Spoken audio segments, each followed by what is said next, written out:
Assalamualaikum warahmatullahi wabarakatuh.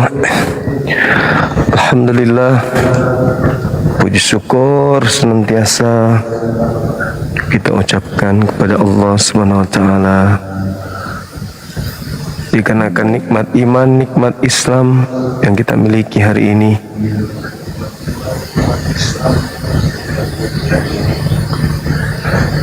Sehingga kita tidak mudah untuk dijerumuskan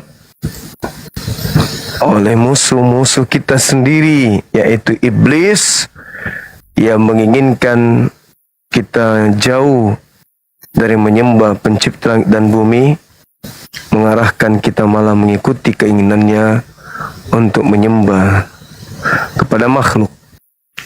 Alhamdulillah, kita berdasarkan iman kita yang didatangkan oleh Allah pencipta langit dan bumi, maka kita terhindarkan dari agama orang-orang fasik atau ajaran orang-orang kafir.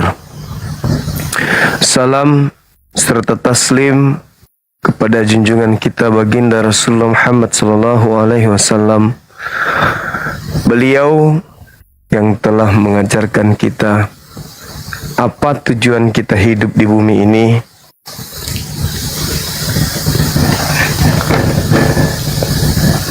dari mana kita berasal, dan akan kemana kita pergi.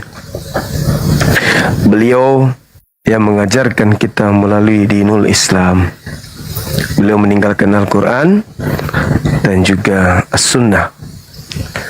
Sahabat yang dimuliakan oleh Allah, malam ini kita kembali membahas tema yang tadi, tema yang kita urai tadi siang, di mana kita belum menemukan adanya teman-teman kita dari pihak Kristen yang mampu menjelaskan kepada kita. Bahkan terkesan saudara yang hadir di sini malah memelintir atau mentafsirkan beda dengan apa yang tertuang atau tertulis di dalam kitab mereka.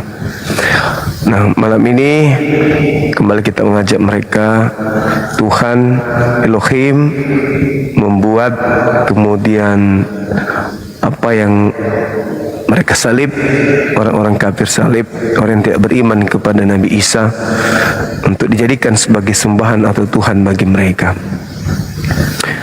Al-Quranul Karim menjelaskan kepada kita semuanya.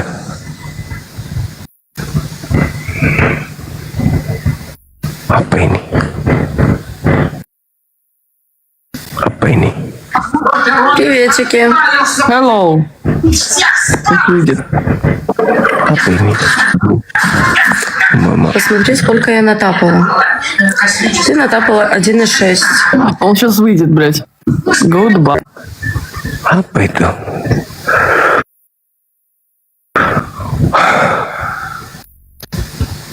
Apa itu barusan, teman-teman? Udah pada mau disyahadatkan mungkin ya. Jadi Al-Quran menjelaskan apa yang mereka sembah selain daripada Allah itu adalah iblis atau inazan atau berhala. Jadi tidaklah mungkin sembahan mereka itu benar, itu tidak mungkin. Al-Quran yang mengatakan itu. Ya, jadi tidak mungkin apa yang mereka sembah itu adalah sebuah kebenaran berdasarkan dengan apa yang mereka katakan. Nah, makanya malam ini kita berharap teman-teman kita itu bisa menjelaskan kepada kita. Al-Quran mengatakan bahwasanya innahum muttakhadzus syayatin awliya min dunillah. Jadi mereka sesungguhnya menjadikan iblis sebagai pelindung mereka selain daripada Allah. Kan sudah ada Tuhannya Yahudi kan ya. Nah, kenapa bikin lagi Tuhan-Tuhanan yang lain? Ya itu karena dalilnya yang tadi. Tuhan pencipta langit dan bumi, karena marah kepada mereka, maka mereka diberikan Tuhan dari yang mereka sembah sendiri. Nah, itu yang terjadi. Nah, kita tunggu teman-teman kita non muslim untuk hadir di sini membahas tema ini.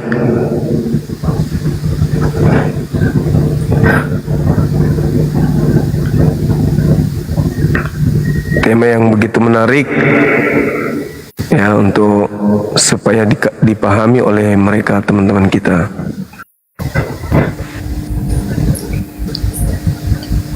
Halo, semangat malam. Semangat pagi Abang Dazumaku. Iya, apa kabar? Baik-baik. Baik-baik. Mantap. Kita naikkan yang lain dulu ya.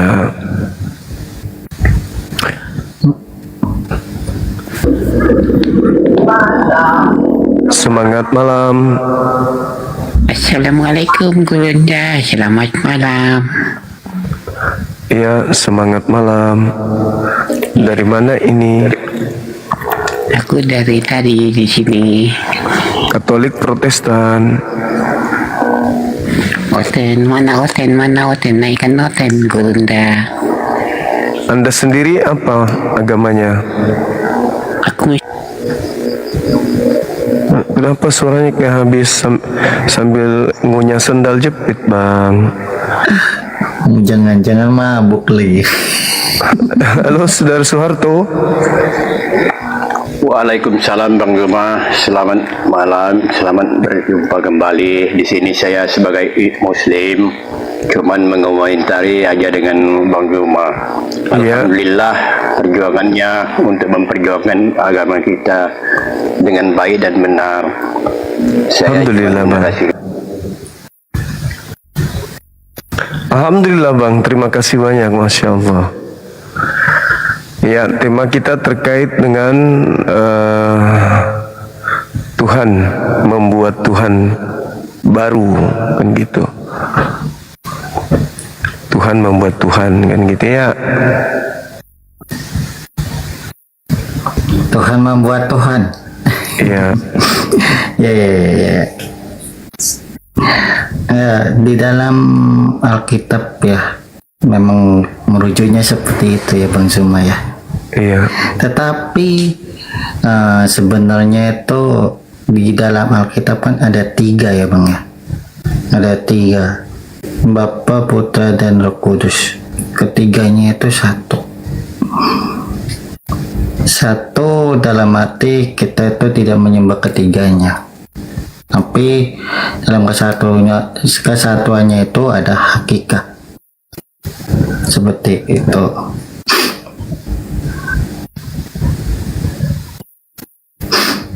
Jadi ya apa namanya, Iya. ajarannya itu sebenarnya mengandung satu Tuhan, bukan banyak Tuhan, bukan 3 maupun 4 dan 5 dan sebagainya, seperti itu. Yang saya tangkap seperti itu di dalam isi Bible seperti itu. Kalaupun ada ya Tuhan membuat Tuhan, ya kan? Sesuai tema yang di atas ya kan, Iya. Tuhan membuat Tuhan itu sebenarnya di dalam Bible itu tidak ada, tapi hanya manusianya saja yang menganggap bahwasanya Yesus itu sebagai Tuhan. Sebenarnya enggak, dia sebagai manusia seperti itu. Tapi kalau kita Manusia baca yang kisah, diutus.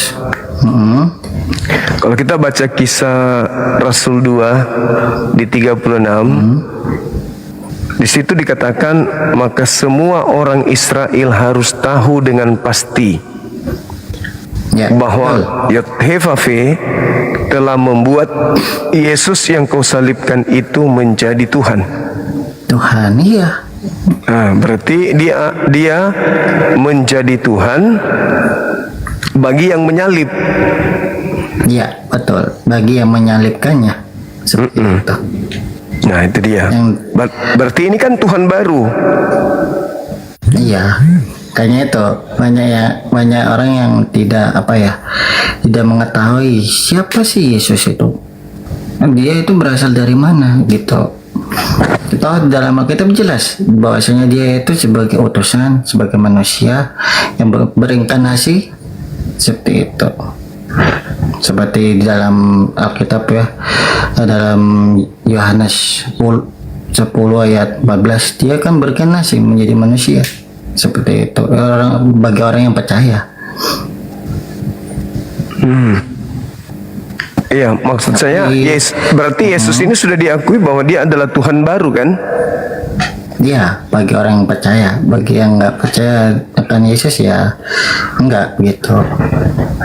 Tuhan baru bagi orang yang percaya kepada orang yang mengajarkan kalau Yesus itu Tuhan. Mengajarkan. Nah, kan gitu ya? Ya. Oke, artinya bahwa orang-orang yang mengingkari Yesus sampai mereka membenci, lalu kemudian menyalib Yesus, maka Yesus yang mereka salib ini oleh Yothefave dijadikan menjadi Tuhan bagi mereka. Betul ya? Betul.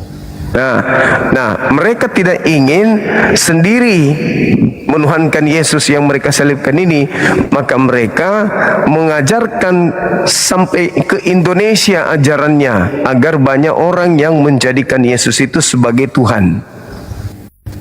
Betul? Nah, maka dikatakan pergilah ke seluruh dunia, jadikanlah seluruh bangsa menjadi muridku. Kan gitu ya? Nah, jadi Tuhan yang dilantik ini, yang keluar dari kubur ini, ingin dituhankan oleh orang-orang jahat. Orang jahat. Supaya orang jahat ini punya Tuhan bernama Yesus. Kan dalam Alkitab menjelaskan ya, Yesus itu Yesus itu hanya orang-orang yang berdosa ya. Ya, dia datang untuk mencari orang-orang yang berdosa. Dia tidak datang untuk orang yang benar. Tapi orang-orang berdosa. Betul? Betul. Ah, itu dia masalahnya di situ. Nah, cuman ini terkadang teman-teman kita itu nggak mau terima gitu loh. Nah, itu sulit.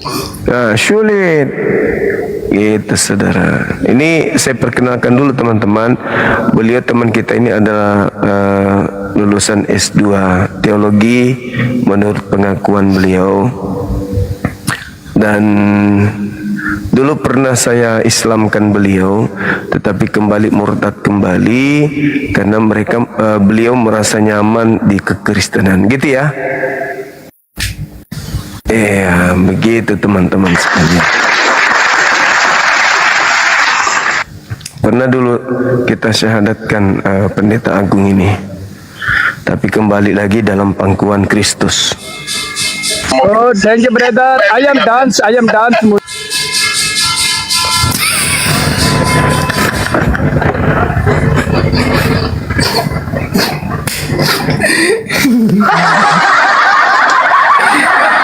Kenapa? Maksudnya apa ini?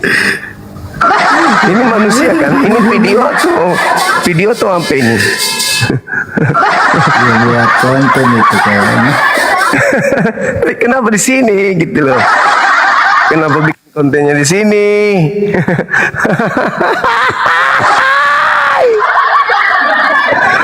Aduh, cocoknya di kumalnya Pak Bom, jangan di sini ah.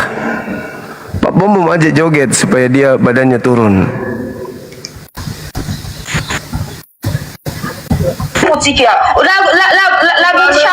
Datang lagi.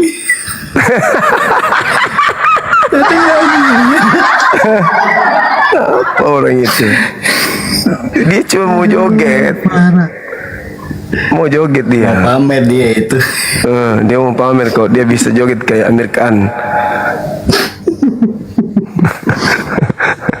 Datang lagi dia. Mana? Itu.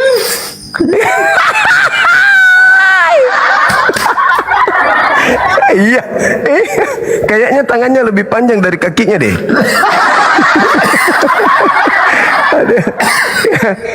Ayo. Iya, iya. Halo. Oh, dia minta koin. Maksudnya joget, kasih koin gitu maksudnya. Iya. Heeh. Tapi aneh loh, di sana masih siang loh. Iya kan? Kan beda negara mungkin. Pusing dia nanti, pusing dia. Pusing. Oh, mama. Oh, mama. Dia mau dia mau menghibur maksudnya. Hah? Iya. Iya. Bagus juga.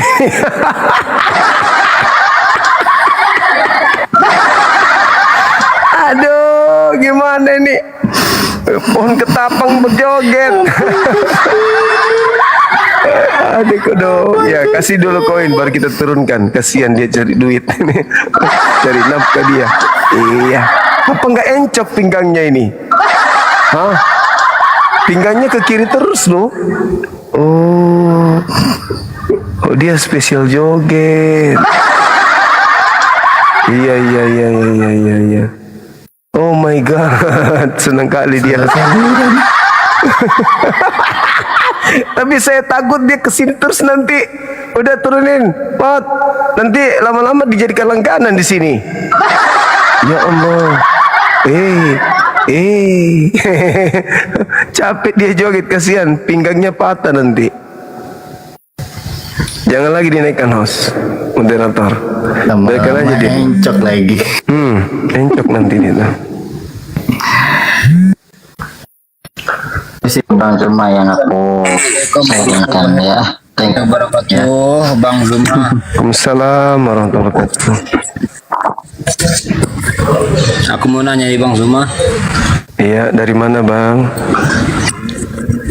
Saya dari Lombok Bang. Pastor atau Dari NTB. pendeta? Katolik, Protestan?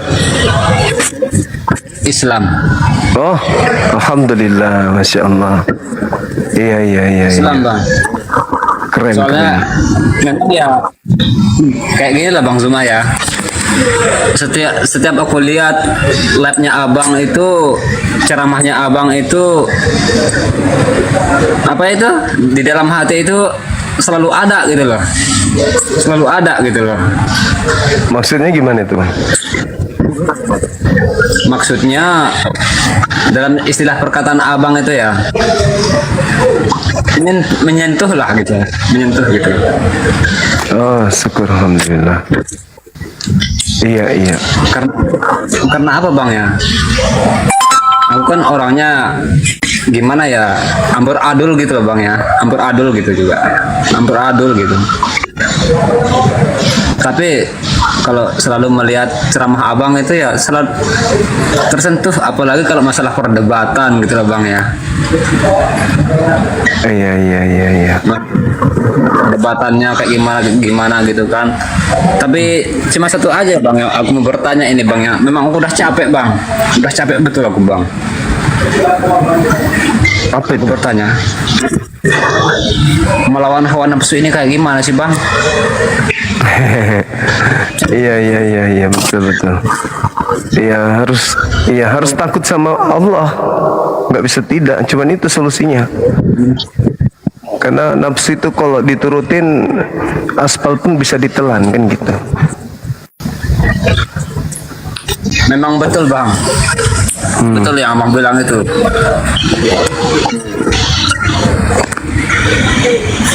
Dari tadi gitu kan aku lihat gitu kan Bang ya, merenungi juga gitu Bang. Tapi ya maaf Bang ya, mungkin ada kata-kata yang salah juga Bang, minta maaf juga ya sama Bang ya. Iya, makasih ya Bang, makasih. Makasih ya Bang. Soalnya Juma anjing kaparat, Juma anjing kaparat, babi gua Juma anjing. Ya. Jangan diturunkan. Sudah lah. Buka kameranya Bang. Buka Kau kamera. sudah lah bahas Kristen anjing. Kau sudah lah bahas Kristen. Anjing banget lu. Sesuatu yang tidak mau dibahas itu adalah sesuatu yang jahat, yang buruk. Kenapa? Alah, tai kau cari makan, kirim nomor rekeningmu. Kirim nomor rekeningmu. Berapa Jadi nomor rekeningmu? kalau agamamu itu agama benar, kau tidak perlu marah, nggak perlu emosi gitu. Yang kau bawa-bawa itu agama Kristen, bajingan kau. Ya nggak Anjing. apa-apa, nggak masalah. Ya. Kan ada perintah dalam agamamu, beritakanlah Bible kepada seluruh makhluk, jadikanlah seluruh bangsa menjadi pengikut Kristus. Kan ada dalam kitabmu. Kau sadar nggak Juma? Kau sadar nggak? Agamamu ini agama teroris, paham nggak? Nah, terus kenapa Agama kau Islam ini neror di agama sini? teroris. Terus kamu Selain neror ya, di sini. Agama Islam agama teroris, paham? Nah, ini kalau agama penjajah siapa? Tuh. Itu nggak ada urusan bos, ya itu nggak ada urusan bos. Anjing loh, bangsat loh. Ya. Anjing loh. Ada parah. Babi Kena gua cuma. semes langsung jantung pindah ke kanan. Ada parah. Nah, ini ya. Parah. Kalian lihat ini. Kalian lihat. Ini Aduh. contoh agamanya Juma ini. Nih yang di bawah ini. Parah. Ini contoh agamanya Juma ini di bawah ini. Ini moderator kenapa Ya, ini. ada gila-gilanya malam ini? Yang ini ini lagi ya agamanya Allah. Juma ini. Moderator apa Ya begini ini? agama Moderator Islam kopi teroris. Ya, Ini teroris moderator agama mau Islam dicabut teroris semua ini. semua isinya. Moderatornya, Anjing, nanti gila-gilanya. Si Zoker nanti saya cabut nanti anunya. Moderator Ya. jangan aneh. Ini buat Izinkan saudara-saudaraku saya ya. untuk Ini buat mewariskan saudara-saudara orang Kristen. dulu. Jangan kau lekkan yang lain. Ini buat Nanti ku cabut saudara-saudara saya moderatornya. Kristen ya. Kalian ini jangan terpengaruh oleh omongannya Juma ya. Iya. Karena Juma ini adalah iblis dia. Iya, Iblis iya, yang iya. sudah dijanjikan. Juma ini Iya, penghasut. iya. Ya. Allah Juma ini Akbar. penghasut iblis dia. Nah, yang buat iblis saudara-saudara yang itu, Kristen. yang iblis itu yang menyembah Tuhan buatan. Goblok anjing. Kau sadar gak ya? Aduh, Kau nyembah-nyembah di Mekah itu apa? Kau cium batu-batu itu. Tuhan dibuat. Kau ngapain Juma? Coba Kau lihat nyembah itu batu ya. di Arab, di Mekah. Orang Yahudi, orang Israel harus tahu bahwa Yesus yang kau salib itu telah dibuat menjadi Tuhan. Itu kan katamu. Orang Itu kan disalib katamu. jadi Tuhan. Itu kan katamu. Itu kan katamu, Itu bodoh. dalil, itu Itu dalil. katamu, bodoh. Itu Kisah katamu, para bodoh. pewarta 2 Bodoh. nomor Bodoh. 36. Di Bodoh. situ Itu diterangkan katamu. bahwa Kristus yang kau salib itu telah dibuat menjadi Tuhan. Itu kan katamu. Itu kan katamu. Itu dalilnya. Itu dari mana, Bos? Itu ada Kisah Para Itu Rasul 2. perjanjian lama. Kisah Para Rasul 2 nomor 36. Perjanjian lama katanya. Malu. Ada Tuhan, ada manusia yang digantung secara terkutuk, dilantik menjadi Tuhan oleh Tuhannya Anjing, Yahudi kau bagi juga orang-orang bangsat kau. jahat. Sakitnya nyatu Oke lah, di sini. Ini saya tanya juga ya. Ya sudah, oke. Ini saya tanya ke kamu ya. Goblok anjing. Ini saya tanya ke kamu ya. Ini saya tanya ke kamu ya. Apa? Ini saya tanya ke kamu. Apa, kenapa? Lantas mengapa orang Islam bajingan itu ya selalu nyembah kotak hitam di Arab ya? Tidak ada orang menyembah kotak hitam. Yang ada orang menyembah makhluk terkutuk, disalib, dituhankan di hari Minggu. Nggak bisa jawab dia. Nggak bisa jawab dia. Kasihan Nggak bisa ya jawab Allah. dia. Nggak bisa jawab dia. Orang Nggak bisa jawab beribadah dia. kepada pencipta langit dan bumi yang Nggak maha bisa jawab suci, dia. maha tinggi, menghadap ke satu titik arah. kok nggak bisa jawab, bukan bodoh? menyembah kok kepada nggak bisa apa yang jawab, ada di bodoh? dalamnya. Bodoh, kok Yang nggak bisa fakta jawab? adalah, yang fakta Kau adalah, nggak bisa jawab, bodoh. ada yang menyembah makhluk yang dikutuk Elohim. Goblok. Makhluk Ini yang orang dikutuk goblok. Elohim dibuat menjadi Tuhan bagi orang jahat. Juma. Itulah yang kau sembah, Saya Bu. tanya. Kamu itu nggak Jangan nyambung, goblok. marah-marah. Kamu itu Jangan nggak nyambung masalahnya, tolol. Kamu itu Itu nggak nyambung. ada di dalam Kamu Kisah itu nggak Para nyambung. Pewarta 2 Kamu itu nggak nomor nyambung, bodoh. 36. Jadi jangan kau berpikir saya membaca perjanjian lama, itu perjanjian baru. Kau itu nggak nyambung. Yang saya tanya itu apa? Bodoh. Kau menuduh kami menyembah Ka'bah, padahal itu arah kiblat. Kalau dikatakan arah ibadah itu sembahan, maka kau setiap minggu mengarahkan cara ibadahmu ke pendeta. Kalau dia laki-laki berarti kau menyembah pisang. Kalau dia pendetamu perempuan berarti kau menyembah kacang, karena kau menghadap ke pendeta. Setiap kali kau masuk gereja kau menghadap ke pendetamu, berarti kau sembah kacang atau sembah pisang ini. Ayo, nyembah pisang atau nyembah kacang? Yang Nyembah saya tanya itu kacang apa? atau nyembah pisang? Juma. Nyembah pisang apa nyembah? Bangsa. Makanya kalau mau diskusi baik-baik, jangan maki-maki. Kau maki-maki agama saya, anjing. Yang mana yang saya maki? Kau bilang Tuhan Yesus balik, Tuhan Yesus pemakan babi, maksudmu apa? Di mana? Lu jangan fitnah. Kau jangan fitnah. Kalau saya katakan penyembah makhluk yang dikutuk Elohim makan babi, itu baru betul. Ya kenapa kau cakap begitu, anjing? Lah, kan memang kalian makan babi. Segala sesuatu halal. Kan itu memang dalam kitabmu. Kenapa kau marah? Ya kau ngapain bawa Tuhan Yesus, anjing? Iya, karena agamamu itu diperintahkan untuk diajarkan ke seluruh manusia. Emang enak agama seperti itu? Enak aja. Jadikanlah seluruh bangsa menjadi Kristen. Pret. Masa kami harus mengikuti agama yang dibawa penjajah? Enak aja. Lulu aja, jangan ngajak kami, kawan. Goblok. Nanti kan? Otak mantap. Dikasih tahu ya. Juma otak mantap. Agama kau aja baru terbit, bro. Agama kau aja baru terbit. Agama saya itu dulu sudah ada dari sejak Adam. Islam itu sudah ada dari sejak Adam. Tapi agama yang menyembah makhluk yang keluar dari kubur itu yang baru. Ya, kau tahu apa? Kau tahu apa, anjing? Sejak kapan Yesus menyembah makhluk kuburan? Sejak kapan?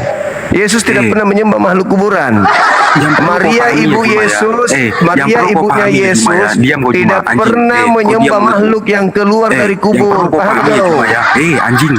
Orang-orang Yahudi, murid-murid Yesus tidak menyembah makhluk kuburan gitu.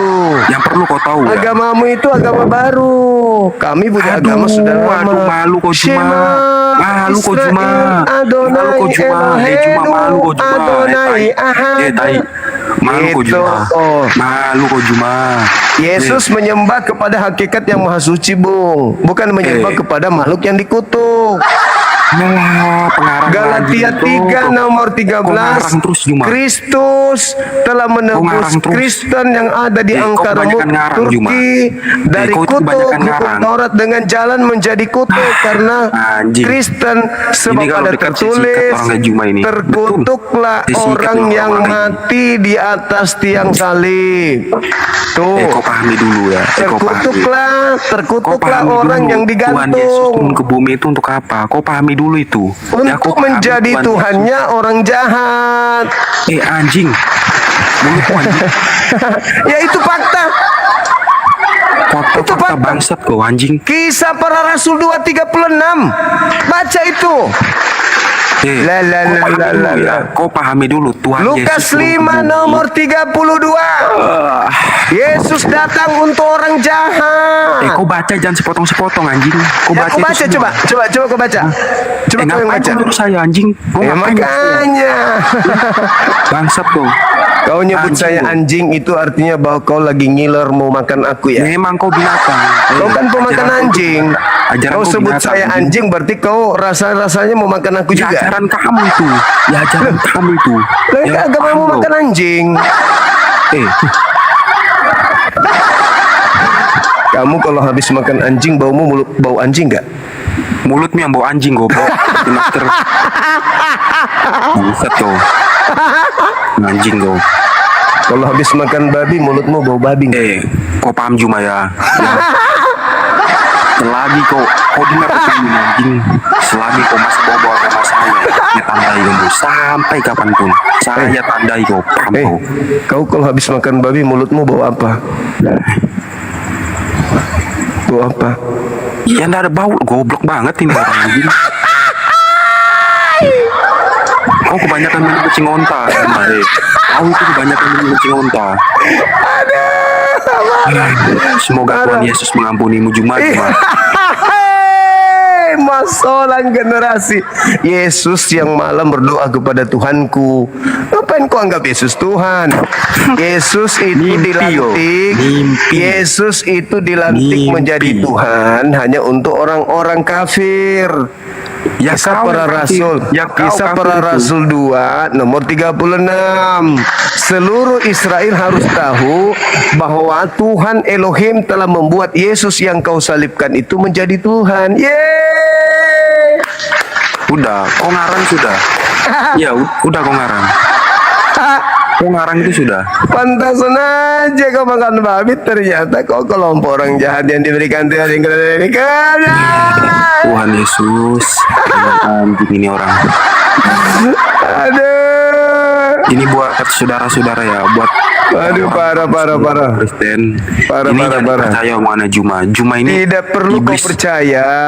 Cukup Ya, saya nggak baca percaya. dalil. Ya, saya nggak Cukup percaya baca sama dalil omonganmu. yang Kau saya munafik. sampaikan. Kau munafik, kau iblis. Kisah para Rasul 2:36. Orang Israel, orang Yahudi seluruhnya harus tahu bahwa Elohim Tuhannya Yahudi telah menjadikan Yesus yang mati dengan jalan kutuk di atas salib itu dibuat menjadi Tuhan untuk orang-orang kafir. Kau dari mana tahu? Saya tanya, kau dari mana tahu? Ada Kau dari tulisannya di sini di kitabmu, ada di sini tertulis. Mana? Kau kasih tunjuk, jangan cuma ngarang aja kau. Ada di sini, kutunjukkan samamu ya. Habis itu kau nanti jadi muridku ya. Tapinya ya. Betul? Kau daftar jadi muridku boleh? Aku Anjing, kasih. sampai mati pun tidak sudi aku jadi muridmu. Loh, kamu masuk neraka dong. Kalau kau ketolak aku jadi guru, Justru kau Juma yang dibakar di neraka. Kau tidak percaya nggak pada Tuhan bisa Yesus. karena kau menuhankan. Kau tidak percaya kau dan tidak menuhankan- mengimani Tuhan Yesus. Maka Kau kau akan menuhankan tempatkan dia di makhluk neraka. yang dilantik. Maka Ya, kau di kau paham neraka. Begitu saudaraku. Kau menuhankan manusia yang mati dikutuk oleh Tuhan. Nih, aku tunjukkan samamu ya. Nanti kalau kau sudah baca nih, Anjing. ya, adek ya. Nanti kau ini ya, dek. Nanti Mana? kau jadi. Tunggu, Mana? tunggu. Ini dek, ini. Kisah para Rasul 2 nomor 36. Ini kita baca 36. Jadi seluruh kaum Israel harus tahu dengan pasti bahwa Allah telah membuat Yesus yang kamu salibkan itu menjadi Tuhan dan Kristus.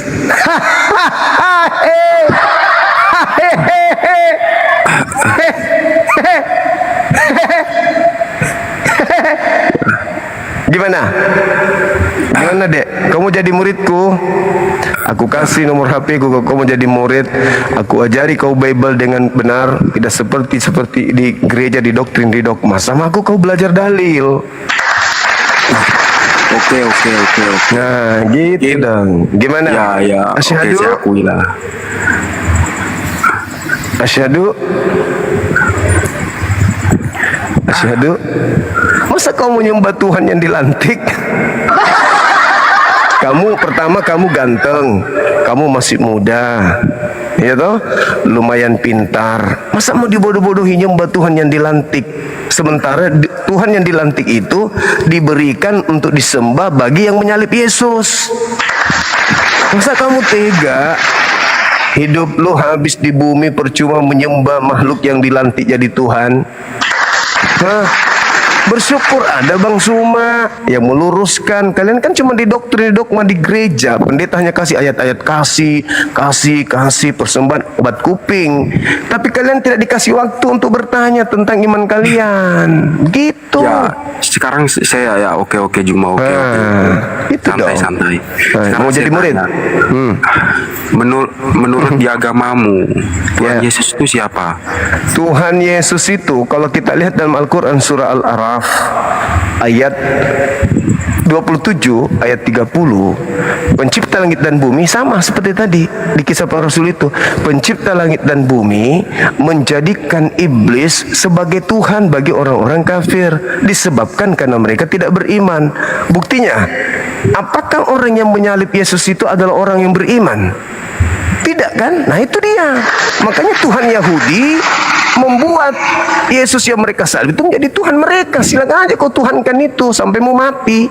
Berartinya ketika mereka menyembah makhluk yang mereka salib, berarti mereka tidak menyembah Tuhan yang betul. Karena Tuhan yang betul adalah Yod-Heh-Vav yang disembah oleh Bani Israel.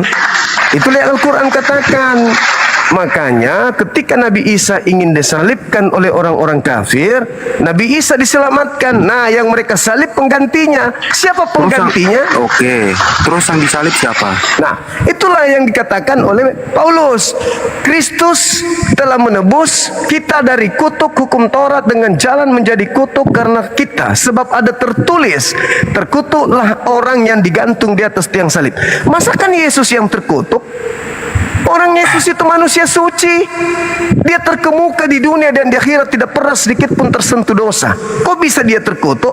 Maka yang terkutuk adalah baca Ulangan 21 nomor 22-23. Apabila ada orang melakukan dosa yang sepadan dengan hukuman mati, lalu kau gantung dia di pohon, jangan kau biarkan mayatnya menyentuh tanah yang diwariskan Elohim kepadamu, tetapi harus kau kuburkan hari itu juga. Nah, lalu di Ulangan 27-25, terkutuklah orang yang menerima suap untuk menyerahkan orang benar agar dibunuh. Itu siapa? Yang menerima suap dan menyerahkan orang benar Yesus untuk dibunuh? Yudas. Maka yang digantung terkutuk yang kalian sembah itu adalah Yudas. Berarti bukan yang yang lain, bukan Yesus. Berarti menurut agama Islam selama ini yang disalib adalah Yudas. Tidak ada diterangkan di Al-Quran Yudas. Tapi ketika orang-orang kafir mengatakan yang disalib Isa alaihi salam, nah Al-Quran mengatakan wa ma qatalu wa ma salabu walakin syubbiha lahum. Bukan Nabi Isa yang mereka bunuh, bukan juga Nabi Isa yang mereka salib, melainkan orang yang diserupakan bagi mereka. Apa buktinya? Baca di Bible. Markus 16 nomor 12, kata penulis Markus, lalu Yesus menampakkan diri kepada kedua muridnya dalam rupa yang lain. Rupa lain yang disalib. Kenapa Yesus? Karena Isa ditulis dalam bahasa Yunani, makanya Isos. Isos. Dari Isos masuk ke Belanda menjadi Jesus, masuk ke Indonesia baru menjadi Yesus. Sebenarnya asalnya Isa. Dalam bahasa Arab, Iso dalam bahasa Aram, Yesua dalam bahasa Ibrani, Isos dalam bahasa Yunani. Jadi Isa diselamatkan, lalu kemudian digantikan oleh manusia yang dikutuk. Makanya Islam datang membersihkan Yesus, menyadarkan kalian, sadar saudara-saudaraku, yang kalian sembah itu bukan Tuhan, tapi utusan Tuhan yang dijadikan Tuhan untuk orang jahat. Masa kalian mau menyembah Tuhan yang dilantik oleh Tuhannya Yahudi? Nah, siapa yang mengajarkan Kristen kepada kalian? Orang Yahudi kah? Bukan. Orang Barat. Orang Barat yang masuk ke Nusantara mengajarkan nyembah kepada Kristus ini. Padahal sembahan yang benar yang disembah oleh para nabi, yang disembah oleh orang Yahudi. Itu Tuhan yang betul. Kenapa harus menyembah Yesus dengan alasan, oh dia yang korban untuk kami? Tidak ada polanya begitu. Tuhan mengampuni dosa, cukup kita bertobat. Kata Yesus, bertobatlah. Bertobatlah, kiamat sudah dekat. Itu ajaran Yesus. Tidak pernah mengajarkan sembahlah makhluk yang keluar dari kubur. Nggak ada itu ajaran itu. Itu ajaran dari Barat. Begitu, Bung. Ya, ada, ya gimana ya? Ada yang kau bicara itu sebenarnya ada benarnya, tapi Memang benar. ya saya akui masuk akal, ya. Ya memang. Tapi dalam diri saya itu gimana ya? Dalam diri saya ini tidak tahu ya. Saya ini percaya dan mengimani Tuhan Yesus. Jadi ketika pendeta saya itu memberikan ya rohani, jadi hati saya itu sepertinya percaya bahwa sana mengimani saya. Tapi yang kamu katakan tadi, ya masuk akal juga ya. Yesus dengar dulu. Yesus sudah berpesan kepada orang Yahudi, Bung, di Bible. Di dalam Matius 24 nomor 4 nomor 5, apa kata Yesus kepada murid-murid orang Yahudi? Waspadalah kepada penyesat. Dalam bahasa Yunaninya penyesat itu planos. Planos itu artinya iblis. Waspadalah kepada penyesat yang datang kepadamu memakai namaku dan berkata, akulah Kristus. Mereka akan menyesatkan banyak orang. Bagaimana iblis mau menyesatkan kalau ajarannya tidak bagus? Harus bagus ajarannya. Tapi sayangnya, sebagus-bagusnya ajaran itu, kasih, pemaaf, penyayang, yang disembah adalah makhluk yang dilantik menjadi Tuhan bagi orang jahat. Sayangnya itu di situ. Sayangnya itu di situ. Ini saya mau tanya ya. Silakan. Ini saya mau tanya serius ini. Kalau menurut agama Islam ya, Tuhan Yesus itu adalah sosok dari Yudas yang disalib, iya kan? Yang seperti dibilang tadi. Iya. Bukan Nabi Isa, betul? Kan, betul. Nah, lantas mengapa Isa tadi tidak tidak disalib dan kemana dia? Diangkat ke langit. Diangkat dia. Di Al-Quran An-Nisa ayat 157, Al-Ma'idah ayat Ali Imran ayat 55. Beliau diangkat setelah diancam ingin dibunuh, direncanakan ingin dibunuh oleh pembenci-pembencinya. Allah mengangkatnya. Kenapa dia diangkat? Karena dia akan diturunkan kembali untuk kedua kalinya sebagai saksi terhadap miliaran manusia yang telah menuhankannya. Dia akan menjadi saksi di hadapan Tuhan. Aku tidak pernah mengajarkan mereka menuhankan diriku, ya Allah, ya Rabb, ya Tuhan. Mereka sendiri yang mau. Aku tidak pernah memerintahkan dia. Nah, itulah alasannya kenapa Tuhan memasukkan orang kafir ke neraka. Karena Yesus yang kalian sembah pun akan menyangkal. Coba Anda lihat di dalam Matius 7:22-23. Pada hari terakhir, yaitu hari kebangkitan nanti setelah kiamat, banyak orang berseru kepadaku, Tuhan, Tuhan Yesus, Tuhan Yesus, bukankah kami ketika di dunia dulu bernubuat, mengusir setan, bermujizat pakai namamu, Yesus? Pada saat itulah aku, Yesus, akan berterus terang kepada mereka, enyahlah daripadaku, aku tidak mengenal kalian. Kalian semua adalah pembuat kejahatan. Coba, siapa yang memanggil Yesus Tuhan? Kristen. Bernubuat, mengusir setan, bermujizat pakai nama Yesus? Kristen. Berarti yang diusir siapa? Ya Kristen.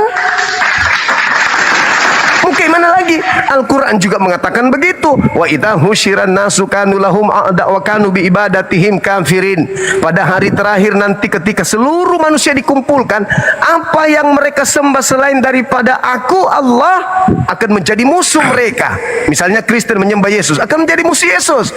Dan apa pemujaan-pemujaan yang mereka lakukan akan diingkari oleh Yesus. Al-Quran saya mengatakan, Yesus juga mengatakan. Makanya Islam datang untuk menyelamatkan kalian. Tapi kalian, ya sekali lagi, kalian merasa Nabi Muhammad, Islam itu adalah begini. Kenapa? Karena sudah dicuci otaknya. Padahal kalian tidak sadar, Yesus yang kalian sembah itu adalah Tuhan yang dilantik. Ada nggak Tuhan sebelum Yesus? Ada. Siapa namanya? Yod He Vav He. Itu Tuhan yang betul. Nah, ketika Yesus dilantik, kok kalian menyembah dia? Kenapa kalian menyembah dia? Karena orang-orang jahat yang dijadikan Yesus sebagai Tuhannya menyebar sampai ke Indonesia, keturunannya, mengajak orang lain juga ikut mereka nanti ke neraka, gitu. Oke. Silakan. Satu lagi saya mau tanya ya. Ya, silakan. Apa benar ini Muhammad itu mencabuli anak kecil? Apa benar? Kalau Nabi Muhammad mencabuli anak kecil, jangankan ajarannya bisa sampai hari ini, satu hari bahkan 1 jam setelah pencabulan beliau sudah dibunuh sama orang di situ. Tapi faktanya, masa ada seorang cabul dijadikan sebagai nabi, dijadikan sebagai rasul sejazirah Arab bahkan 1400 tahun silam, separuh penduduk bumi menjadikan dia teladan. Artinya itu hanya fitnah pembenci Islam, pembenci beliau, agar orang-orang itu tetap dalam jerat tipu daya. Tidak ada bukti dari luar Islam, dari dalam Islam beliau mencabuli. Na'udzubillah, summa na'udzubillah. Justru mayatnya setelah meninggal satu-satunya manusia yang orang sekampung tidak mau mayatnya dikubur karena mereka cinta kepada beliau, hanya beliau. Tidak ada orang, jangan kau kuburkan dia. Yang satu mengatakan kuburkan, jangan, please, kumohon, kami tidak mau kehilangan beliau. Mayat loh, saking cintanya orang kepada beliau, namanya harum sampai detik ini. Saking cintanya. Cuman karena musuh beliau adalah iblis, maka iblis akan selalu mempremi, menghujat, menista, memfitnah beliau agar orang-orang tidak menjadi pengikutnya. Padahal beliau diutus untuk apa? Yesus sudah menerangkan terutusnya dia. Di mana Yesus mengajarkan itu? Di dalam Yohanes 16 nomor 7 sampai nomor 15. Apa kata Yesus? Aku memang harus pergi, sebab kalau aku tidak pergi, maka roh Hamed adalah kebenaran dalam bahasa Aramaik. Roh Hamed, apa itu? Ismuhu Ahmad. Aku memang harus pergi, sebab kalau aku tidak pergi, maka roh Muhammad itu tidak akan datang. Tetapi kalau aku pergi, dia akan datang, dia akan memuliakan aku. Satu-satunya manusia, tokoh yang dihujat di atas muka bumi ini adalah Nabi Muhammad. Beliau yang memuliakan Yesus. Paulus memuliakan enggak? Enggak. Yesus mengajarkan, kalau Paulus mengajarkan, Yesus itu mati dengan jalan kutuk karena kita. Yesus yang tidak mengenal dosa dijadikan menjadi dosa karena dia menanggung seluruh dosa-dosa dunia. Kurang hina apa Yesus di mata Paulus? Coba, dijadikan sebagai tumbal untuk dosa-dosa orang Roma, Yunani, bahkan sampai orang Indonesia pun minum tua, membuat pencabulan, bla bla bla. Semua dipikirkan dosanya diambil alih sama Yesus. Berarti Yesus dalam pandangan Kristen adalah manusia yang paling banyak dosanya karena dia yang menanggung dosa-dosa semua manusia. Kemana pergi menanggungnya? Ke surga apa ke neraka? Ke neraka. Yesusnya dibuat ke neraka. Kenapa? Dosa-dosa ditanggung semua sama dia, sementara dia manusia. Kenapa enggak Tuhan aja yang langsung mengampuni? Jadi kalau ada yang menuduh Nabi Muhammad itu adalah mencabuli anak kecil, siapa anak kecilnya? Ini Siti Aisyah. Hai, istri yang paling mencintai dan paling menyayangi beliau itu diantaranya Siti Aisyah. Kalau dia dicabuli, pasti dia akan trauma sampai mati. Faktanya, dia sangat menderita ketika suaminya meninggal. Faktanya, satu-satunya wanita yang menghafal hadits lebih dari 2000 hadits, Siti Aisyah. Saking cintanya kepada beliau Nabi Muhammad. Kalau orang korban pencabulan, ya jangankan bertemu, mendengar namanya saja sudah takut. Ini enggak, serumah, dia meninggal dalam pangkuannya. Jadi tidak ada itu fitnah. Itu orientalis barat yang menyebarkan isu-isu seperti itu. Enggak ada itu Nabi Muhammad mencabuli. Masya Allah. Beli kitabnya, kitab beliau jadi, itu Anda baca. Jadi Anda memang melihat. saya Protestan juga, saya Protestan. Ya. Oke. Saya tinggal di Balikpapan, Kalimantan Timur. Oke. Gereja saya di dekat kilang Pertamina. Oke. Jadi saya apa ya? Dengar itu memang cerita dari pendeta saya ya. Jadi makanya saya bertanya. Ya. Bahwasanya Muhammad itu seorang pencabul. Dan Muhammad itu menikahi anak di bawah umur. Makanya itu saya tanyakan. Oke. Siti Aisyah dinikahi di usia 6 tahun, serumah pada saat dia sudah mencapai umur untuk menjadi istri. Tidak serumah beliau, dia hanya dihalalkan. Kenapa dihalalkan? Karena orang tuanya yang mau. Orang tuanya mau, dan itu petunjuk dari Allah juga. Kau nikahi dia karena beliau akan menjadi seorang wanita yang akan mendampingimu untuk mengajarkan Islam. Dinikahi, tapi tidak digauli. Dinikahi tok, dihalalkan tok, tidak digauli oleh beliau sampai pada usia cukup baru serumah. Enggak serumah beliau, tapi dinikahi. Tapi ingat Bung, 1400 tahun silam di padang gurun, di padang pasir Arabia, wanita kalau sudah di atas 9 tahun itu adalah wanita yang sudah cukup tambun kalau kita di Indonesia. Orang Arab tulangnya kuat, tulangnya besar, bodinya besar. Sedangkan kalau kita melihat sejarah atau tradisi Yahudi, Ribka itu dinikahi usia 3 tahun oleh Ishak.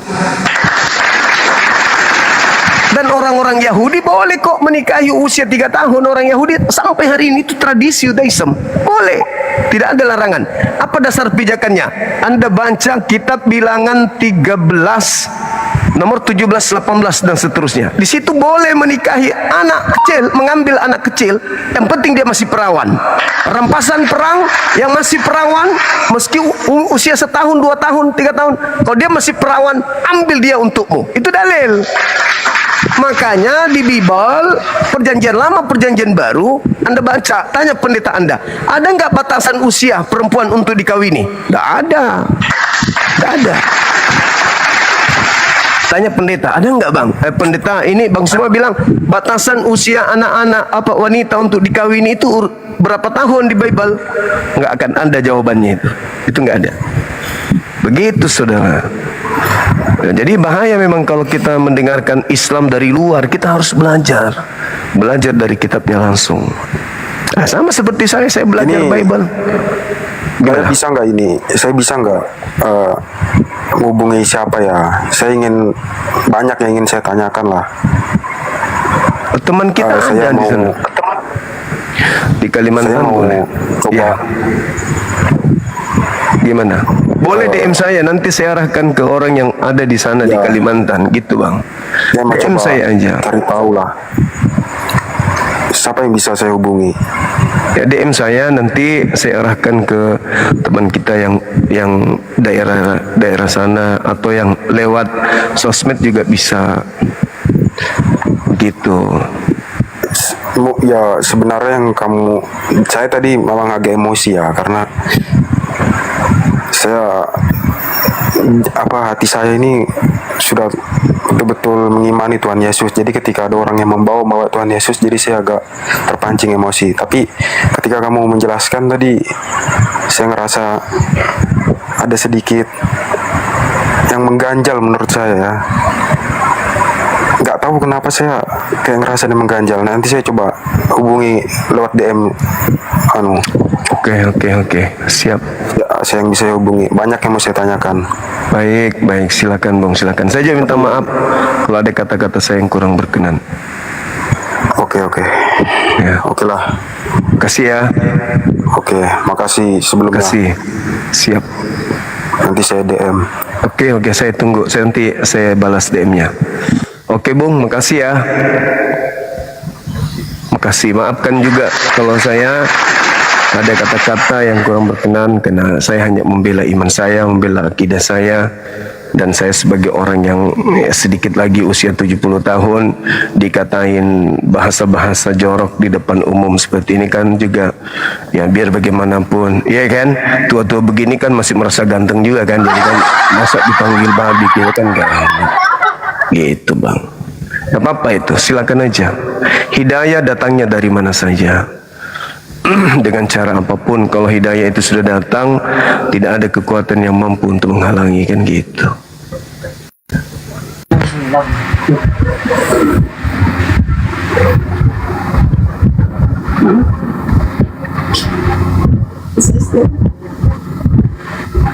Halo.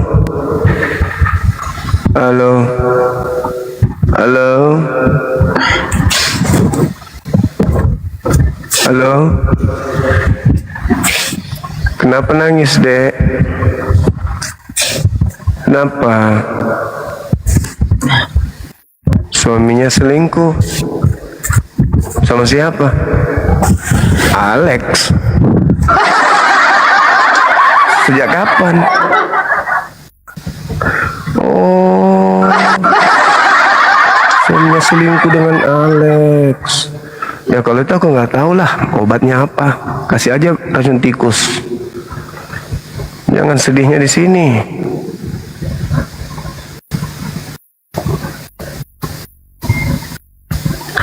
Ini banyak permintaan teman-teman dari Muslim, bisa dibatalin nggak dulu? Batalin dulu ya.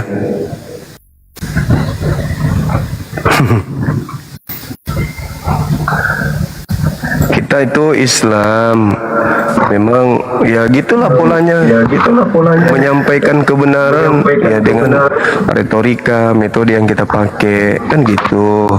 Mungkin ada yang nggak terima, tapi tujuan kita baik, bukan menghujat loh. Apa yang kami sampaikan berdata. Halo, semangat malam.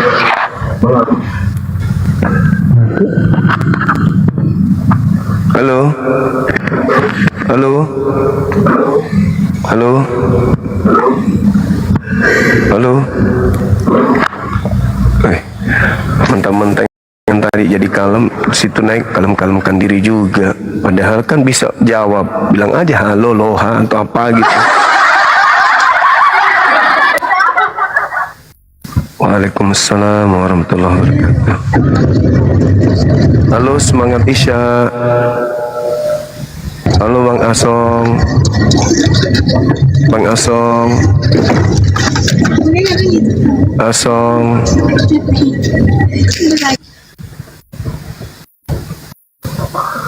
Ambilai. Mana ini yang Muslim, yang mana ini? Ramai di bawah kawan-kawan yang minta.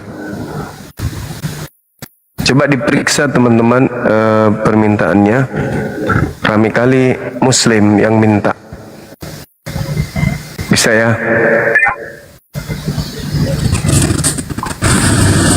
Bisa dong teman-teman. Halo, semangat malam. Bang, maaf bang, saya Muslim bang, yang lainnya aja bang. Baik. Teman-teman Muslim mohon yang multi dibatalkan multinya kembali ya.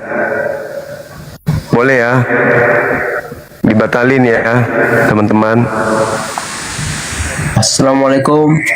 Waalaikumsalam. Semangat bang. Iya. Semangat sekalipun.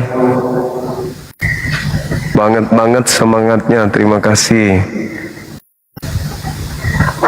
Semangat kali pun kita. Yang Muslim mohon dibatalkan dulu ya.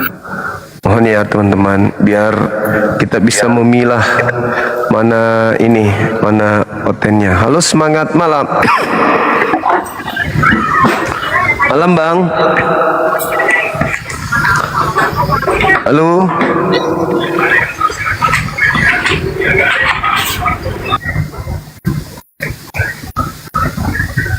Kasih ya teman-teman yang sudah mendengarkan tapi tetap aja minta naik. Semoga kalian sehat-sehat selalu, panjang umur. Halo. Enak makan McD gak? Makan apa? Oh tak ada. Makan apa bang? Ikan kodok. Beleng buat tu be. Cukup tu. Makan kodok. Halo, Saudara Bilal. Halo. Halo. Teman-teman yang ini coba tolong multinya diperiksa lagi dong. Banyak yang minta permintaan ini. Bilal. Oh, saya nak dewe wong edan kok. Panggil kok malah tertawa. Ini kebanyakan makan kutu iki.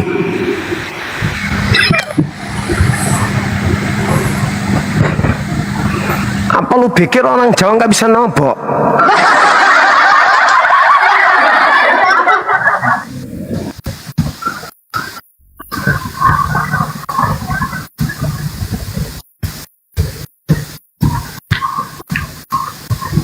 Semangat malam teman-teman yang baru bergabung, silakan yang non muslim ajukan permintaan dan yang muslim batalkan multinya. Oke?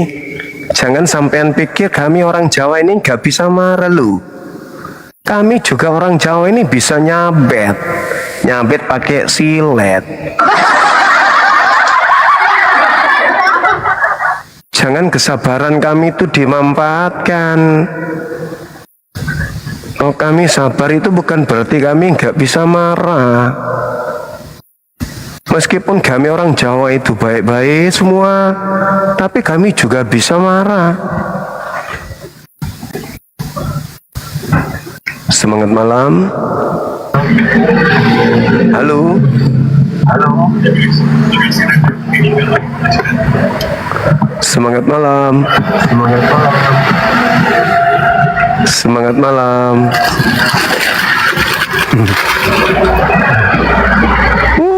Masalah generasi sekolah-sekolah tinggi tapi nggak selesai. Tolong yang muslim sekali lagi multinya diperiksa dulu, abangku, teman-temanku diperiksa. Banyak. Halo juga bang. Oke, saya mempunyai lain ya. Iya, buka kameranya bang. Nah, kita buat dulu ya. Kalau menurut saya, buka kameranya bang. maksud agama bagi Jumat. Buka kamera dulu, kita diskusi. Saya tanya dulu, apa maksud agama bagi apa? Tadi orang suruh saya naik, ini saya naik sudah. Masa abang mau turunkan saya? Buka kamera dulu abang, baru kita diskusi. Gitu aja kok repot. Dengar, coba dengar. Kalau Islam itu dia sembah meteor. Kalau yang Kristen pula sembah manusia. Kalau kita tengok sejarah sama fakta, Bang Joma percaya sama sains? Nanti gini bang, nanti turun ya, nya yang paling pertama keluar itu diambil, dipotong pakai gunting yang sudah berkarat, simpan di wajan, tumis, kasih sedikit asam lombok asam Jawa tapinya ya. Nah abang di hari Jumat pagi itu yang sudah ditumis ini coba pakai sarapan bang. Coba, mudah-mudahan setelah itu abang bisa sehat, gitu loh. Mudah-mudahan. Ngomong menghina kok, barangkali. Udah kau ke neraka aja. Ngapain kau naik sini, orang sinting. Orang nggak ada otak.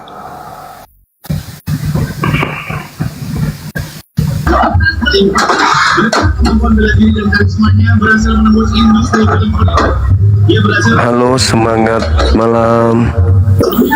Semangat Isya. Tidak masuk. Semangat Isya, abang, ibu, tante.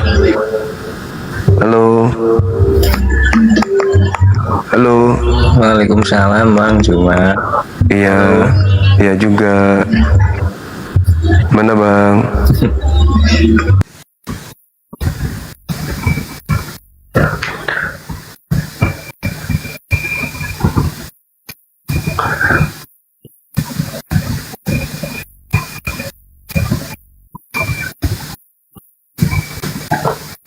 Alhamdulillah.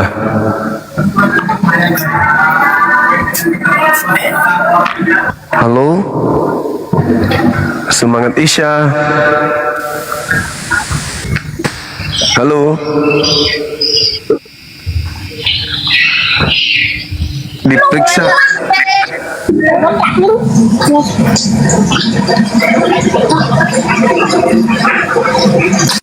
Periksa multinya bang. Ini masih ada nih yang dari Muslim yang minta permintaan.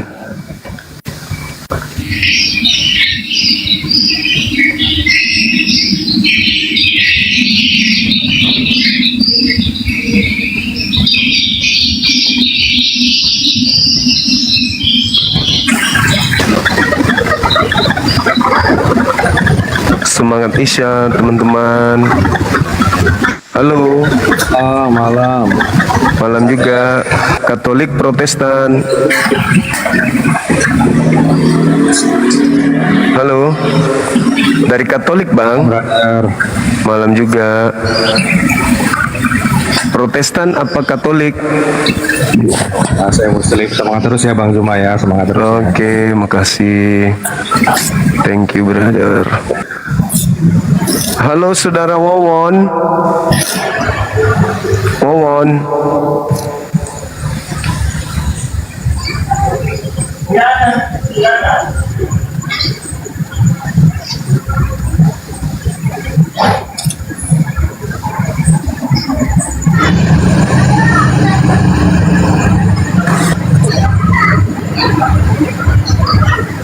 Halo. Halo.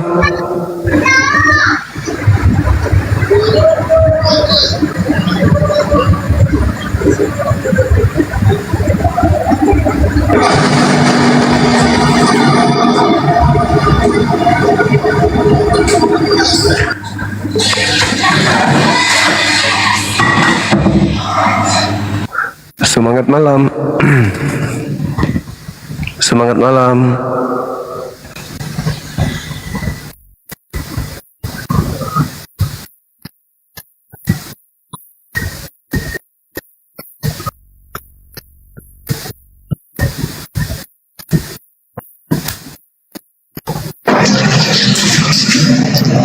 Ayo cuma Buka kameramu. saya tanya, yang lain tadi kok bisa tak buka kamera? Buka kamera. Bisa. Agamamu apa? Kamu agamanya apa? Oke, sekarang saya tanya, Bang Juma. Kamu agamamu apa, weh? Inilah saya kalau tanya. manusia keluar lahir dari anus begini. Agamamu apa? Juma. Hei, Saya tanya. woi, Hei. ini telur setan menetas jadi orang nih. Hei, agamamu apa? Apa kamu takut mau bahas sama saya? Iya, saya tanya agamamu dulu, cuplis. Ini telur setan menetas jadi kau. Tahu agnostik? Iya tahu, pemakan tai. Oke.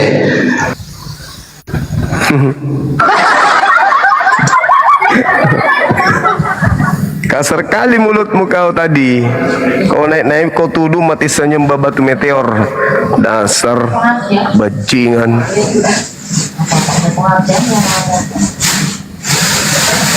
Udah aku blokir kau ya.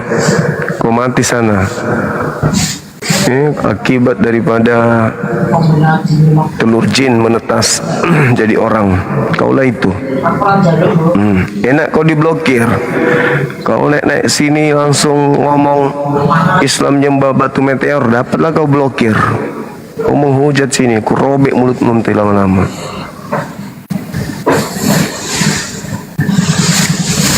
Jangan kau menghujat, kau naik sini beri salam yang sopan sebagaimana saya nyapa. Kau naik-naik di sini Islam nyembah batu meteor. Kau menghujat, habis itu kau ngaku agnostik. Kau malu kan mengakui Tuhan kau itu. Halo saudara Aril.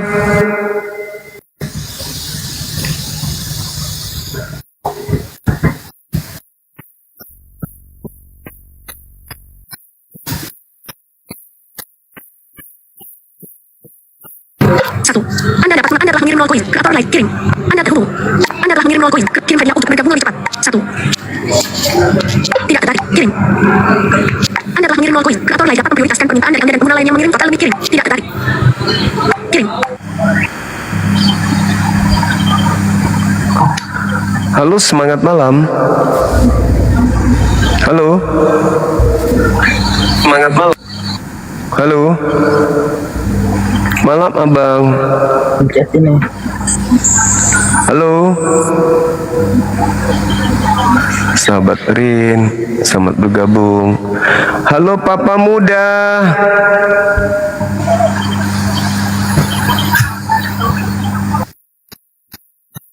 Manusia-manusia yang lahir dari anus kayak gini udah dibilang.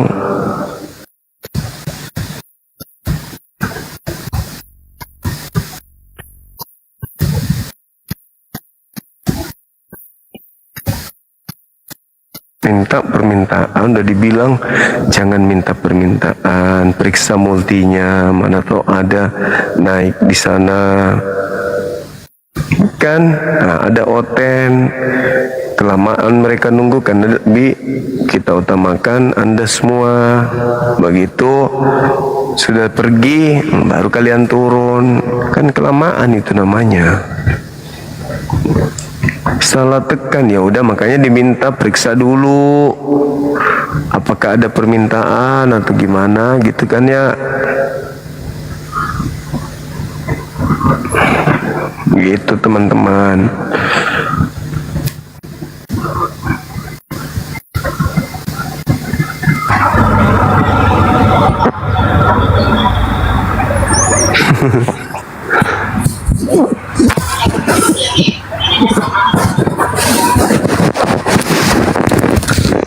Gue naik, gue dinaikin,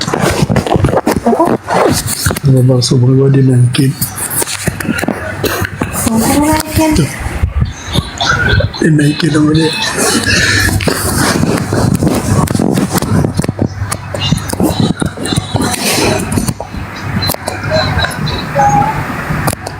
Makanya apa lo?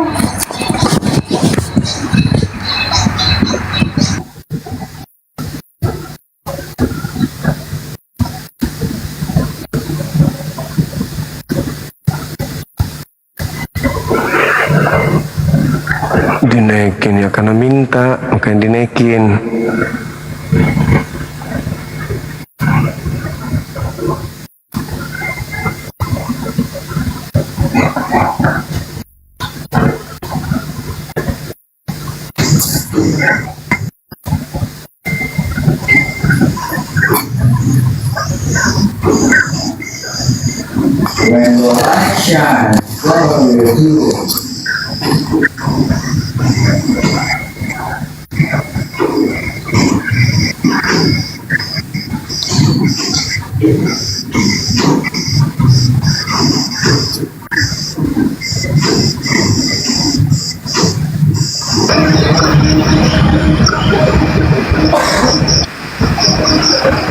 Halo, semangat malam. Halo Bang. Halo. Halo saudara Romania.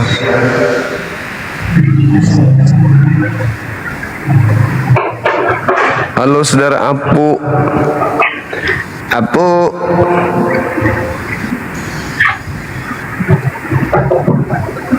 Halo Novanda.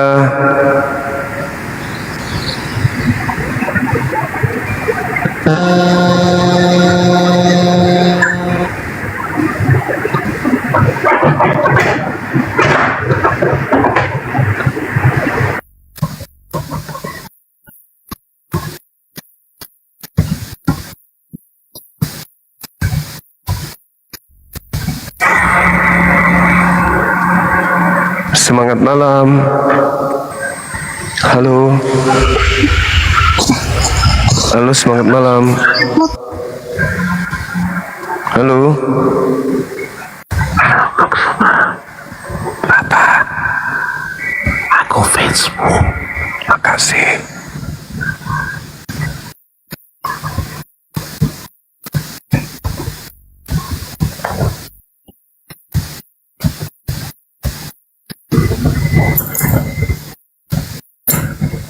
Halo saudara K, belum duduk ya?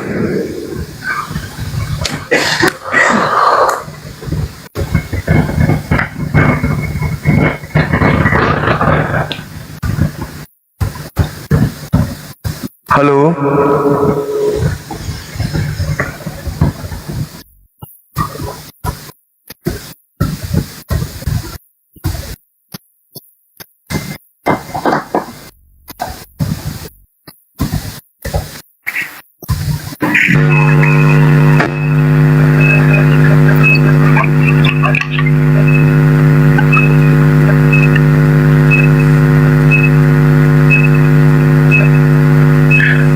Semangat malam, Bung Ian. Halo. Halo. Bung Ian. Ada onde-onde kah, Bang? Halo. Ada onde-onde kah?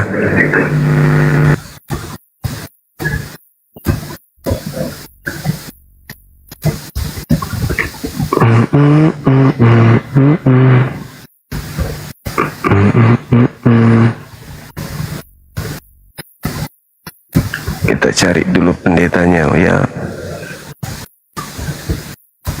Pilih dipilih.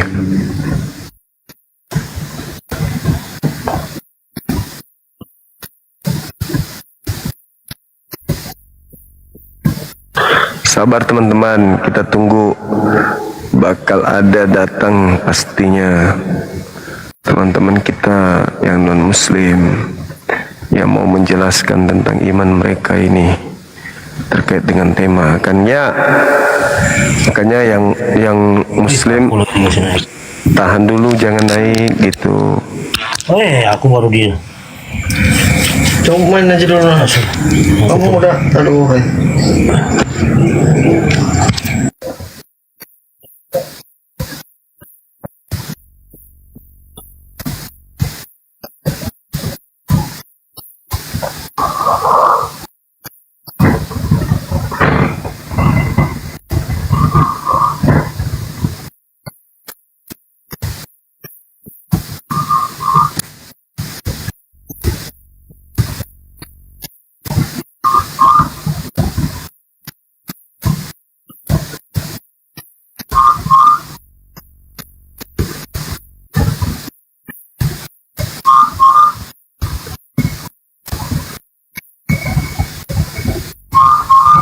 Halo?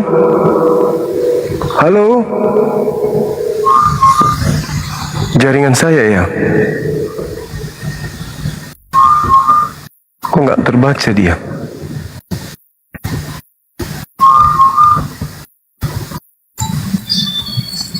Kok aku masuk? Nah, kau. Gimana cara keluar?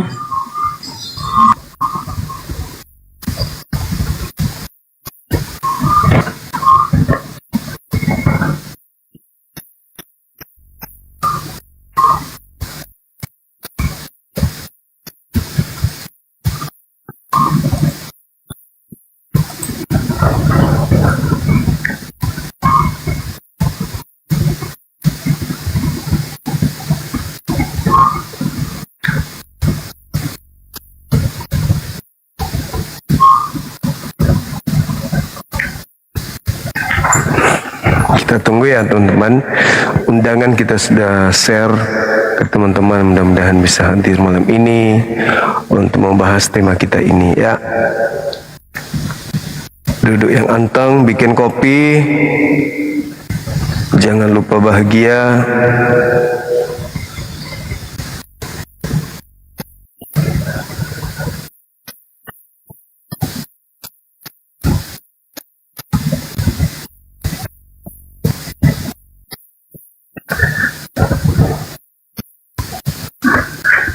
Jaringan saya kayaknya ya, teman-teman.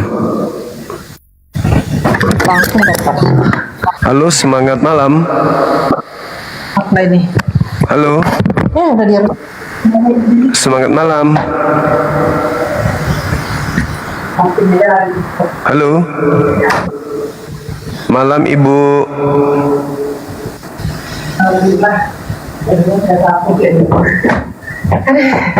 Nikmatnya Tuhan. Bisa. Ya. Halo, semangat malam. Selamat malam, Juma. Dari Katolik Protestan Abang. Sama saja. Oh sama, buka kameranya Bang. Wah, aku nggak bisa buka kamera. Karena apa? Bisul. Bukan, karena bagiku nggak perlu adu muka, adu argumen yang penting. Oh gitu ya? Iya. Oke lah kalau begitu. Silakan Abang. Aku dulu. Iya. Ini membahas tema atau bisa buat tema baru? Ini temanya Bang, lagi hangat-hangatnya ini. YHWH membuat Tuhan baru. Iya. Itu bukan keliru itu, keliru lah. Enggak, Abang, kan ada dalilnya kan? Apa mana dalilnya? Di Kisah Para Pewarta 2 nomor 36. Kisah Kira para KPR. ya 2. Ya, 36. Ya, 36. Ya, saya bacakan ya. Boleh, boleh. Demikian pula salah Bang.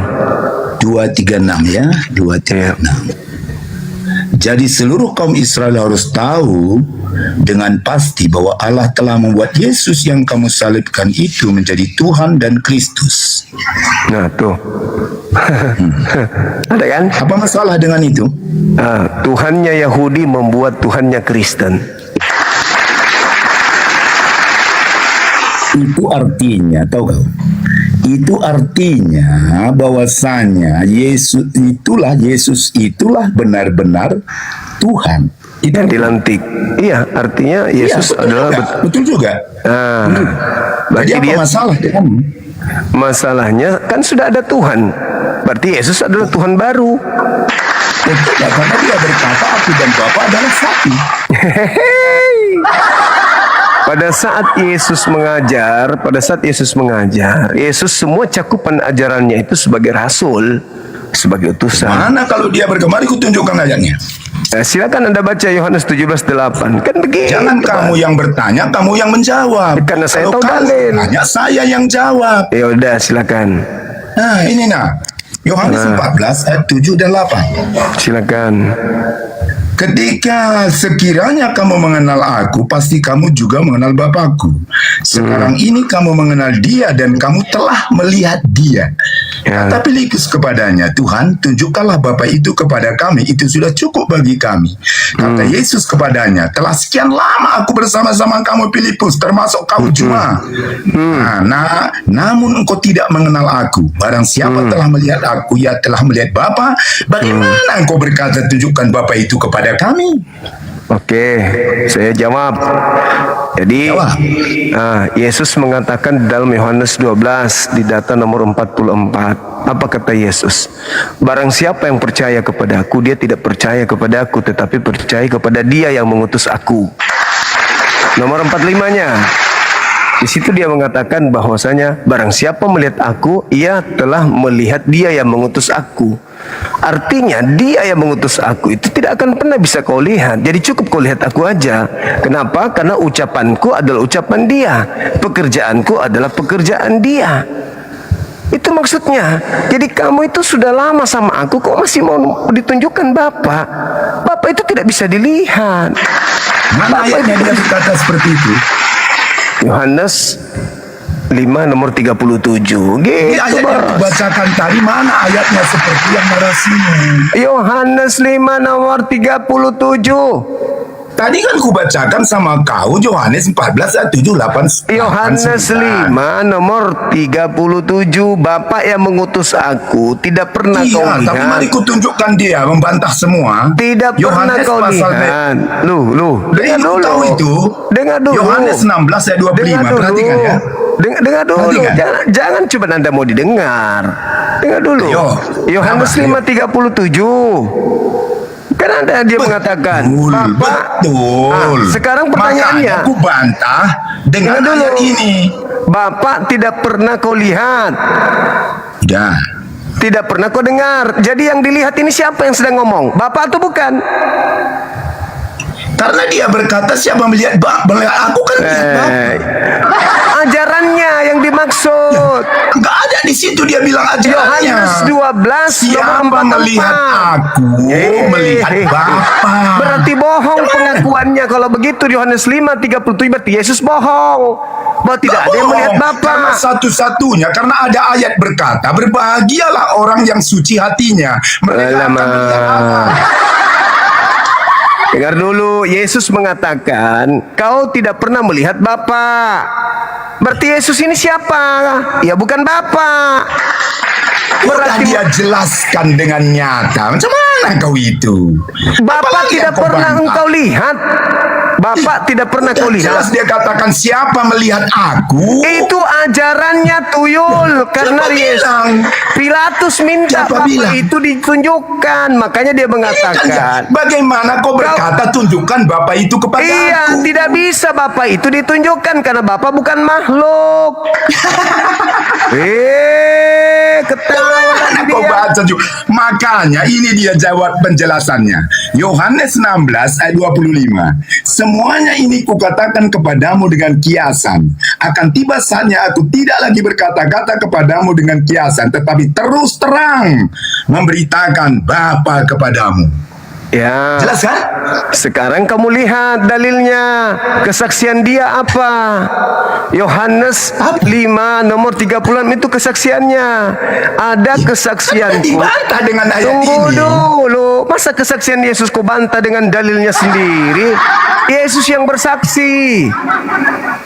Segala Betul, pekerjaan. tapi dia akan berkata semua yang kukatakan tentang Bapa itu kiasan. Lah, dia sudah mengatakan Lalu kesaksiannya. Aku akan mengatakan berterus terang. Kesaksiannya itu hiasan tadi. Anda sendiri yang mengatakan itu hiasan. Kesaksian dia tentang dirinya. Semua mujizat yang aku lakukan, mujizat itu bersaksi bahwa Bapa mengutus aku. Orang Itu dia kesaksian. berkata aku dan Bapa adalah satu. Satu gimana? Yohanes 8 nomor Satu nggak 29. dua. Aku Itu dan Bapa artinya kalau adalah dua. satu. Yohanes Satu nggak 8. dua. Yohanes 8. Mana kau ini? Yohanes 8 nomor 29. Aku dan Bapa adalah dua. Mana? Yohanes 8 nomor 16 17 aku dan Bapa dua. Kau ini Mana? Baca. Yohanes 8. 29 coba kau baca. Ya. 29. Oh iya, aku baca. Habis ini kau Kalau ganti kita- namamu ya, tikus apa yang tikus God yang kau pakai jangan singa. kau ngomong nanti kau singa tunjukkan jantan. nangis nanti kau. Baca Nangis Yohanes nanti kau. 8. Baca Yohanes 8 Pasti kau 29. nangis. Kalau aku ngomong sama kau. Yohanes berapa? 8:29 ini baru belajar dia. Silakan. 8 dan iya, tenang-tenang aja kau. Ya, Kita masih jadi ada air mata atau tidak? Ayat 28. ya 29 tuyul, woi. Nah, kan mulai 29. ikan nangis kan? Yohanes Nangis. 8, Yohanes 8 nomor 29. Pantasan kau tidak mau buka kamera karena ilmumu enggak ada. Yohanes berapa? Yohanes 8 kampret. Tadi udah dibilang dia bukan Yohanes 8, Yohanes 9. Apa yang kau ini? Yohanes 8 nomor 29. Kutu Ulang orang kau jantan. baik-baik lah. Masa kau langsung kerasukan? Makanya kau tidak membuka kamera, Dan kau malu ia kan? yang telah mengutus aku, ia menyertai aku, ia tidak membiarkan aku sendiri, so aku senantiasa berbuat apa yang berkenan kepadanya. Apa masalah dengannya? Tidak membiarkan aku seorang diri. Kalau tidak seorang diri berapa orang? Iya, udah jelas. Makanya Apa iya? tadi Iya kubacakan apa? pasal 16 ayat 25 Iya kan? apa? Iya apa? Berdua atau sendiri? Makanya aku bacakan tadi sama kau. Hey. Yohanes Hey. 16 ayat 25. Hey. Semuanya itu Hey. kukatakan secara Kutu kiasan. jantan, kutu jantan. Aku dan Bapak Apalagi sendiri atau masalah berdua? dengan- Sekarang kan kutanya, kutunjukkan daripadamu. Bahwasanya dia berkata Masalah semua generasi. itu kiasan. Kiasan nenekmu kiper. Yang kiasan Kan? itu melihat Nangis aku, kau melihat langsung, kan? Bapak. Kenapa kau nangis Juma? Hei, masalah generasi. Kenapa kau nangis? Sekarang Masalah kutanya kau generasi. sekali. Kutanya kau sekali aja. Kutanya kau. Apa alasanmu mengikut Muhammad yang jadi abu dan Allahmu yang tak berbuat apa-apa itu? Allah orang Mekah itu. Coba kau jawab. Karena saya waras. Simpel kan? Makanya Kenapa waras Allahmu aja tak waras di neraka dong. Juma? Waras. Dengarkan saya Waras ngomong. atau tidak nunggunya kau di neraka? Dengarkan saya. Karena saya ya, ayo. waras. Nah, karena saya waras, makanya saya tidak mau menuhankan Tuhan yang dilantik oleh Tuhannya Yahudi. Yesus di sorga, Allahmu di neraka. Kau mengikut Allah yang di neraka. Aku mengikut Yesus yang di sorga. Siapa yang waras Juma? Aku waras karena saya tidak Apa yang menyembah waras? makhluk yang dilantik jadi Tuhan. Kenapa kau ikut yang udah di neraka? Hei, aku waras. Yesus Yesus di Aku sorga menunggu waras kami. karena aku nggak mau menyembah makhluk yang dikutuk di atas di salib neraka lalu menunggu. dijadikan Tuhan untuk angkatan jahat. Gitu Mana kau itu? abang. Mana Oke ya. Jadi Tuhannya Yahudi itu adalah Tuhan. Tuhannya Yahudi adalah Tuhan. Ketika mengutus Yesus sebagai orang suci ditolak oleh orang-orang Yahudi, maka orang Yahudi menyalib orang yang diserupakan dengan Nabi Isa. Orang yang diserupakan dengan Nabi Isa itu Jangan kau kemudian percaya Al-Quranmu abad ke-7 datang Jumat. dijadikan sebagai Tuhan bagi orang-orang jahat. Kau kalau tidak percaya Al-Quran, Bung, kalau tidak percaya Quran, setidaknya kau baca Bible. Kisah Para Rasul 2 Iya, aku nomor baca tadi, 36. Nah, di situ ada yang dijadikan Tadi kan Tuhan. Oke? Dalam Yohanes 1 ayat 1 Elohim, bahwa Yesus itu berinkarnasi. Elohim menjadikan Yesus yang kau salib itu menjadi Tuhan. Apa masalah denganmu? Yang penting jaminnya keselamatan. Keselamatan Dia untuk orang ada di jahat. surga dan dijamin keselamatan. Sudah kau akui dulu. Apa alasanmu mengikuti Allah yang udah di neraka itu? Kamu akui dulu bahwa orang yang digantung terkutuk itu oleh Tuhannya Yahudi dijadikan Tuhan untuk orang-orang jahat. Akui dulu, betul atau betul? Siapa bilang orang jahat yang menjadikannya? Yang menyalib Yesus orang Sekarang. jahat atau orang benar? Dengar, yang menyalib Yesus orang jahat atau orang benar? Itu saya nggak mau mengakuinya. Kalau jahat ya jahat dong. Oh, yang Apa menyalib masalah? Yesus orang jahat atau orang benar? Orang jahat. Orang Apa jahat. salahnya? Nah, orang jahat menyalib Yesus. Yesus kemudian dibuat menjadi Tuhan untuk siapa? Untuk orang apa? Bukan begitu konsepnya. Yesus menyerahkan dirinya. Enggak ada. Yesus menyerahkan Saya ulang dirinya lagi. untuk Saya ulang tebusan lagi. dosa. Enggak ada urusan. Dan Itu terserah dia kamu. bangkit. Dan Itu dia naik ke suka-suka sorga. kamu. Itu terserah kamu. Sekarang Yang jelas apa poinnya. alasanmu mengikut Yang jelas Muhammad dan poinnya. Allah orang Dengar. Mekah itu? Yang jelas Cuma- poinnya adalah Yesus dijadikan Tuhan untuk orang jahat atau orang Dia benar. Tuhan memang. Yesus dijadikan menjadi Tuhan Siapa untuk bilang orang jahat. dijadikan? Yesus dijadikan menjadi Tuhan untuk orang jahat atau untuk orang benar? Itu kan jelas untuk dibenarkan, membenarkan orang-orang semua. Yesus Sekarang dijadikan pertanyaanku menjadi kan nggak kau Tuhan. jawab Dengar. cuma. Yesus dijadikan menjadi Tuhan untuk orang jahat atau untuk orang benar? Bukan untuk orang jahat, orang bertobat. Lah, untuk Dan orang memang yang juga untuk menyalib. orang- Jadi menurutmu orang yang menyalib Yesus itu orang benar? Dia yang menyalib Yesus itu orang benar? jahat. Yang Betul. menyalib Yesus itu orang benar atau orang benar, orang salah, orang jahat? Dia menyerahkan dirinya Mulai ngaco. untuk tebusan bagi banyak orang. Mulai ngaco. Sekarang Mulai apa alasanmu ngaco. mengikut Allah yang sudah di Mulai neraka itu ngaco. cuma? Apa alasanmu? Coba. Yesus dijadikan menjadi Tuhan untuk orang jahat. Barang siapa yang menyembah Yesus, Orang dia berarti dialah orang jahat itu. Hanya orang Menyediakan tempat jahat, di sorga bagi orang hanya yang mengikut orang dia. jahat Apa alasanmu? itu, hanya orang jahatlah yang kemudian menjadikan Yesus sebagai Tuhan. Berdasarkan enggak. dalil itu. Orang jahat yang enggak menjadikan dia Tuhan. Nah, kamu salah. Di dalil Kisah Para Rasul 2:36, Sekarang kembali kita kepada ketuhanan. Ayo. Kepada ketuhanan dulu. Elohim menjadikan kemudian Yesus yang disalib oleh orang-orang jahat sebagai Tuhan bagi orang-orang jahat. Itu dalil. Sekarang perlu kutanya kau. Di Jadi mana barang Yesus siapa sekarang? yang Di mana menyembah Allahmu Yesus, sekarang? Coba. berarti Ini yang dia perlu orang cuma. jahat. Karena Tuhan yang sebenarnya adalah yang disembah oleh para nabi, Dia sendiri. bukan yang dilantik. Aku dan Bapa adalah Begitu. satu. Mau apa lagi kau? Itu nabi, itu mau Nabi apa lagi Yesus. kau? Tetapi yang disalib ini, Dia di dijadikan sorga. menjadi Tuhan. Untuk siapa? Untuk orang-orang jahat. Oh. Siapa yang menyembah Yesus berarti kelompok orang jahat. Siapa penyembah Yesus Dia yang berarti ditebus. pengikut Boleh orang juga. jahat. Kan Boleh begitu. juga. Ya kan? Sekarang yang perlu Betul? kutanya kau, apa alasanmu mengikut orang Mekah yang sudah di neraka itu? Sedangkan ketika orang-orang benar diutus oleh Tuhan, tidak ada yang menyembah Yesus. Hanya orang jahat yang menyembah Yesus. Orang Yahudi sampai hari ini masih menyembah kepada pencipta langit dan bumi. Hanya orang jahat yang menyembah Yesus. Itu Murid fakta. Yesus saja orang Yahudi. Tidak Tuhan ada Yesus orang murid Yahudi. Yesus. Tidak ada orang Yesus yang menyalib Yesus. Nggak ada. Murid Yesus. Yang menyalib itu kenapa pula murid?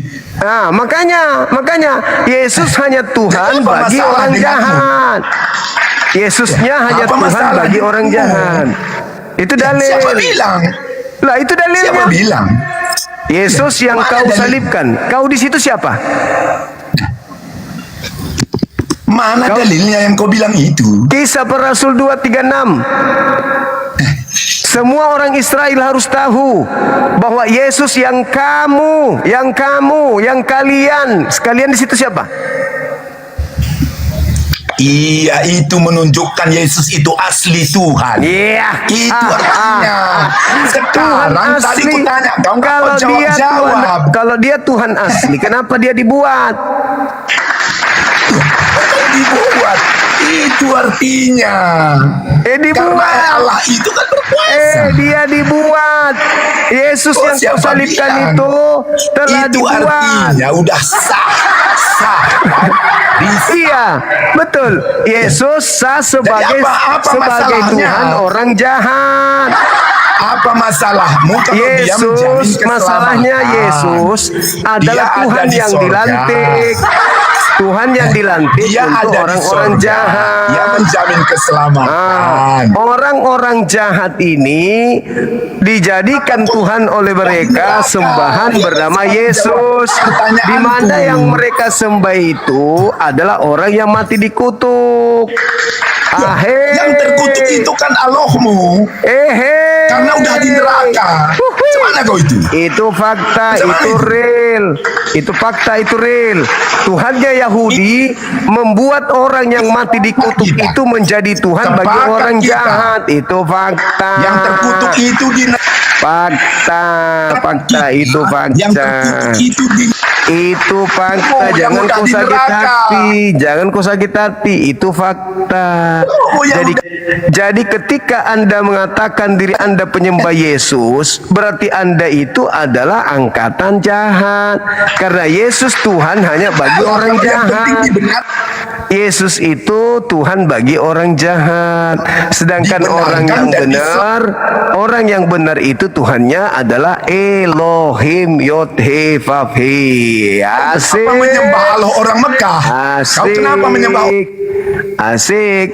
Tuhan yang disembah oleh para nabi itu adalah Tuhan alam semesta.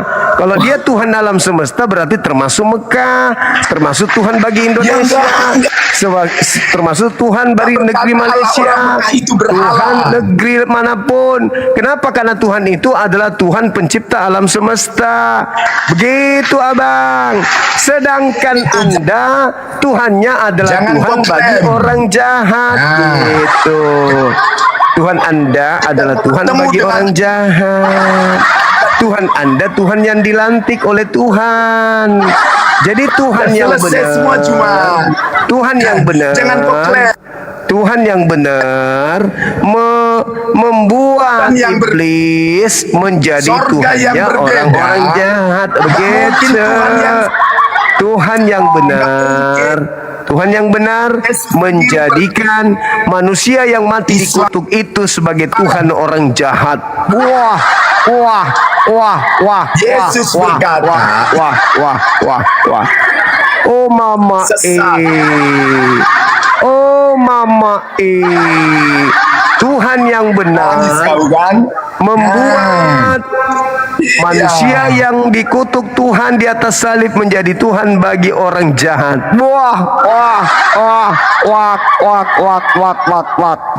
Pencipta langit dan bumi, melantik orang yang mati dikutuk menjadi sembahan bagi orang jahat. Apalagi kau. Ya, Udahlah. agamamu itu. Udahlah. Tinggalkan. Kamu tinggal akui Jadi orang saja Kristen. kau menyembah Tuhan yang dilantik sudah. Jangan kau keraskan hatimu. Udah ketahuan kau menyembah Tuhan yang dilantik oleh Tuhan yang betul. Tuhan yang sesungguhnya melantik manusia yang digantung dengan jalan kutuk menjadi sesembahan buat orang-orang kafir. Jadi Tuhan yang sebenarnya melantik atau membuat manusia yang digantung terkutuk menjadi Tuhan bagi orang jahat. Jangan kau sakit hati, itu fakta, itu real. Jadi kalau kau tidak mau digolongkan orang-orang yang jahat, kata Petrus, berilah dirimu, bertobatlah dan tinggalkanlah angkatan jahat. Maksudnya apa itu? Ya keluar dari penyembah orang yang dikutuk. Sebab dengan Anda menyembah orang yang dikutuk, itu sama halnya Anda menerima hadiah dari Tuhan untuk orang-orang kafir. Enak gak? Dalil itu bosku, dalil. Tak bisa kau lari bosku. Itu dalil dalam kitab adab Anda sendiri. Oke?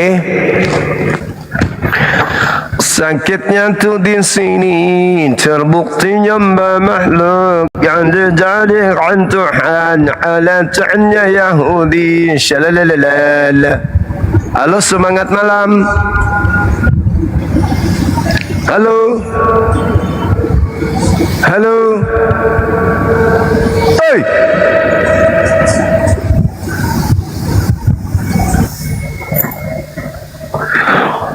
Tuhan yang betul melantik, Tuhan tak betul. Tuhan tak betul dilantik untuk kutu jantan.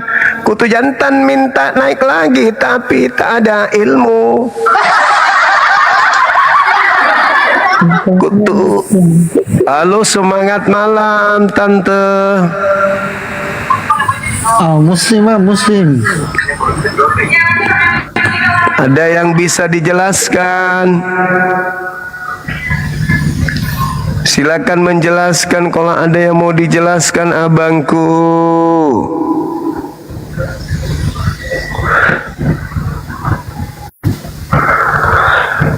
Sudah jelas-jelas dalilnya ada kayak begitu bunyinya mau disangkal. Red. Halo saudara. Dia bersaksi di situ, dia menerangkan di situ bahwa dia ambil bagian dalam kejadian seperti itu. Halo bang. Halo. Halo. Halo teman-teman, apa kabar? Ada onde-onde kah? Halo Mbak Minosa. Halo. Halo Mbak. Begitu bencimu kepadaku.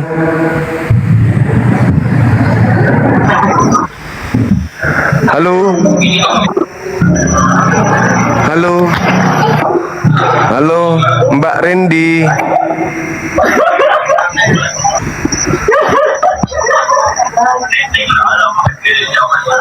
Nggak lucu. Jelas-jelas orang Yahudi harus tahu bahwa Yesus yang kau salibkan itu telah dijadikan menjadi Tuhan. Ya sudah, terima aja nasib lo. Halo, semangat malam. Ya, malam. Buka kamera bang. Katolik atau Katolik? Islam. Hah? Islam. Ya, Islam, yakin itu bang? Ya. Alhamdulillah. Assalamualaikum. Waalaikumsalam warahmatullahi wabarakatuh. Ini kutu jantan. Kalau kau mau belajar, buka kamera biar ku ajarin. Gantian ngomong, jangan kau kayak orang serupan kutu. Ilmu nihil tapi mau diskusi denganku, gimana ceritanya kamu berdiskusi sama aku? Kau hanya ngotot aja, bertahan pada kesalahan. Itu modal ngotot. Halo, semangat malam. Ayah Rizky. Ada onde-onde Kak Mas? Bukan kayaknya nek sendiri nek. Bang Zuma ini Islam. Iya bang, aku bang. Mau berapa tusuk?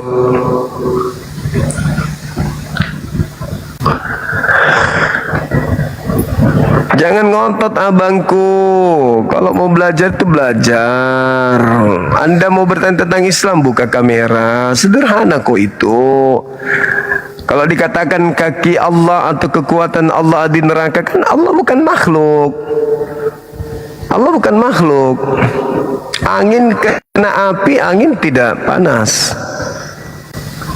Nah, apalagi pencipta langit dan bumi bukan makhluk. Jadi baginya neraka ya bukan apa-apa, ciptaannya itu. Beda kalau ada Tuhan duduk di kursi roda yang Nazla mengunci pintu belakang, Bun. neraka. Kunci pintu muka. Halo. Halo. Ambil air. Beda kalau ada manusia duduk di kursi roda yang rodanya pakai api. Manusia kena roda api ya panas lah, namanya manusia. Tapi Tuhanku bukan manusia, sehingga dia merasakan panasnya api. Begitu saudaraku, makanya belajar.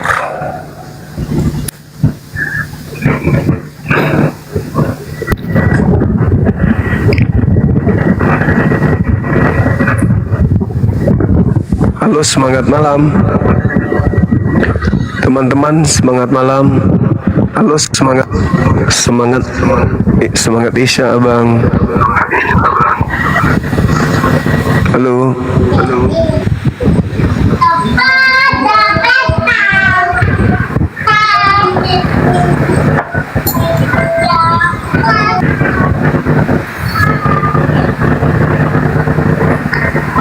Halo saudara Sam.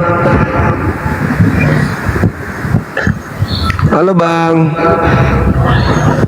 Islam bang. Sambalado. Semangat malam. Itu kan gabung ya. Itu digabung. Halo. Halo. Semangat malam. Ada onde-onde kah?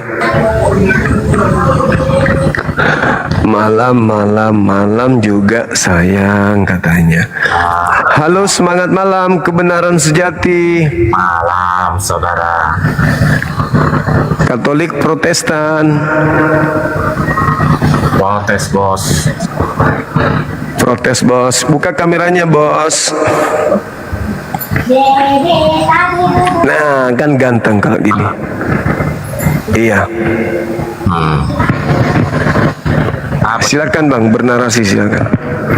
Yang kita bahas terkait Yotevave, Tuhannya Yahudi membuat Tuhan baru bernama Yesus untuk orang-orang yang menyalib Yesus. Silakan. Jadi yang menurut mana lebih baik, Tuhannya Yahudi itu yang Yesus itu atau Tuhannya yang di Arab itu? Enggak ada Tuhan dibuat di Arab. Ini yang dibuat di sini adalah Tuhan bernama Yesus. Yesus itu Tuhan yang dibuat. Iya, Tuhanmu ya. Tuhanmu berasal dari mana? Tuhan kok berasal? Yang berasal itu Tuhan Anda, berasal dari rahim Maria. Tuhan saya nggak berasal, kan lucu. Tuhan kok berasal? Jangan bahas itu bang, jangan bahas itu. Ini yang kita bahas ini, Tuhan yang dibentuk, manusia yang dibentuk menjadi Tuhan. Kalau dalam Al-Quran jelas. Tuhan saya yang dibentuk dalam bentuk manusia itu mana lebih baik, Tuhan saya atau Tuhan kamu? Itu yang saya tanya. Oh Tuhan saya jelas, karena Tuhan saya Tuhan asli. Kalau Tuhan Anda Tuhan buatan. Tuhan saya yang membuat Tuhan Anda. Tuhan kamu, pegang ngomongannya. Tuhan kamu itu Tuhannya yang lengkap, yang secara fisiknya. Tuhan saya tidak punya fisik bang. Tuhan saya bukan makhluk seperti Tuhan Anda. Iya, emang Tuhan saya makhluk. Yang punya fisik itu makhluk. Kayak Tuhan Anda punya pantat, punya bokong, punya nonot. Itu Tuhan Anda. Tuhan Anda kalau tidak makan dia kena busung lapar. Tuhan Anda kalau tidak mandi kena panu Tuhannya. Tuhan Anda kalau tidak tidur ngantuk.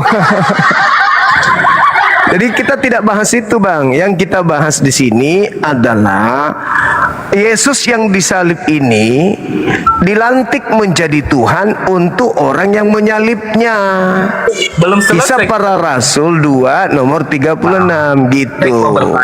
Lalu yang punya argumen itu nggak bisa apa ketua konsisten. Belum selesai. Ya, Tuhan Anda ini yang dilantik bang. Ini temanya tuh tema ini bang. Ada tema ini. Ini HWH ini membuat Tuhan baru. Sekarang saya tanyakan mana lebih baik Tuhannya yang Kok larinya ke situ?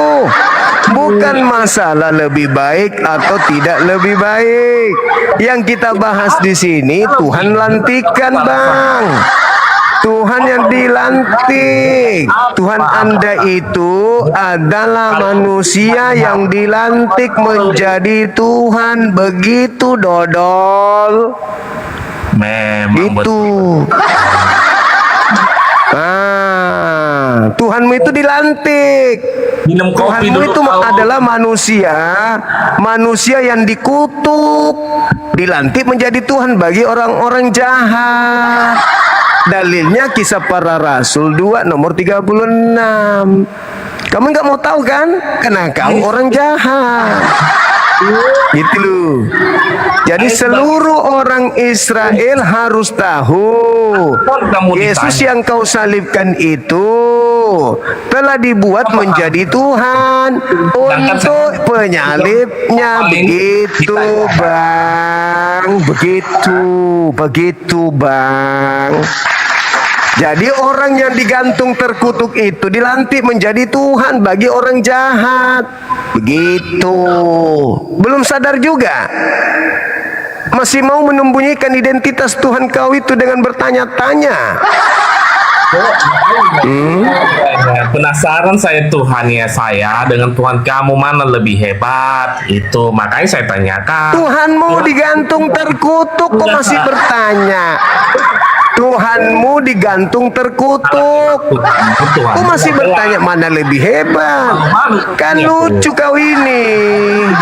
Tuhanmu berdoa kepada Tuhanku. Tuhanmu berdoa kepada Tuhanku. Saya aja loh. Iya kan saya sudah jawab samamu. Tuhanku menciptakan Tuhanmu. Tuhan saya menjadikan Tuhanmu Yesus menjadi sembahan untuk orang-orang kafir kayak kau ini bang.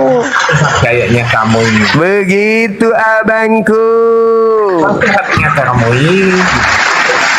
Begitu kawan. Jadi Tuhan saya itu yang maha suci itu menjadikan iblis menjadi Tuhan untuk orang-orang kafir. Makanya di dalam khotbah Petrus itu begitu bang. Oke ya, saya tanyakan sekarang sama kamu kalau jauh. Kenapa kamu tidak mau menanggapi, cuman mau bertanya? Kenapa kau tidak tanggapi dulu?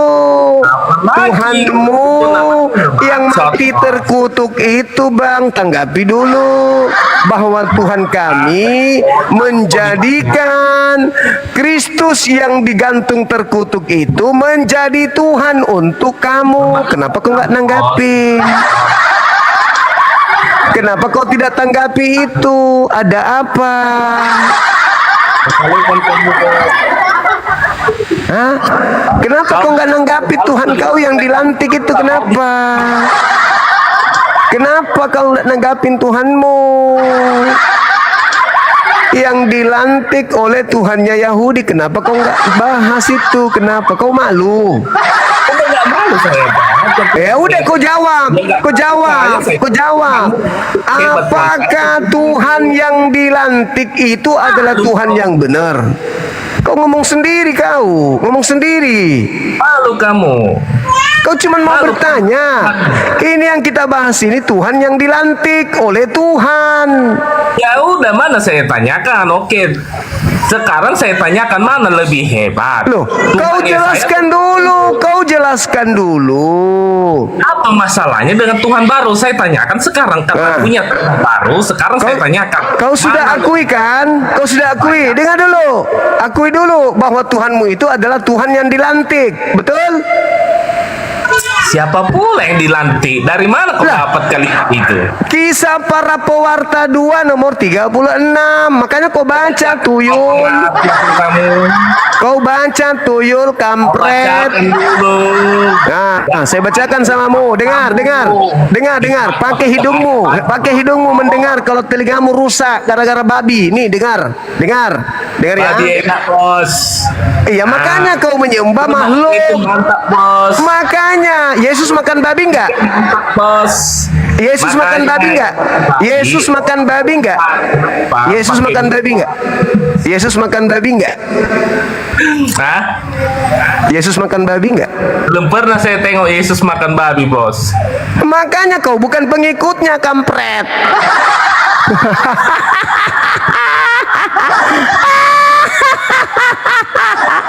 Kau itu bukan pengikut Yesus.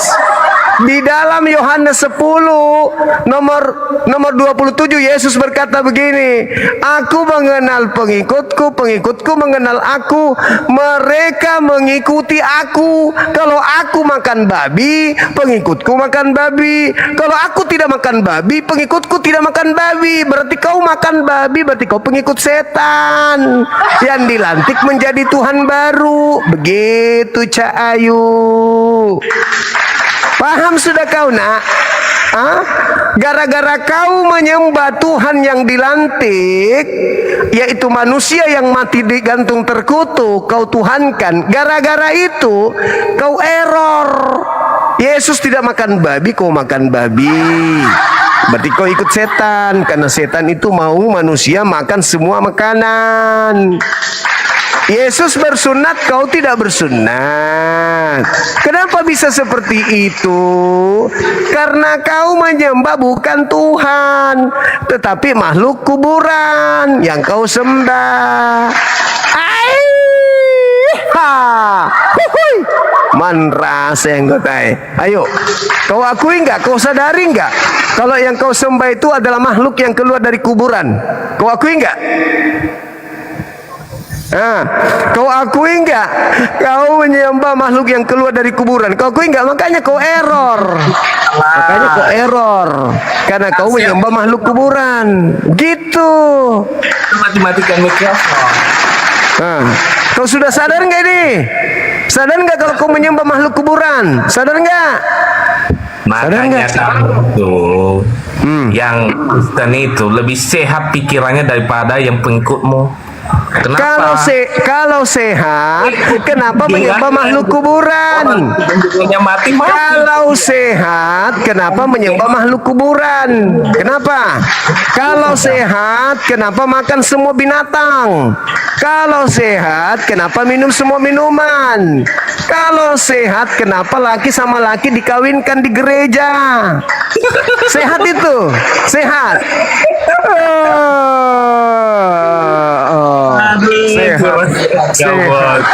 Sehat. Tuhan. Kau sudah sadar ya? Bos. Kau sehat ya? Kau sehat kau bilang ya? Kenapa kau menyembah makhluk yang dilantik? Kenapa kamu menyembah makhluk yang dilantik oleh Tuhannya Yahudi? Kenapa? Kenapa? Kenapa kau menyembah manusia yang dikutuk Tuhannya Yahudi? Kenapa? Lebih baik itu dikutuk daripada yang di kuburan, Bos. Siapa yang menyembah kuburan? Kau. Kan keluar dari kubur. Yesus keluar dari kuburan disembah. Nggak malu. Tidak malu. Tidak malu. Keluar dari kubur disembah. Keluar dari kuburan Tuhan. Orang Indonesia kalau orang mati keluar dari kubur itu setan. Kalau kau keluar dari kubur Tuhan. Memalukan Bos, nggak ada ilmu dangkal. Keluar dari kubur itu setan, bukan Tuhan, tuyul. Bos, keluar dari kubur itu setan, hantu, bukan Tuhan. Tuhan pencipta langit dan bumi itu tidak pernah keluar dari kubur. Pencipta langit dan bumi itu tidak bernonot. Tuhan kok bernonot. Pencipta langit dan bumi itu tidak beranus. Tuhan kok beranus.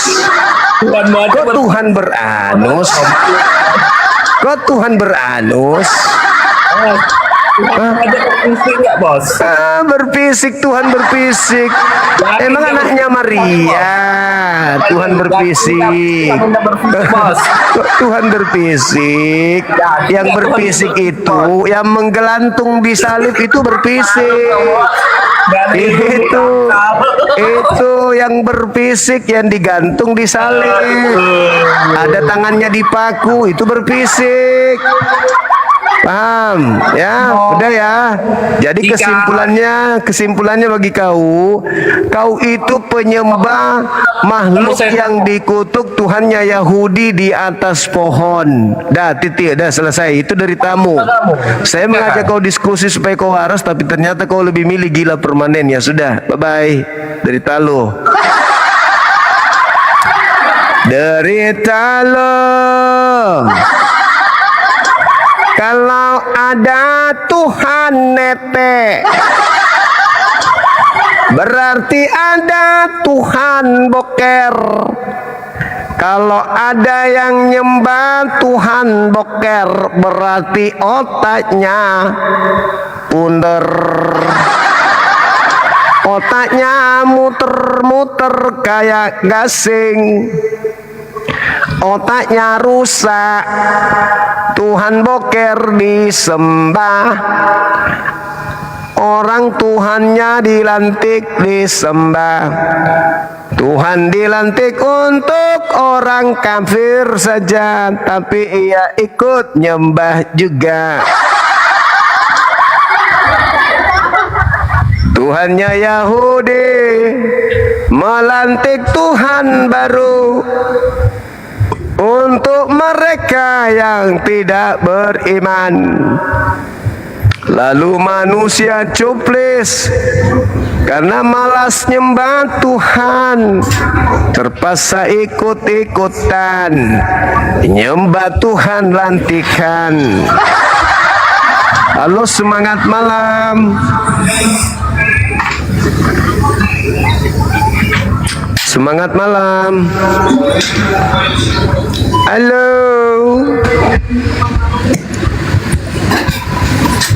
Saudara owner, selamat malam.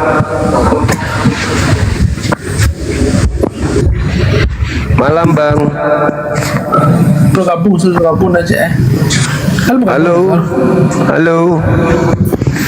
Halo. Kamu udah nanya ngeceknya. Halo. Halo. Malam, Mas Bima. Malam juga, Bang. Silakan buka kameranya.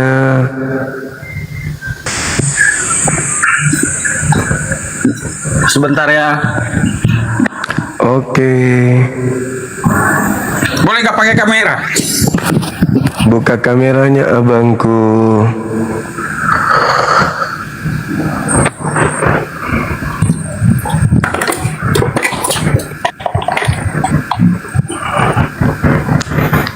La la la la la. La la la la la la la la.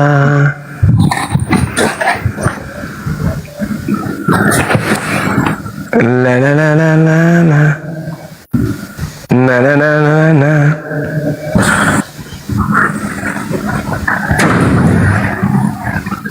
Itulah.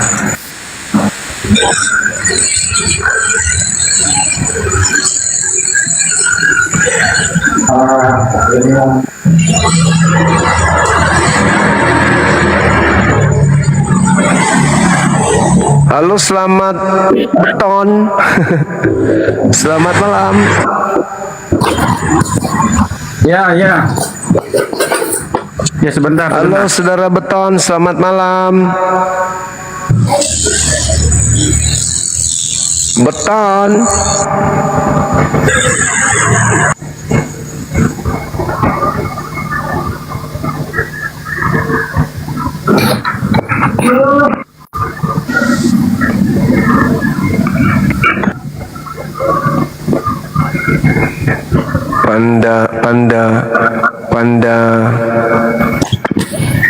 Panda. Pandangan pertama kamu seperti banci.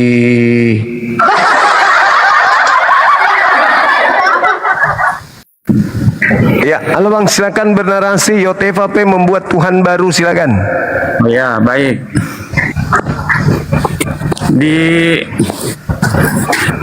Ini kan berdasarkan Kisah Para Rasul 2 ya, ayat 36. Siap. Ya, jadi seluruh kaum Israel harus tahu dan pasti bahwa Allah telah membuat Yesus yang kamu salibkan itu menjadi Tuhan dan Kristus. Nah, ayat ini kan latar belakangnya dari ayat 14 ya. Nah, sebenarnya latar belakangnya dari ayat 1. Kenapa? Di ayat 1 dikatakan begini.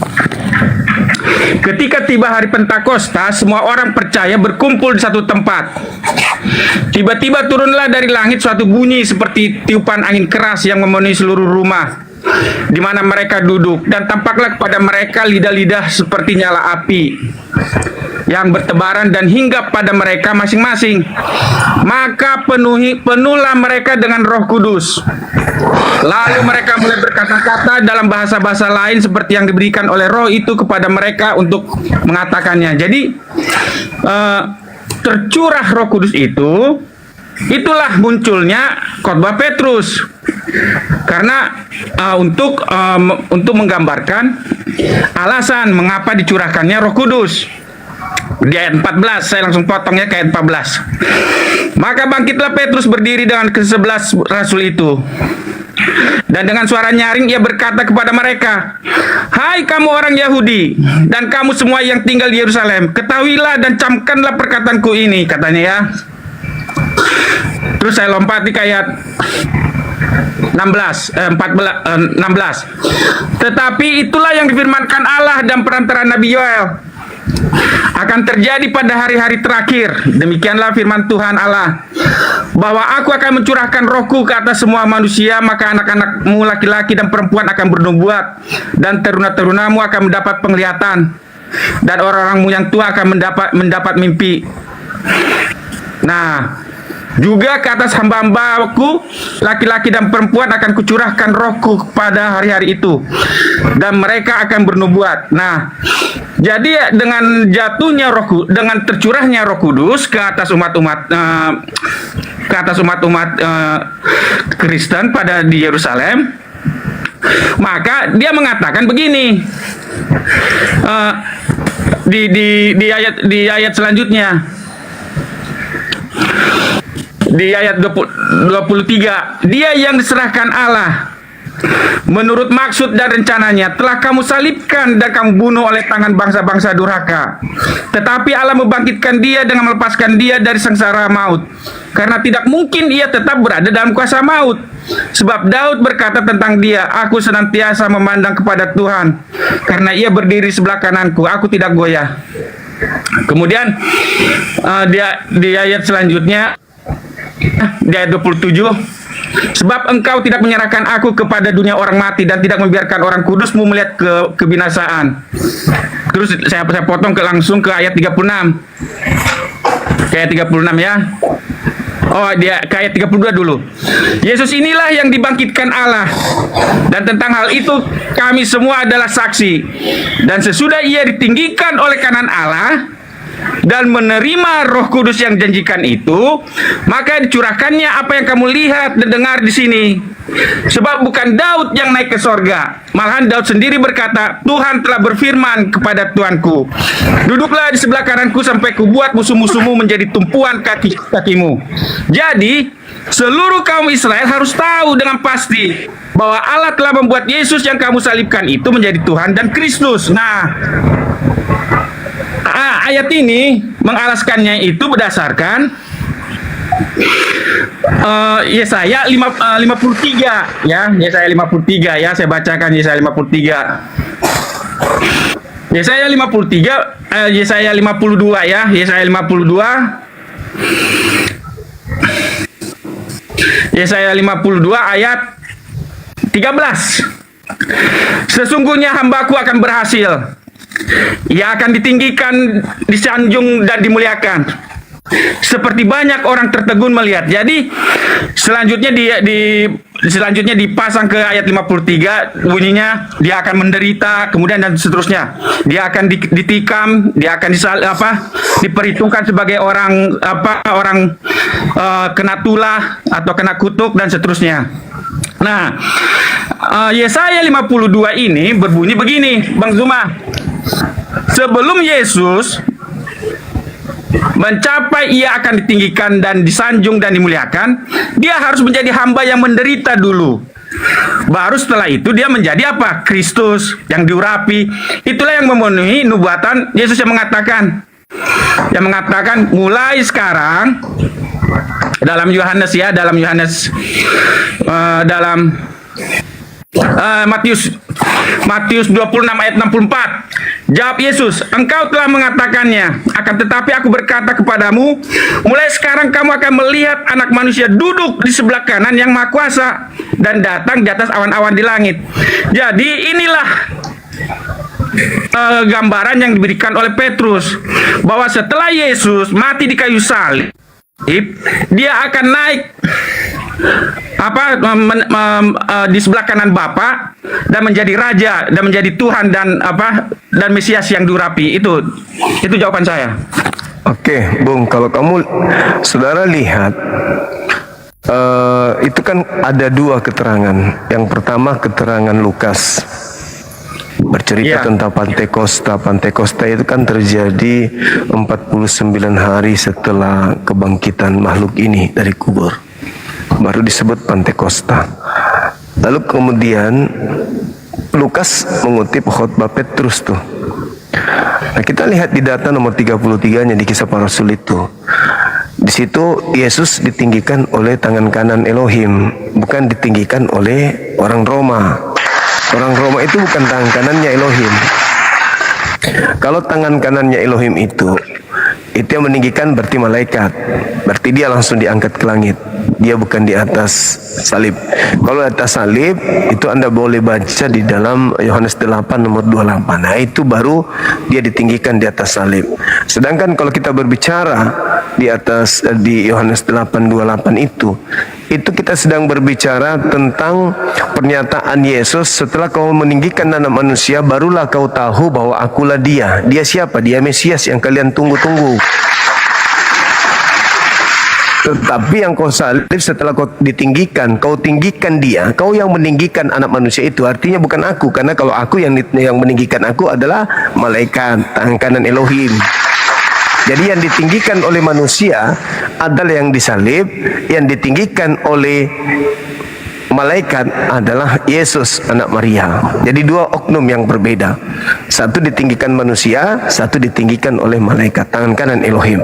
Makanya dikatakan yang ditinggikan anak manusia itu dibuat menjadi Tuhan. Bagi siapa? Bagi yang meninggikan. Siapa dia? Orang-orang jahat. Orang-orang jahat ini yang meninggikan Yesus, dalam arti kata yang meninggikan pengganti Yesus, itulah yang dijadikan mereka Tuhan bagi mereka. Nah, sedangkan ketika mereka dikatakan yang kau salib itu adalah anak manusia, kau jadikan Tuhan kamu yaitu Elohim, menjadikan dia sebagai Tuhanmu. Dan Kristus, ingat di dalam Lukas 2:11, Yesus itu sudah Kristus dari bayi, bukan nanti dilantik di situ. Itu yang perlu saudara pahami. Jadi ketika orang-orang Farisi, orang ahli Torah, imam kepala mahkamah agama mendengarkan khotbah Petrus, apa yang terjadi? Mereka merasa sangat terguncang, mereka merasa sangat tersakiti. Kenapa merasa tersakiti? Karena mereka itu seakan-akan merasa dikutuk oleh Elohim, sehingga yang tadinya mereka menyembah Elohim beralih kepada sembahan baru bagi mereka. Makanya dikatakan di sana, setelah mereka mendengarkan itu, hatinya sangat katanusso. Apa artinya katanusso itu? Katanusso artinya hatinya sangat tersakiti, hatinya terasa sangat tercabik-cabik. Mereka seakan-akan disakiti begitu tajam, begitu ganas, begitu mendalam hatinya, sehingga dia mengatakan apa? Mereka mengatakan, apa yang harus kami lakukan kalau begitu? Disuruh bertobat kan? Disuruh bertobat dan disuruh meninggalkan angkatan jahat. Maksudnya apa? Jikalau engkau ingin kembali kepada Tuhan Elohim, meninggalkan Tuhan yang dilantik ini, maka kau harus bertobat dan tinggalkan angkatan jahat, tinggalkan orang-orang yang menyalib Yesus. Di antaranya kamu bertobat. Jangan kau masih di situ, karena kapan kau masih di situ, maka selama-lamanya kau akan menjadikan yang kau salib itu sebagai Tuhanmu. Sementara mereka adalah orang-orang bertuhan, cuman tidak percaya kepada kemesiasan Yesus, menolak kemesiasan Yesus, tapi masih menyembah Tuhan yang betul. Tapi begitu mereka gigih mau membunuh Yesus, pengganti Yesus dilantik menjadi Tuhan bagi mereka. Ingat baik-baik. Ketika orang yang dilantik ini menjadi Tuhan bagi mereka ini, mereka sebut dengan nama Yesus, maka tergenapilah sudah penyesat yang memakai nama Yesus dan menyesatkan banyak orang. Apa orang yang disesatkan yang banyak ini? Adalah sisa-sisa atau keturunan daripada orang jahat, mengajarkan orang Barat, orang Asia untuk menuhankan Tuhan lantikan tersebut. Apakah orang Yahudi menyembah kepada makhluk yang dilantik ini? Tidak. Mereka masih menyembah Tuhannya orang Yahudi sampai hari ini. Siapa yang menyembah Tuhan lantikan? Orang Roma, orang Yunani, orang Inggris, orang Portugis, orang Belanda. Mereka yang bukan kemudian pengikut Nabi Isa atau Yesus, tetapi pengikut angkatan jahat yang Tuhannya Yahudi memberikan Tuhan kepada mereka untuk mereka sembah. Al-Quran Surah Al-Araf ayat 27 dan juga ayat 30. Tuhan menjadikan iblis sebagai Tuhan bagi orang-orang kafir disebabkan karena mereka tidak beriman. Nah, yang harus saudara pahami di sini adalah Yesus yang mereka lantik, dalam arti kata manusia yang mati dengan jalan kutuk di atas salib, itu dijadikan menjadi Tuhan bagi mereka. Mereka siapa? Orang jahat. Anda harus iakan dulu itu, bahwa Yesus dilantik menjadi Tuhan, dibuat menjadi Tuhan untuk yang menyalib. Siapa menyalib ini? Orang tidak beriman, orang yang tidak beriman. Maka Yesus adalah Tuhan bagi orang-orang yang tidak beriman. Silakan. Baik, tapi kita beda pandangan ya Bang Zuma ya. Itu dua pandangan Bang Zuma. Tetapi menurut pandangan saya, ini adalah penggenapan dari janji Yesus dalam Yohanes 18 ayat 36 ya. Yohanes 18 ayat 36 dikatakan begini. Jawab Yesus, "Kerajaanku bukan dari dunia ini. Jika kerajaanku dari dunia ini, pasti hamba-hambaku telah melawan, supaya aku jangan diserahkan kepada orang Yahudi. Akan tetapi kerajaanku bukan dari sini." Maka kata Pilatus kepadanya, "Jadi engkau ada raja?" Jawab Yesus, "Engkau mengatakan bahwa aku adalah raja. Untuk itulah aku lahir dan untuk itulah aku datang ke dalam dunia ini, supaya aku memberi kesaksian tentang kebenaran. Setiap orang yang berasal dari kebenaran mendengarkan suaraku." Kemudian dalam Matius 26 ayat 64. Jawab Yesus, "Engkau telah mengatakannya, akan tetapi aku berkata kepadamu, mulai sekarang kamu akan melihat Anak Manusia duduk di sebelah kanan Yang Maha Kuasa dan datang di atas awan-awan di langit." Jadi maksud khotbahnya Petrus di Kisah Para Rasul 2 ayat 36 ini adalah bahwa Yesus itu sekarang sudah menjadi pimpinan atau raja, makanya dia diurapi di surga. Makanya duduk di sebelah kanan takhta Bapa.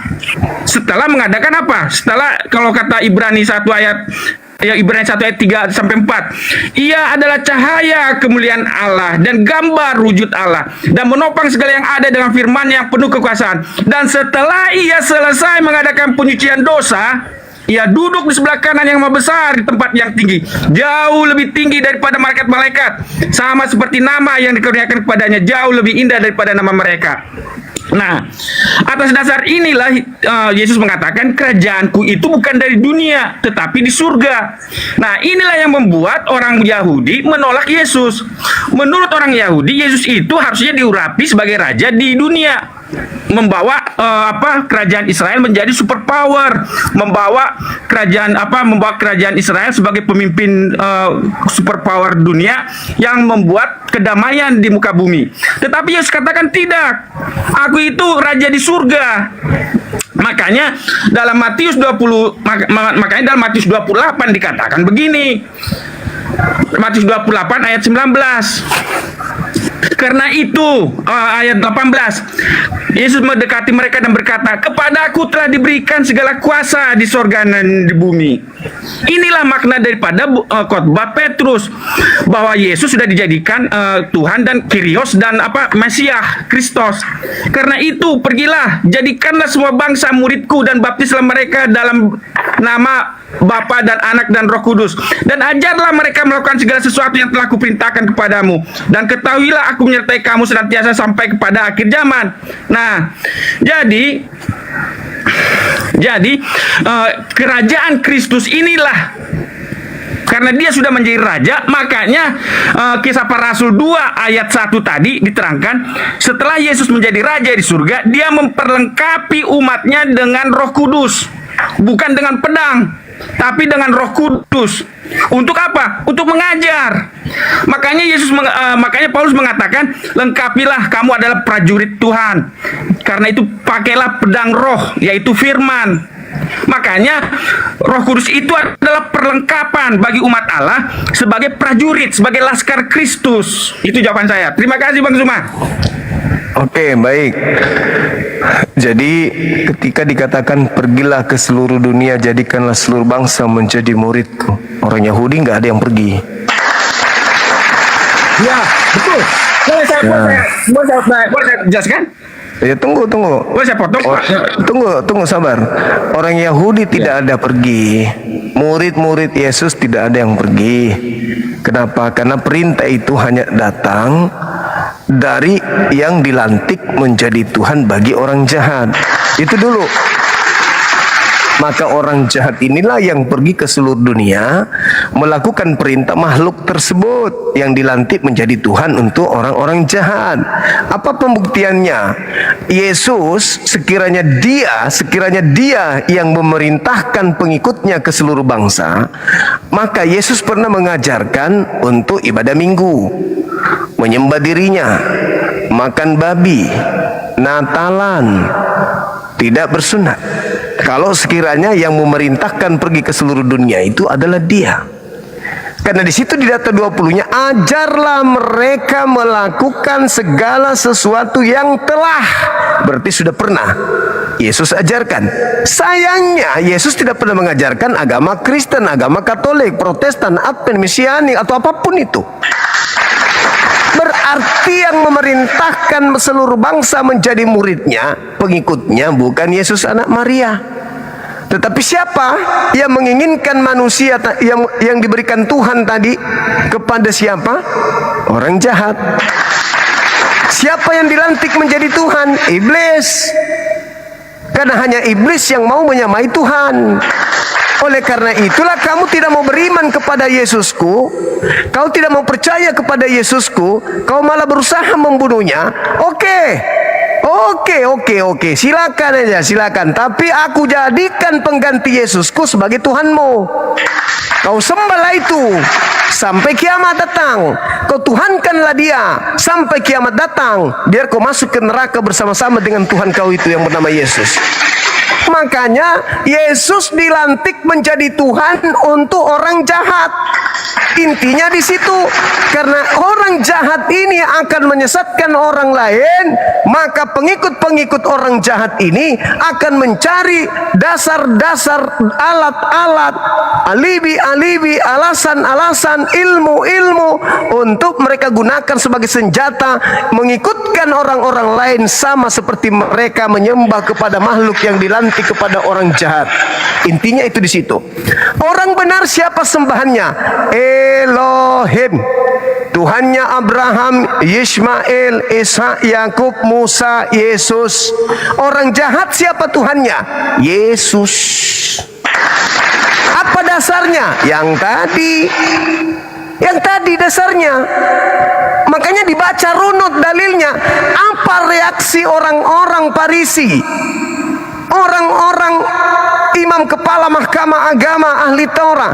Apa reaksinya ketika Petrus mengatakan, seluruh orang Israel harus tahu bahwa Yesus yang kau salibkan itu telah dijadikan, Tuhan telah membuatnya menjadi Tuhan dan Kristus. Untuk siapa? Untuk orang benar atau orang jahat? Orang jahat. Jadi orang jahat sudah memiliki Tuhan. Karena orang jahat ini juga percuma aja menuhankan Elohim, tetapi dia tidak melakukan perintah Elohim.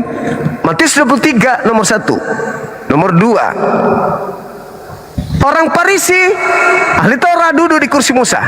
Dengarkanlah setiap perkataan mereka, tapi jangan kau ikuti perbuatan mereka, karena mereka hanya berkata tapi mereka tidak mempraktekkan. Jadi saudaraku, ketika hari ini Anda memperjuangkan ketuhanan Tuhan manusia bernama Kristus ini, Anda sedang ingin menyeret orang lain menjadi pengikut orang-orang jahat.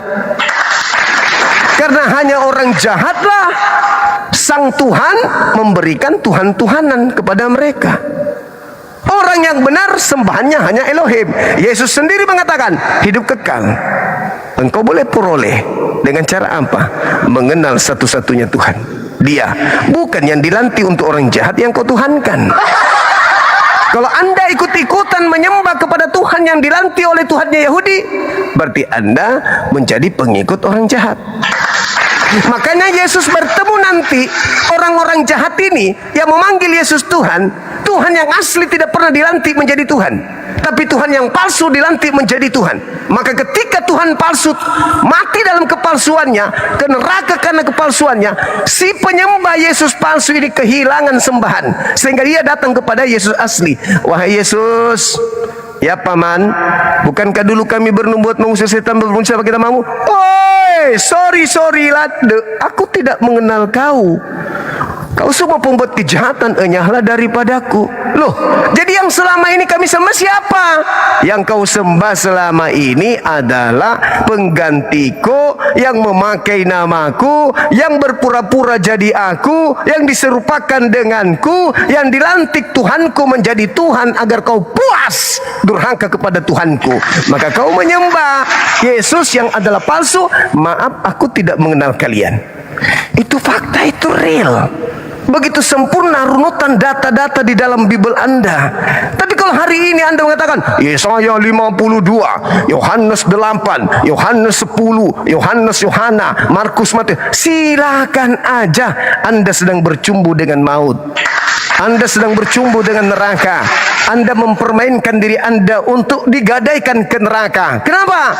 Anda sedang ingin memperkenalkan Tuhan yang dilantik untuk orang-orang kafir. Ingat, yang menyalib Yesus adalah orang kafir. Yang menyalib Yesus adalah orang-orang yang membenci Yesus. Yang menyalib Yesus adalah orang yang kufur terhadap ajaran Yesus. Yang menyalib Yesus adalah orang yang ingkar tidak beriman kepada Yesus. Mereka yang menyalibkan oleh Elohim Tuhannya Yahudi dikutuk dengan cara apa? Diberikan Tuhan dari merek, dengan merek Yesus yang mereka salibkan sendiri. Jadi seluruh orang Israel harus tahu bahwa Tuhan Elohim telah menjadikan Yesus yang kau salibkan itu menjadi Tuhan dan Kristus. Untuk siapa? Ya untuk kamu. Kalau kami kan sudah punya Tuhan. Siapa Tuhan kami? Elohim. Kau yang menyalibkan oknum yang bernama Yesus, kau diberikan hadiah untuk dari Tuhan Yahudi. Apa itu? Kau jadikan dia Tuhan. Di antara mereka ada yang terharu, ada yang marah, ada yang sedih.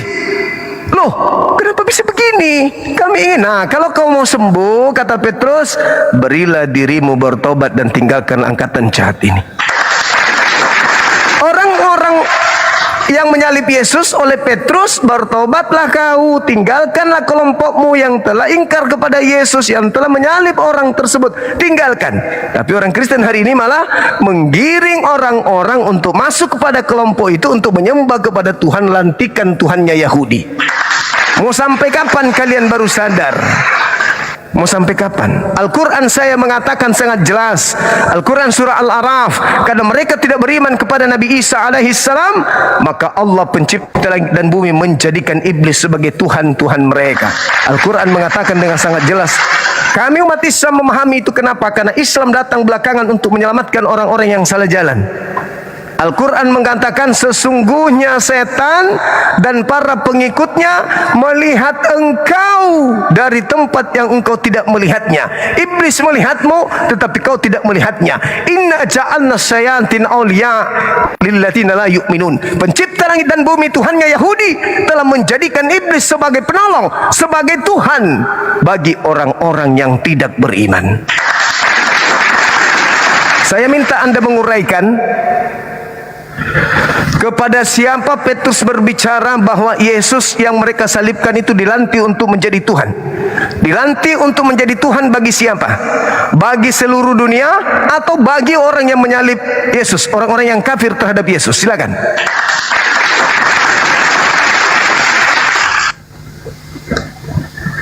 Baik, seperti saya terangkan tadi, mengapa tadi ada kalimat Bang Zuma mengatakan sampai hari ini orang Yahudi atau orang Israel tidak mempercayai bahwa Yesus adalah Mesias yang janjikan. Itu betul. Kenapa?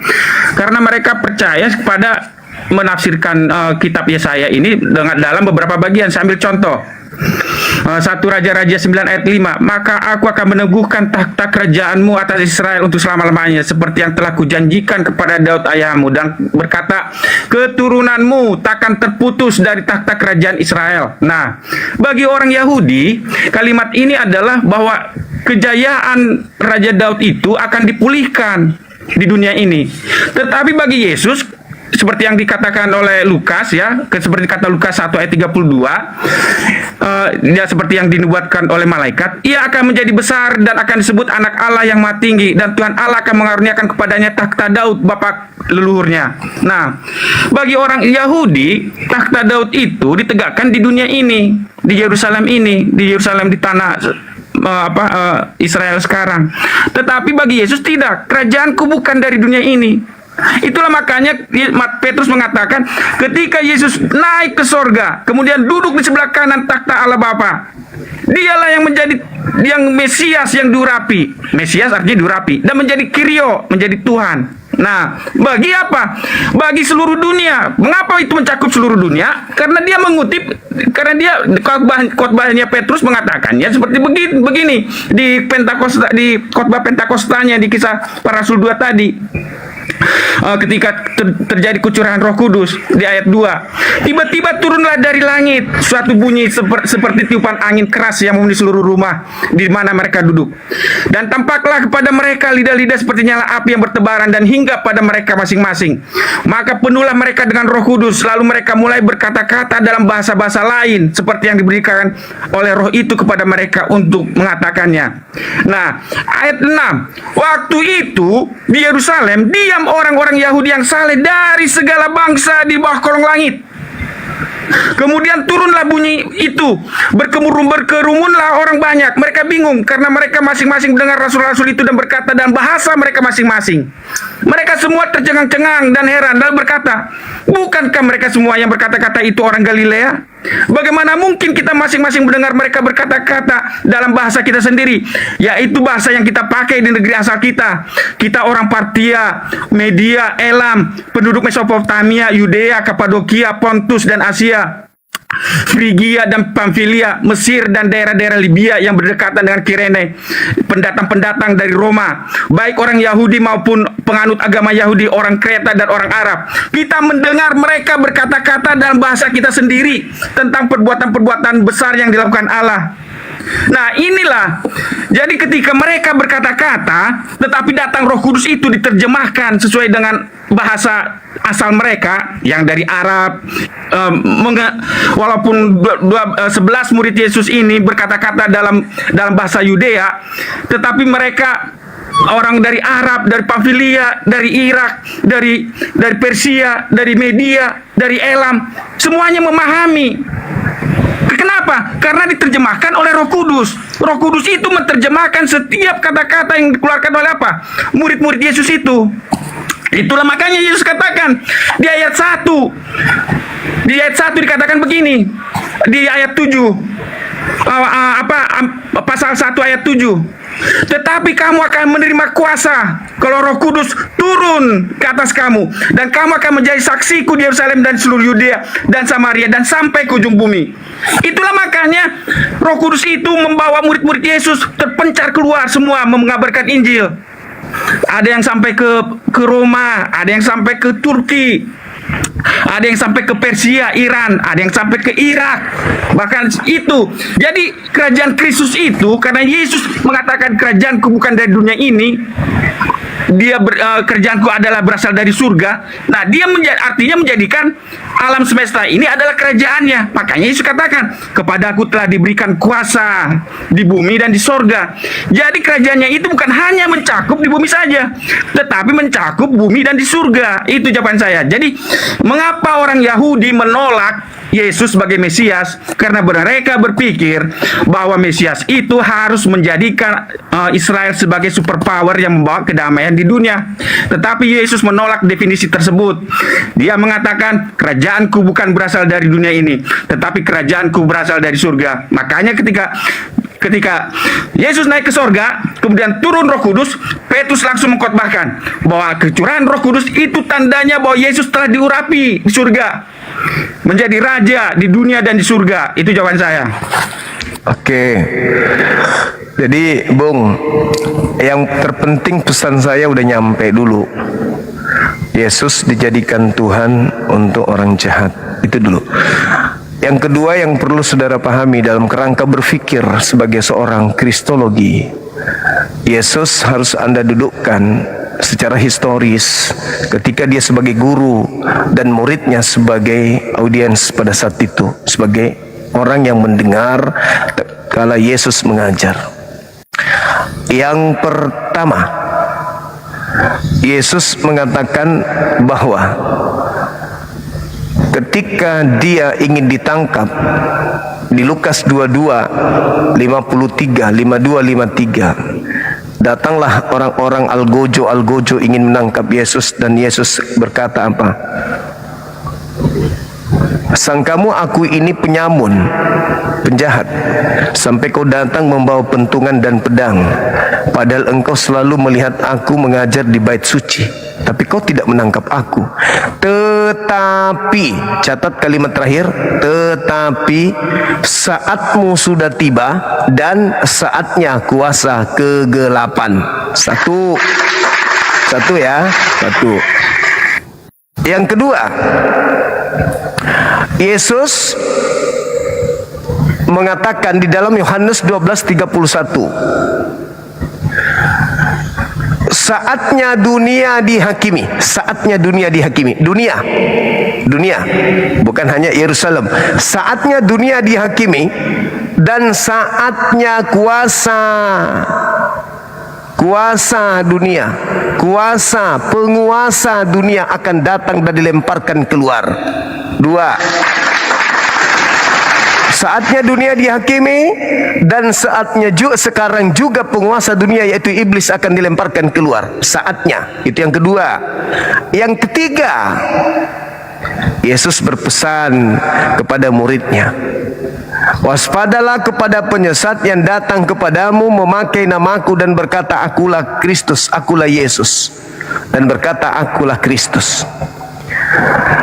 Kristus palsu, 24-nya, atau Yesus palsu akan datang melakukan banyak tanda-tanda dahsyat. Di antaranya tadi yang di Pantekosta itu, hari Pantekosta. Tanda-tanda dahsyat dan mujizat-mujizat serta kekuatan-kekuatan. Tujuannya untuk apa? Titik 2, sekiranya mungkin menyesatkan orang-orang pilihan juga. Panjang kali. Catat itu. Jadi kalau Anda hari ini merasa belagak, itu karena sudah dinubuatkan menyesatkan orang-orang pilihan juga. Yang ketiga, yang keempat, Yesus mengatakan ketika dia kecewa demi kekecewaan terhadap umatnya yaitu Bani Israel. Apa kata Yesus? Matius 23 nomor 39. Mulai sekarang kau tidak akan melihat aku lagi sampai kau berkata, diberkatilah dia yang datang dalam nama Tuhan. Halilintar.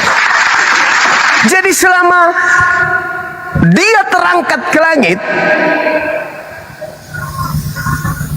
sampai muncul orang-orang yang mengaku Yesus, makhluk-makhluk mengaku Yesus, itu bukan Yesus. Karena kau tidak akan melihat aku lagi. Dan siapa itu? Ya kan dia udah bilang, saatnya sudah tiba. Kuasa kegelapan sudah tiba. Penguasa dunia sudah tiba. Sekarang. Maka oleh karena itulah Petrus berkhotbah. Apa? Seluruh orang Israel harus tahu bahwa Yesus yang kau salibkan itu Allah telah membuatnya menjadi Tuhan dan Kristus. Untuk siapa dia dijadikan Tuhan? Untuk orang-orang jahat. Orang-orang jahat setelah menjadikan Yesus sebagai Tuhannya, sembahannya, apakah diam? Tidak. Kata Yesus, mereka akan menyesatkan banyak orang. Berarti ada upaya-upaya yang mereka lakukan, perangkap-perangkap yang mereka buat untuk menyesatkan dunia manusia sampai di akhir zaman. Salah satu korbannya saudara saya. Kenapa kemudian saya mengatakan Anda adalah salah satu korbannya? Tuhan itu maha suci. Tuhan bukan manusia. Tuhan bukan anak manusia. Tuhan tidak serupa dengan manusia. Tuhan bisa melakukan apa saja dalam hal penciptaan. Tapi anak orang Anda tuhankan, makhluk yang kedua dari kubur dan Anda tuhankan. Kenapa bisa seperti itu? Yaitu tadi, menyesatkan orang-orang pilihan juga. Kalau orang pilihan saja, maksudnya siapa orang pilihan ini? Murid-muridnya. Bisa disesatkan oleh Yesus palsu, apatah lagi Kristen yang di luar daripada mereka.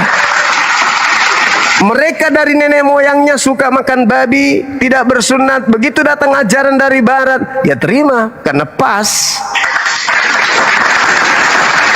Kenapa mereka sulit untuk mengikuti Torah? Sementara Yesus mengatakan, barang siapa yang meniadakan Torah meskipun yang paling terkecil lalu mengajarkan kepada orang lain, mereka akan menempati tempat terendah. Sebaliknya, siapa yang mengajarkan orang lain untuk melakukan segala perintah yang ada dalam Torah, maka dia akan menempati tempat tertinggi. Tapi Kristen lebih percaya Paulus. Tidak ada kebenaran, belum ada orang dibenarkan karena menjalankan Torah. Kristen mengikuti itu. Nah, pada prinsipnya adalah ketika saudara bercerita dengan bangganya, orang-orang datang dengan menggunakan berbagai macam bahasa, bisa bermukjizat, bla bla, bung, semua itu sudah dibuatkan oleh Yesus. Tapi harusnya Anda menyadari, loh kok iya benar ya? Yotehpave kok membuat Yesus menjadi Tuhan bagi orang-orang jahat.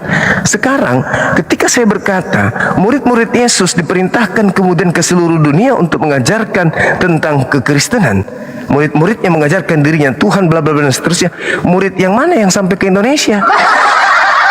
Setahu saya nggak ada. Yang sampai ke Indonesia itu ya Belanda, Portugis yang datang ke Indonesia. Berarti bukan murid Yesus. Nah, dari sanalah kemudian Andanya harus mikir, ketika ada orang yang mengajarkan agama yang Anda anut sekarang ini, tanya kepada mereka, apakah mereka menerima langsung dari murid Yesus? Kalau iya, berarti murid Yesus juga sudah terkontaminasi dengan si jahat. Kenapa? Karena Yesus berpesan kepada mereka di Matius 10 nomor 5.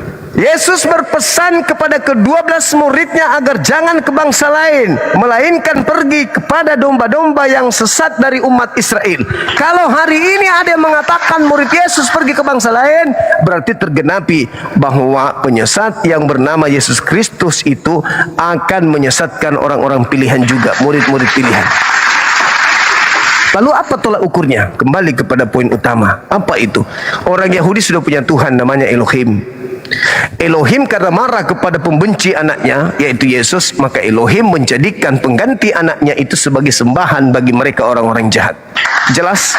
Jadi kalau hari ini Islam kah dia, Kristen kah dia, Hindu kah dia, Buddha kah dia, ateis kah dia, apapun itu, kalau terciduk menyembah Yesus, berarti dia adalah korban dari angkatan jahat menyembah kepada makhluk yang dilantik oleh Tuhannya Yahudi menjadi sembahan untuk orang-orang jahat. Silakan. Baik, kita beda persepsi ya, Bang Zuma. Karena mengapa Petrus mengutip bahwa ketika Roh Kudus itu dicurahkan, itu adalah perlengkapan ya. Saya bacakan dulu ya, di Efesus ya, Efesus 6 ayat 10, Efesus 6 ayat 10. Akhirnya hendaklah kamu kuat di dalam Tuhan, di dalam kekuatan kuasanya. Makanya Yesus mengatakan kamu akan menerima kuasa. Kuasa seperti apa? Yaitu Roh Kudus. Nah, Roh Kudus itu apa? Itulah yang terangkan oleh Efesus 6 ayat 10. Akhirnya hendaklah kamu kuat di dalam Tuhan, di dalam kekuatan kuasanya.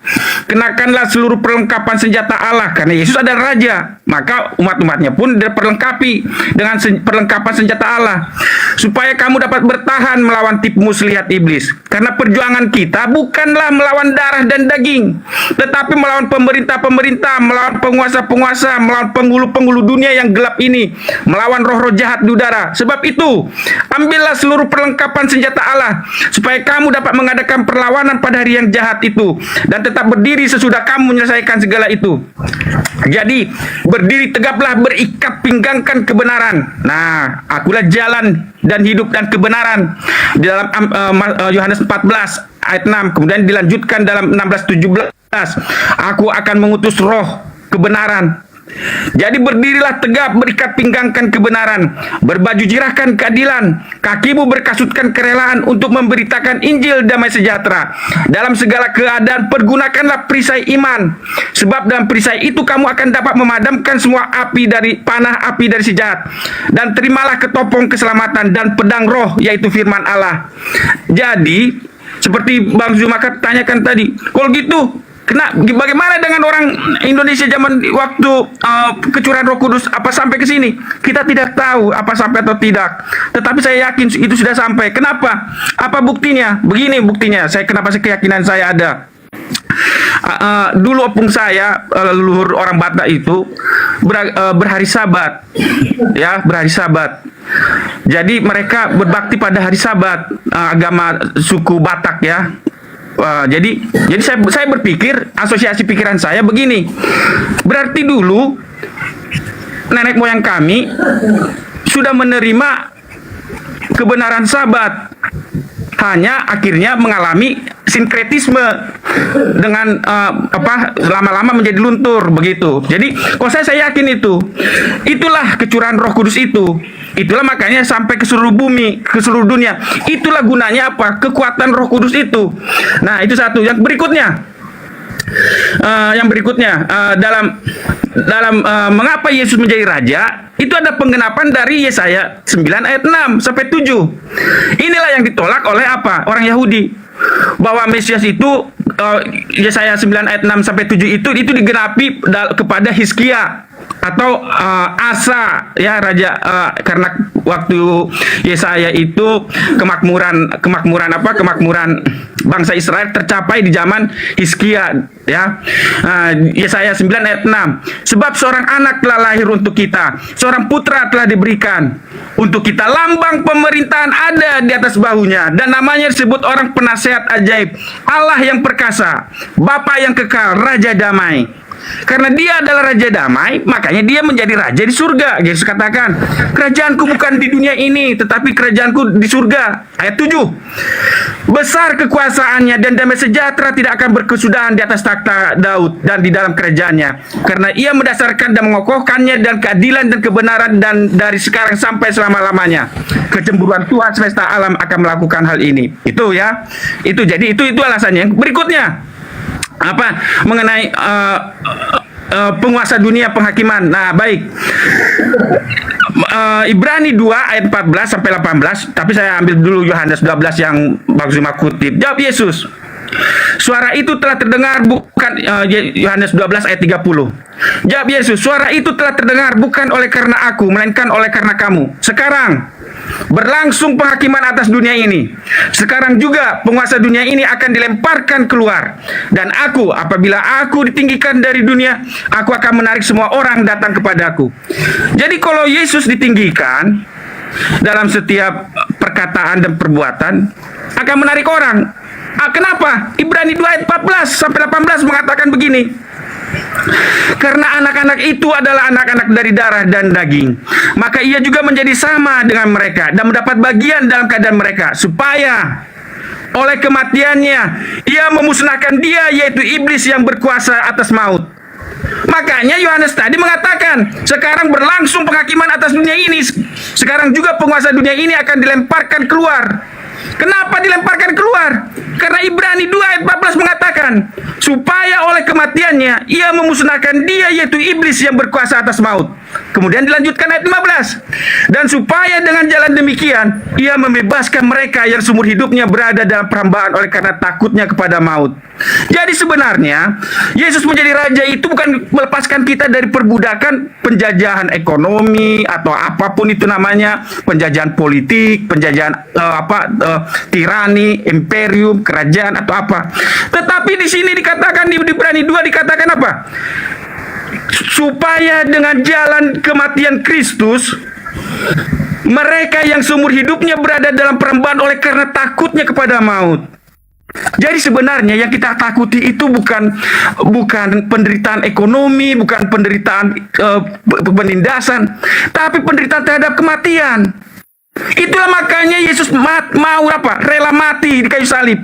Seperti Galatia 3 ayat 13. Dia yang tidak berdosa menjadi kutuk karena kita. Kemudian 1 Korintus mengatakan dia yang tidak berdosa menjadi dosa karena kita. Kemudian Petrus mengatakan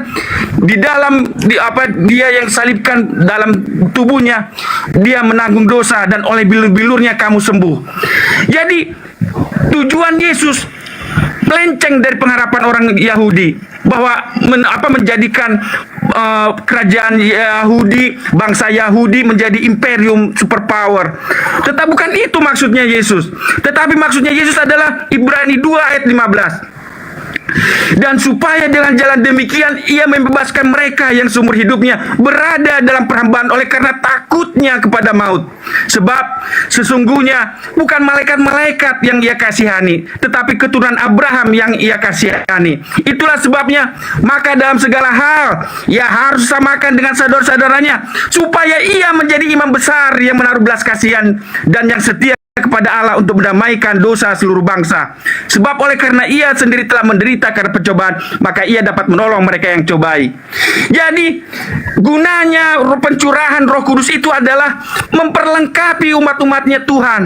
Karena Yesus sekarang sudah menjadi imam besar di sorga. Itulah makna daripada khotbah Petrus dalam Kisah Para Rasul 2 ayat 36 tadi, bahwa Yesus menjadi Kristus, artinya Mesias, artinya yang diurapi.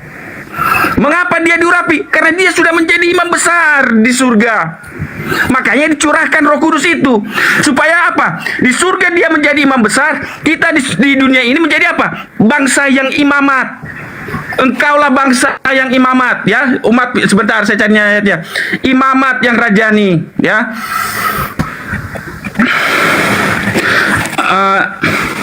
Di dalam 1 Petrus 2 ayat 9. Tetapi kamulah bangsa yang terpilih, imamat yang rajani, bangsa yang kudus, umat kepunyaan Allah sendiri, supaya kamu memberitakan perbuatan-perbuatan yang besar dari Dia yang telah memanggil kamu keluar dari kegelapan kepada terangnya yang ajaib. Ayat 10, ini yang paling menarik. Kamu yang dahulu bukan umatku, tetapi sekarang telah menjadi umatnya. Yang dahulu tidak dikasihani, tetapi yang sekarang telah beroleh belas kasihan. Jadi kalau kita diterima Roh Kudus, ya Bang Zuma, artinya kita menjadi umat Tuhan. Itulah makanya pada hari Pentakosta yang pertama kali dicurahkan itu pada waktu Yesus diurapi menjadi Mesias, menjadi imam besar di surga, adalah Roh Kudus.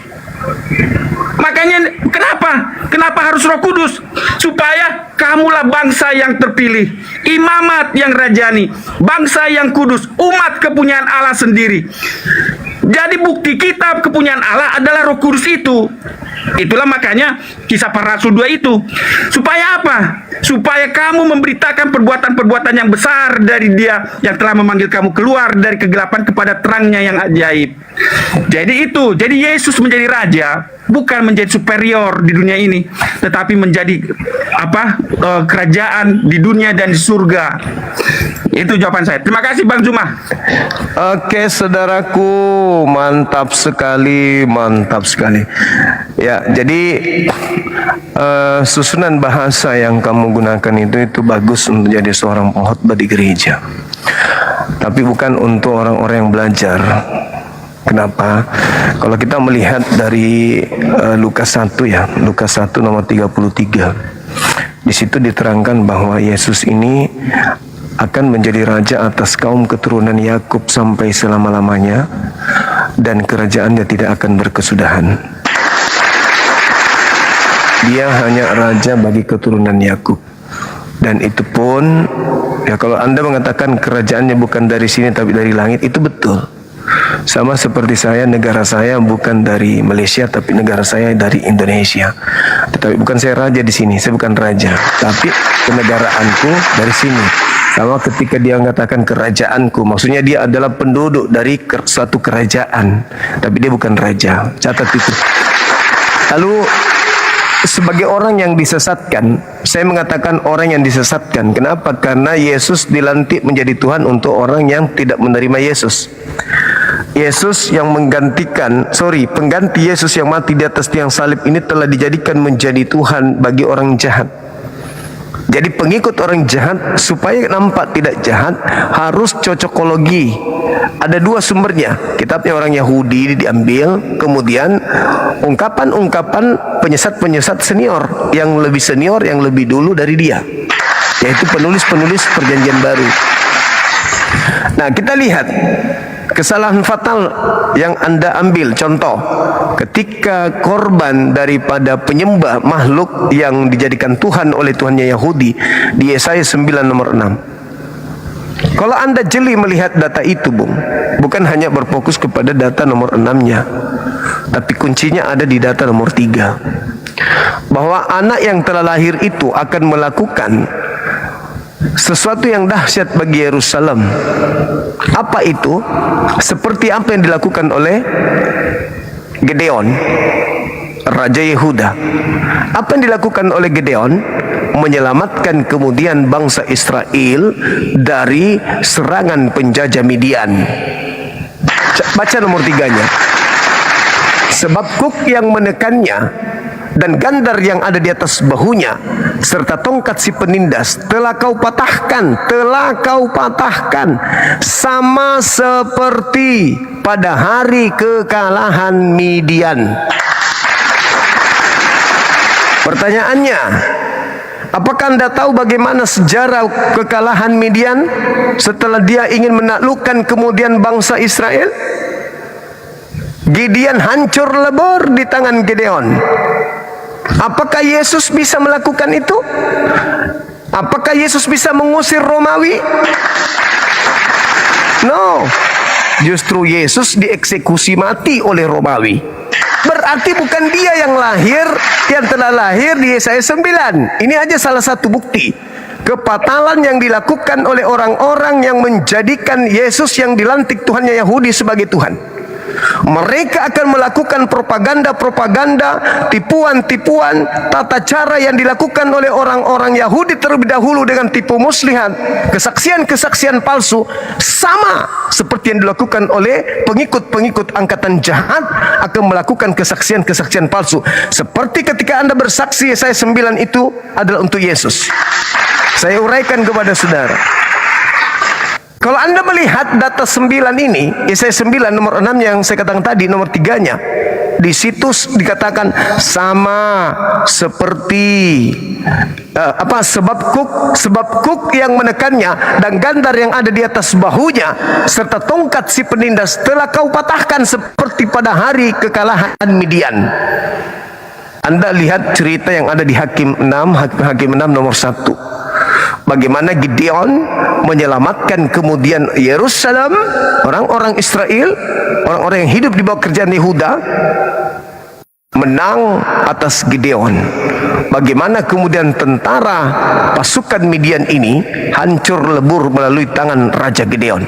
Nah, Tuhan menubuatkan anak yang lahir ini melakoni lakon yang sama. Siapa dia yang sama dengan Gideon? Hizkia. Bagaimana Hizkia? Anda baca kemudian kitab 2 Raja-Raja 18, 19, 2 Raja-Raja 18, tepatnya di nomor 13-nya. Anda baca di situ dengan seksama. Dalam tahun ke-14 zaman Raja Hizkia, majulah Sanherib. Apa yang dilakukan kemudian? Raja Asyur menyerang segala kota berkubur negeri Yehuda, lalu merebutnya. Siapa yang kemudian menghancurkan dia? Baca 2 Raja-Raja 19 nomor 20. Apa yang diterangkan di sana? Lalu Yesaya bin Amos menyuruh orang kepada Hizkia mengatakan, beginilah firman Tuhan Elohim Israel, apa yang telah kau doakan kepadaku mengenai Sanherib ini, Raja Asyur ini, telah ku dengar. Zaman Yesaya memerintahkan kemudian orang datang kepada Raja Hizkia. Hei Raja Hizkia, Yesaya bin Amos telah bernubuat dan melihat penglihatan, ente akan menang terhadap siapa? Asyur. Sama seperti ketika Gideon menang atas siapa? Midian. Maka Anda baca di dalam kitabnya orang Yahudi 2 Raja-Raja 19 nomor 29 sampai 30. Apakah benar itu terjadi? Terjadi. Hizkia kemudian menghancurkan pasukan Asyur. Itu pasti itu. Maka pada kesimpulannya, raja yang sama seperti raja yang kemudian dinubuatkan di Yesaya 9 itu bukan Yesus, tapi raja yang sama dengan Gideon, yaitu Hizkia. Itu yang perlu Anda pahami, supaya Anda itu menyadari, oh ternyata memang agama saya menggiring saya selalu melakukan kesaksian-kesaksian dusta, selalu melakukan kesaksian-kesaksian palsu yang tidak sesuai dengan apa yang ada di dalam kitabnya orang Yahudi.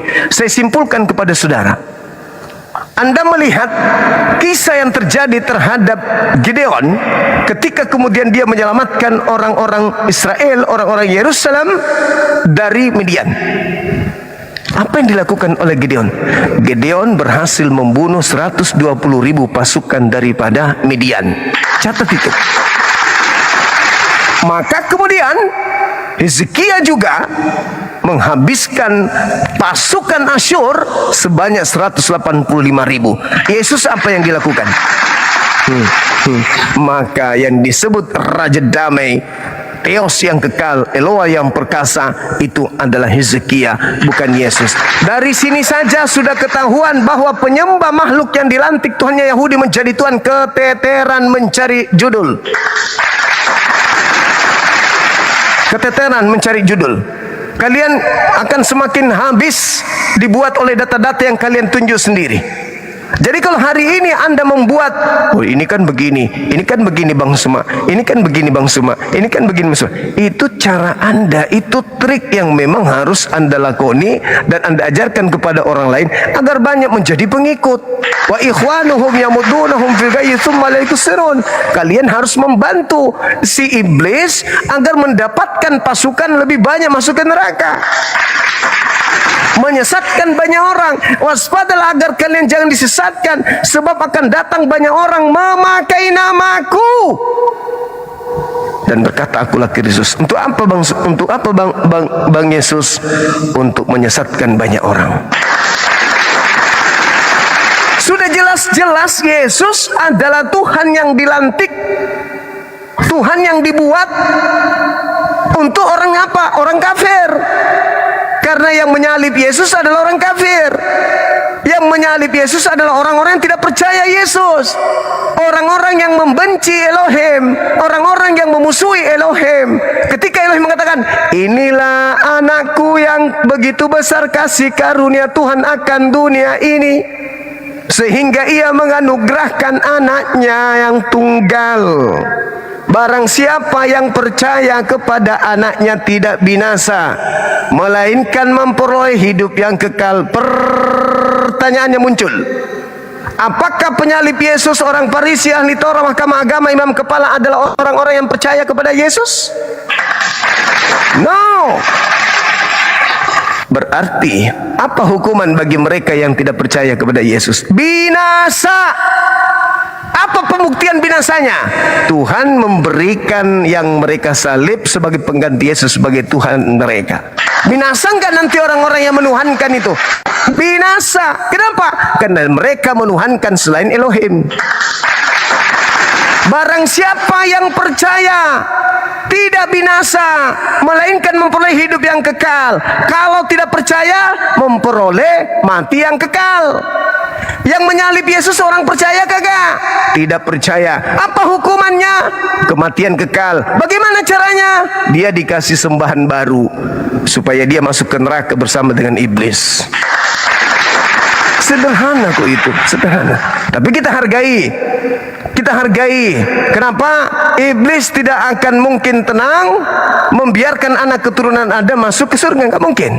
Mereka punya pasukan-pasukan yang sudah mereka jerat dengan tipu daya untuk kemudian menjadi pasukan pahlawan-pahlawannya di tengah-tengah manusia agar dia menjadi corong yang mengajak manusia kemudian dengan ilusi yang ada, halusinasi yang ada, janji-janji kosong yang ada bahwa mereka akan mati dan masuk ke dalam surga. Coba. Jadi pada kesimpulannya, Bung, andai saja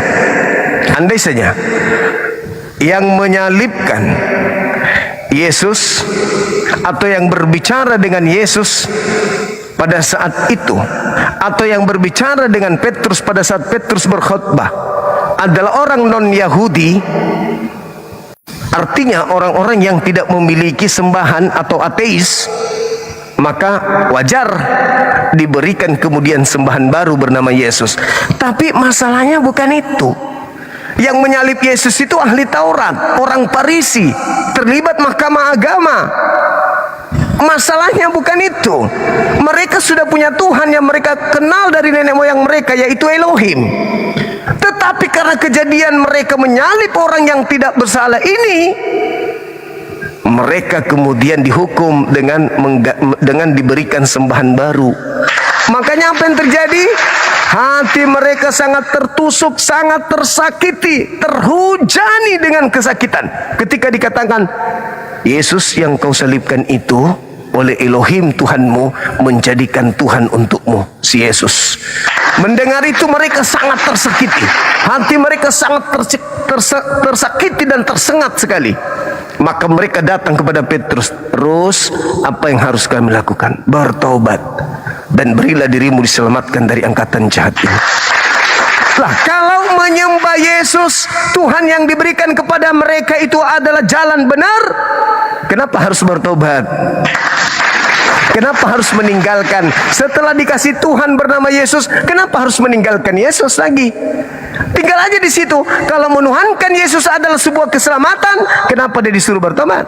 Kalau menuhankan Yesus adalah sebuah keselamatan, kenapa dia harus meninggalkan angkatan jahat yang sudah dihadiahi Tuhan Yesus? Pikir itu, Bung. Pikir, kenapa orang-orang yang dikasih Tuhan malah mau keluar dari sana, malah mau berhenti dari angkatan itu? Kenapa mesti harus keluar? Kenapa harus meninggalkan angkatan jahat yang menyalib Yesus itu? Kenapa? Karena itu adalah kutukan. Tapi hari ini saudara Kristen malah bangga memperlihatkan simbol salibnya, malah bangga mempertontonkan lambang salib di rumah ibadahnya, malah bangga mempertontonkan salib di rumahnya, di kalung lehernya. Padahal orang-orang yang menyalib Yesus justru malu dengan salib itu. Malu dengan salib itu, sehingga dia bertanya, apa yang harus kami lakukan? Bertobat dan berilah dirimu kemudian diselamatkan dari angkatan jahat itu. 100 tahun kemudian, 200 tahun kemudian, justru orang asing dari TKP melantik, menjadikan Yesus sebagai Tuhan yang resmi. Halilintar. Kenapa bisa demikian? Izinkan saya 1 menit. Anda boleh baca kemudian di dalam Wahyu 12 nomor 9. Kenapa bisa orang-orang di luar Yahudi justru menerima Tuhan yang adalah kutukan bagi orang Farisi? Karena Tuhan sendiri memang sudah mencanangkan kesesatan itu terhadap orang-orang yang sesat. Anda boleh lihat di dalam Wahyu 12 nomor 9. Apa yang diterangkan di sana?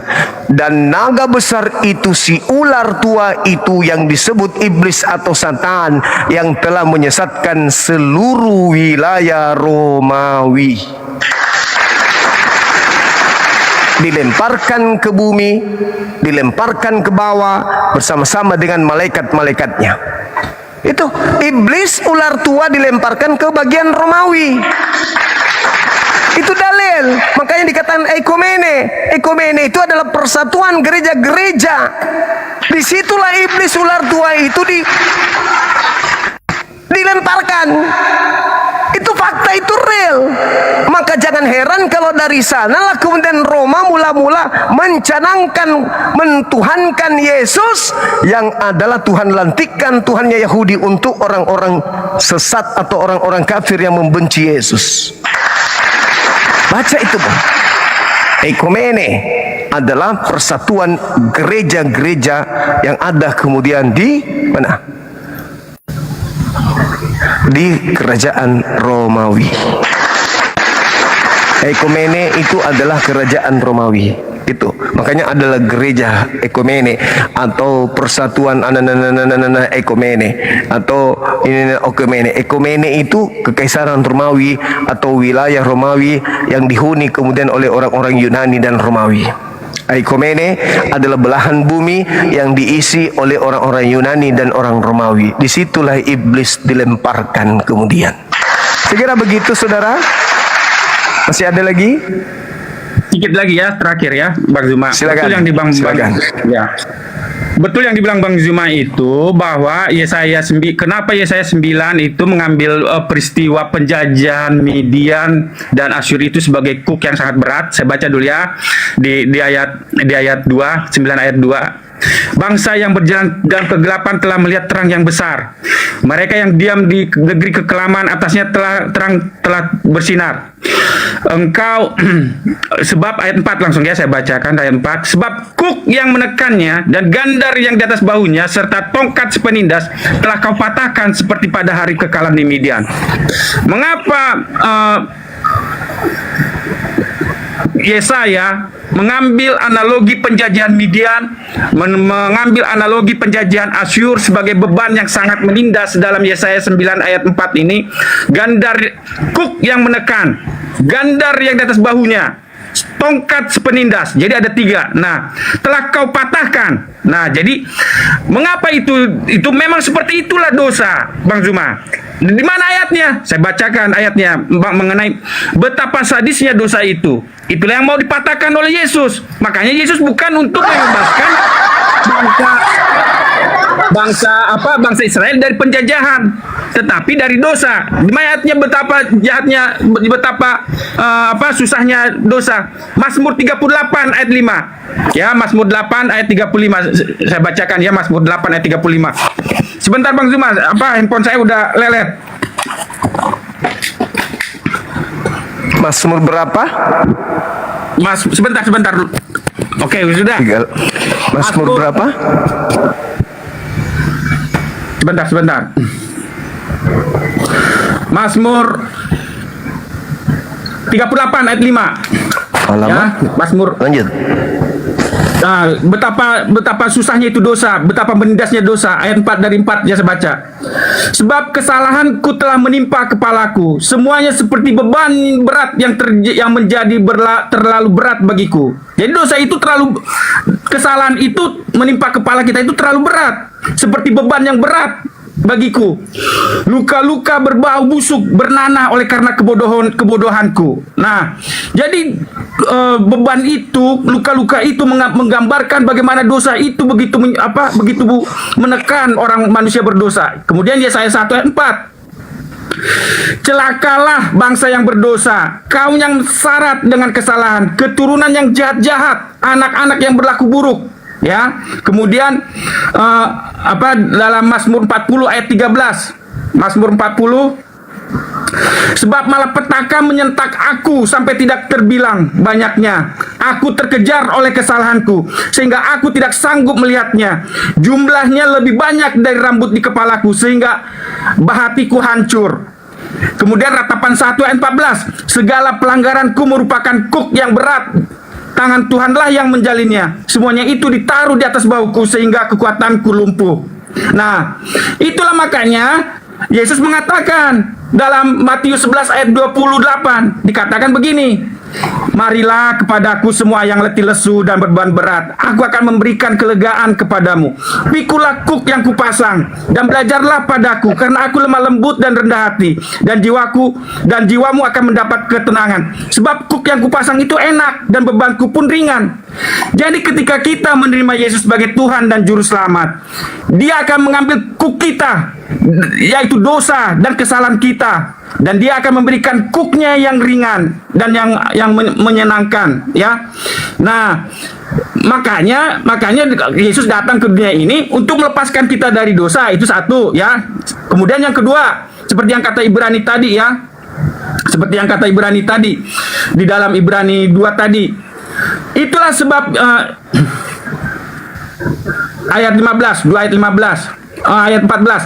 Karena anak-anak itu adalah anak-anak dari darah dan daging, maka ia juga menjadi sama dengan mereka dan mendapat bagian dalam keadaan mereka, supaya oleh kematiannya ia memusnahkan dia, yaitu iblis yang berkuasa atas maut, dan supaya dengan jalan demikian ia membebaskan mereka yang seumur hidupnya berada dalam perambaan oleh karena takutnya kepada maut.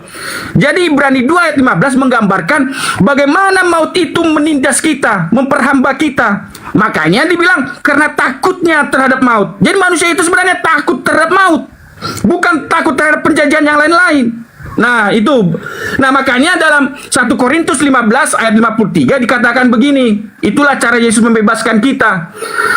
Karena yang dapat binasa ini harus mengenakan yang tidak dapat binasa, dan yang dapat mati ini harus mengenakan yang tidak dapat mati. Jadi tubuh kita yang fana ini itu adalah beban berat. Karena itulah kita harus diselamatkan dari tubuh yang dapat binasa. Itulah tujuan Yesus datang ke dunia ini. Bukan menjadikan Israel sebagai negara superpower, bukan. Tapi karena yang dapat binasa ini harus mengenakan yang tidak dapat binasa, dan yang dapat mati ini harus mengenakan yang tidak dapat mati. Ayat 54. Dan sesudah yang dapat binasa ini mengenakan yang tidak dapat binasa, dan yang dapat mati ini mengenakan yang tidak dapat mati, maka akan genaplah firman Tuhan yang tertulis, maut telah ditelan dalam kemenangan. Hai maut, di manakah kemenanganmu? Hai maut, di manakah sengatmu? Sengat maut ialah dosa, dan kuasa dosa ialah hukum Taurat. Itulah makanya Yesus katakan, Paulus katakan dalam Galatia 3:13, Yesus menjadi kutuk karena kita. Kemudian Petrus mengatakan, dia menanggung dosa di kayu salib dan oleh bilur-bilurnya kamu sembuh. Kemudian 1 Korintus mengatakan, ia yang tidak berdosa menjadi dosa karena kita. Kenapa? Karena ayat 56 ini, sengat maut ialah dosa dan kuasa dosa ialah hukum Taurat. Ayat 57, tetapi syukur kepada Allah yang telah memberikan kepada kita kemenangan oleh Yesus Kristus Tuhan kita. Karena itu saudara-saudaraku yang kekasih Bang Zuma, berdirilah teguh, jangan goyah, dan giatlah selalu dalam pekerjaan Tuhan. Sebab kamu tahu Bang Zuma, bahwa dalam persekutuan dengan Tuhan jeripayahmu tidak sia-sia. Terima kasih Bang Zuma, Tuhan Yesus memberkati.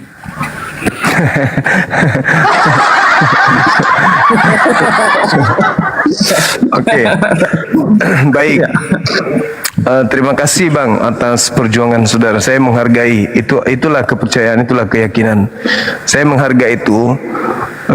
Begitu gigih saudara memperjuangkan. Tetapi ingat, tak ada penggenapan yang dilakoni oleh kehidupan manusia di atas muka bumi ini selain yang dilakoni oleh Kristen hari ini ketika dikatakan penyesat memakai namaku dan akan menyesatkan banyak orang. Banyak orang yang disesatkan itu pasti ada dalam nama Yesus. Itu dulu. Jadi kalau Anda sedang memperjuangkan dengan tertati-tati mengambil data, contoh, kenapa saya Anda katakan tertati mengambil data? Kalau Anda melihat di Mazmur 38 tadi, endingnya di 21-22. Di situ kalau Anda mengatakan Yesus, itu sangat miris, sangat menyakitkan itu. Oleh karena itu saya kaget ketika Anda membawa data itu, dan itu seakan-akan untuk Yesus. Nah, Anda harus melakukan upaya seperti ini memang untuk memperjuangkan ajaran yang Anda bawa. Tapi bagi kami, seindah apapun ajaran yang Anda bawa, keselamatan, menyamalkan orang, dosa, sengat maut, bla bla, tapi semua itu cuma teori di atas kertas doang. Orang Kristen masih menderita, orang Kristen masih bermatian, orang Kristen masih bermaksiat. Apa yang sesuai dengan kenyataan? Tidak ada. Untuk itulah Yesus datang untuk membinasakan kerajaan maut, kerajaan dosa, kerajaan iblis loh. Malah orang semakin banyak isi penjara dan rata-rata orang Kristen. Di barat itu orang Kristen semua isinya, penjara-penjara itu karena maksiat. Lalu kalau Anda lihat di dalam Roma 8:10, barang siapa yang ada Yesus dalam dirinya, tubuhnya memang mati karena dosa. Loh, walah, parah. Kalau orang mati karena dosa berarti neraka. Nah, ini celakanya. Tapi nggak apa-apa. Itu adalah hak saudara, kita hargai itu, iman itu, kepercayaan itu, keyakinan.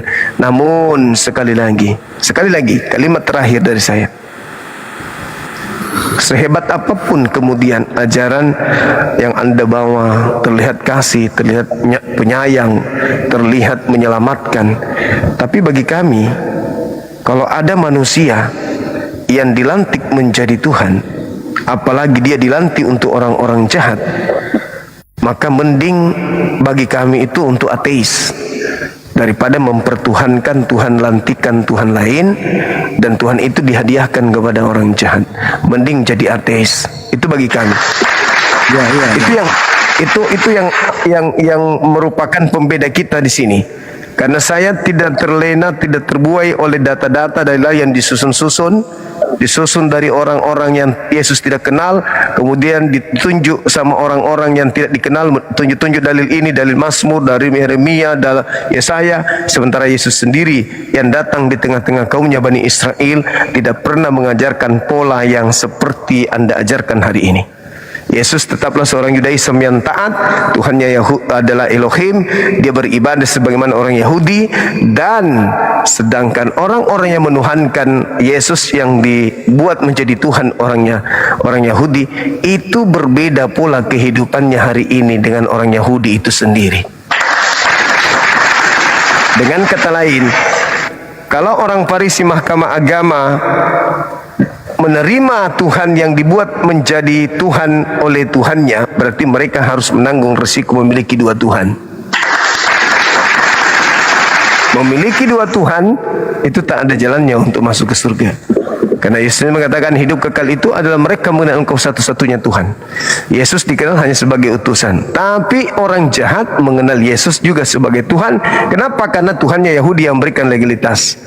Kenapa mereka orang jahat menyembah Yesus? Karena Tuhannya Yahudi sudah marah sama dia, sehingga Yesus bagi mereka adalah Tuhan. Sedangkan orang benar menyembah tetap hanya kepada Tuhannya Abraham, Ishak dan Yakub. Sekira begitu, Bung. Terima kasih banyak atas waktunya. Mungkin bisa besok atau lusa kita lanjut lagi. Iya. Selamat malam Bang Zuma. Tuhan Yesus memberkati. Silakan, Bung. Silakan. Iya.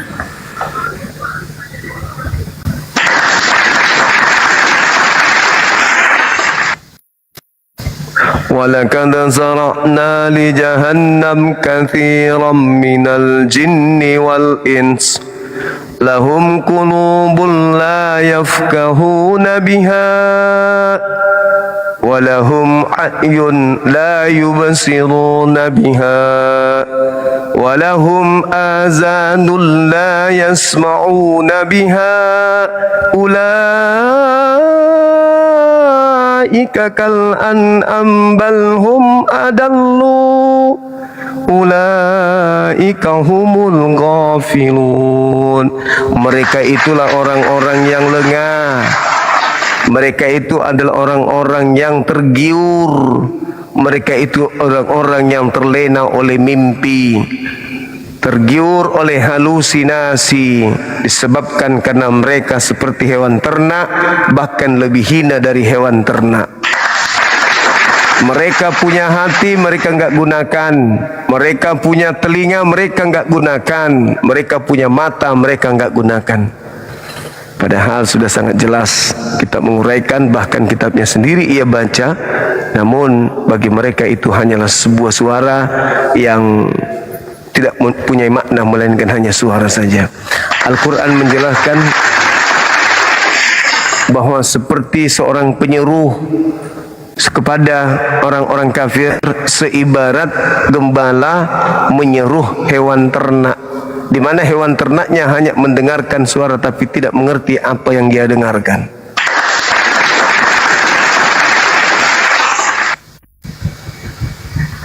Saya kira begitu. Halo, semangat malam saudara. Tot. Halo. Halo. Semangat malam. Halo. Halo, Bung. Oke. Wow, banyak lagi nih yang minta permintaan. Wow. Keren.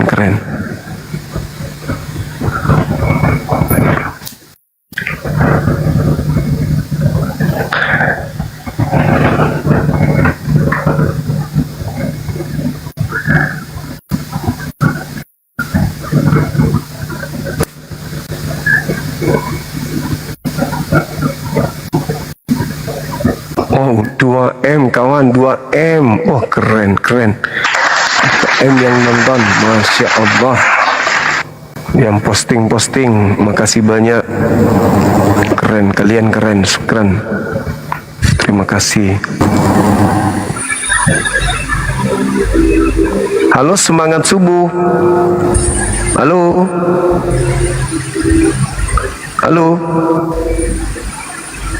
Halo Bang Anton, sahabat master, syukran. Halo. Kalian tidak punya kuping, kata Allah. Halo Mas Yanti. Halo Mas. Enggak mendengar. Teman-teman silakan dibatalkan dulu permintaannya ya Muslim ya. Boleh ya? Halo, selamat Guru. Halo, waalaikumsalam. Bang Juma sehat-sehat selalu ya Bang. Sehat, alhamdulillah. Gimana?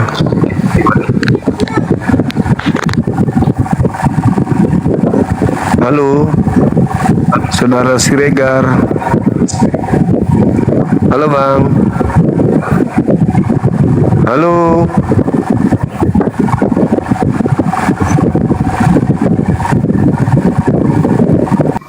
Kipas angin dia, bah. Nggak mau debat dia, cuma mau mengganggu.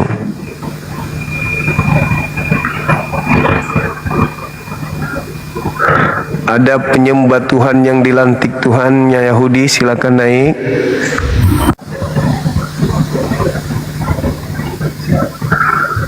Wah, saya tersinggung ini. Bang Suma bilang kami menyembah Tuhan yang dilantik Tuhannya Yahudi. Oh, udah naik sini. Naik sini. Kita bahas kalau Anda merasa tidak menyembah Tuhan yang dilantik, naik sini. Halo, semangat subuh. Waalaikumsalam warahmatullahi wabarakatuh. Izin bertanya Gurunda. Naon? Kenapa Mikana penting, yang penting jawab bukan yang... Kenapa? Mikana kenapa? Halo? Halo Bang?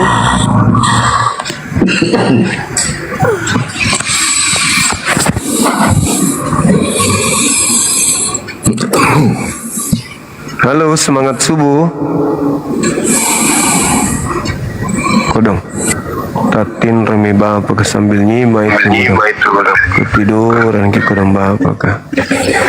Kemasannya. Halo, semangat malam teman-teman. Halo. Adakah yang monitor? Halo. Halo. Apa ini? Assalamualaikum Abang Juma. Selamat malam. Malam Sehat Bu. selalu. Waalaikumsalam warahmatullahi wabarakatuh. Alhamdulillah sehat. Ye. Ye, salam Aki. Oh, izin turun. Ye. Selamat kita pada selamat. Selamat manik ki. Halo, semangat malam. Assalamualaikum. Yang naik nggak mau ngomong lempar ke neraka Bang Juma. Assalamualaikum. Waalaikumsalam warahmatullahi wabarakatuh. Halo Mas Asri. Ya, kasih turun sudah Bang. Mas, thank you. Kasih ya Bang. Yeah. Sehat selalu Abang.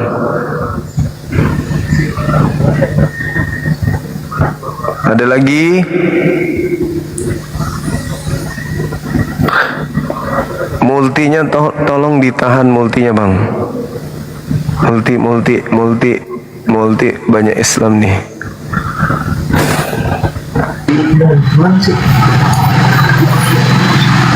Optik itu kali yang dekat Kalau berjalan ya. optik Mawai. Kok untuk biar mana jijik lagi. Hei, bedu. Ya, Oh, bedu. Lolot dia.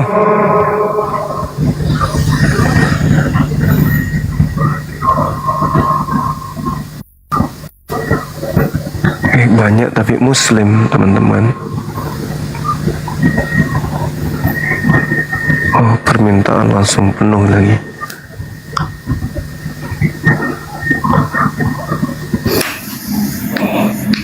Halo, semangat malam. Halo. Halo Bang. Halo semuanya. Ya, malam semuanya. Ya. Ya, cari yang pakai apa nih produk kafir ya. Halo.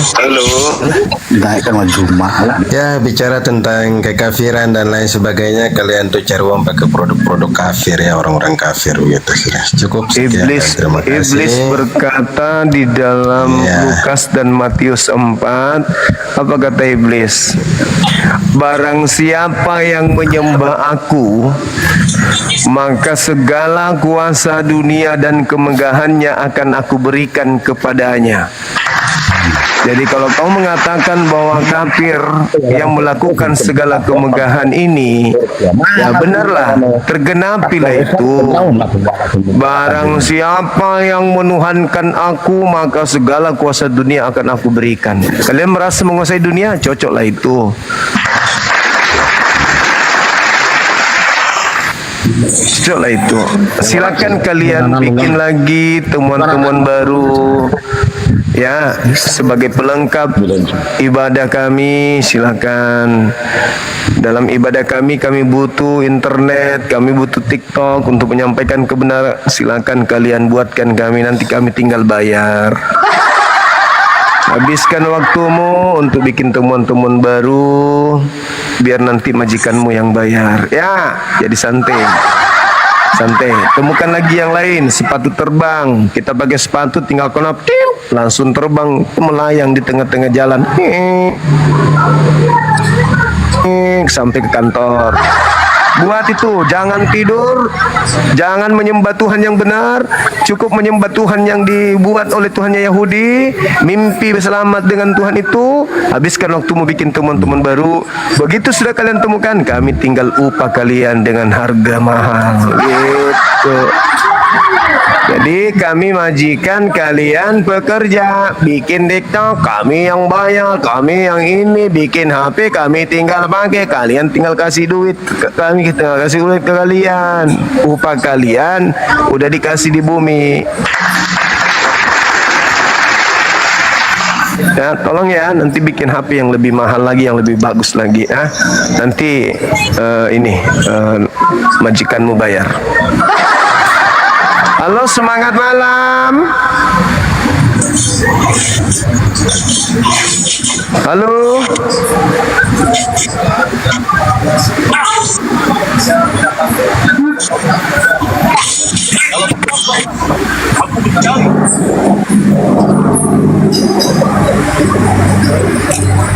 Jambak depan itu kan ribut suara anak ribut. Aku di jambak ngeringitan.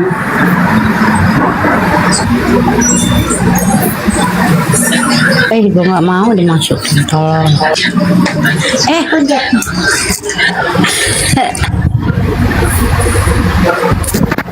Halo teman-teman, silakan. Daniel, apa kabar? Masih menyembah Tuhan yang dilantik Tuhannya Yahudi kah? Halo. Halo.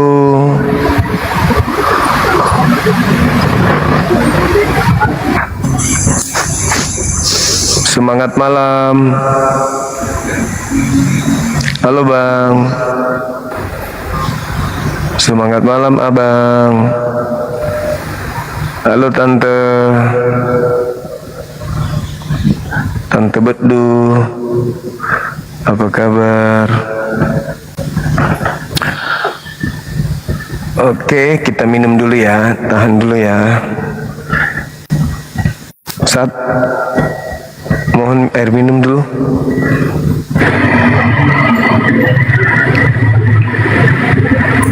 Halo. Halo. Semangat malam. Katolik Protestan, Bang. Muslim, Bang. Muslim. Ada yang ingin disampaikan? Oh ya, Bang, saya mau nanya tentang seputaran antara Yesus dan Nabi Isa ya. Apa perbedaan ajaran mereka ini antara Yesus dan Nabi Isa ini? Gimana perbedaan mereka ini? Kalau Nabi Isa mengajarkan menyembah hanya kepada Allah, pencipta langit dan bumi. Kalau Yesus bagi dua. Kalau Yesus yang anak Maria mengajarkan menyembah kepada pencipta langit dan bumi. Kalau Kristus ya mengajarkan menyembah kepada dirinya. Banyak banget ya. Iya. Oh iya. Maksudnya yang seputaran lintas agama ini sering saya simak juga.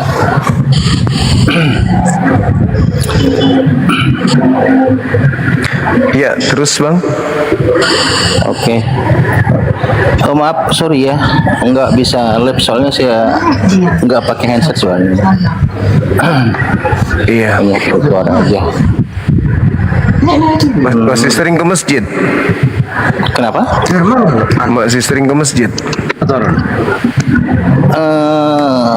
Saya muslim, cuma yang bisa dikatakan ya sering sih enggak, karena aktivitas ya kendalanya. Sebetulnya sih nggak bisa jadi alasan juga karena aktivitas ya. Cuma yang nggak tahu juga mungkin karena banyak pikiran juga. Moderator sudah tidur di bawah. Oh iya. Iya, iya.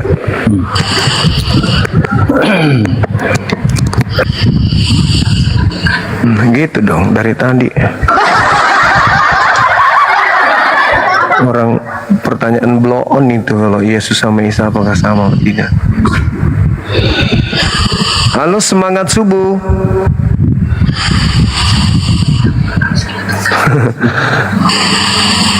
Halo, ini kayak ular mendesis, ini siapa ini? Halo. Maaf bang, salah tekan bang, sorry. Oke, saudaraku, oke, thank you, salam kenal ya, sehat-sehat selalu. Saudara Anggian Novendra, apa kabar? Halo, assalamualaikum Mas Zuma. Waalaikumsalam warahmatullahi wabarakatuh. Saya dari tahun 2022 mengikuti Mas Zuma, nggak pernah naik sekalipun. Bagi teman-teman muslim, dimohonkan jangan naik ke Komal Mas Zuma karena ini lintas diskusi ya. Betul sekali. Hanya ngasih tahu itu aja Mas Zuma. Terima kasih. Assalamualaikum warahmatullahi wabarakatuh. Waalaikumsalam warahmatullahi wabarakatuh.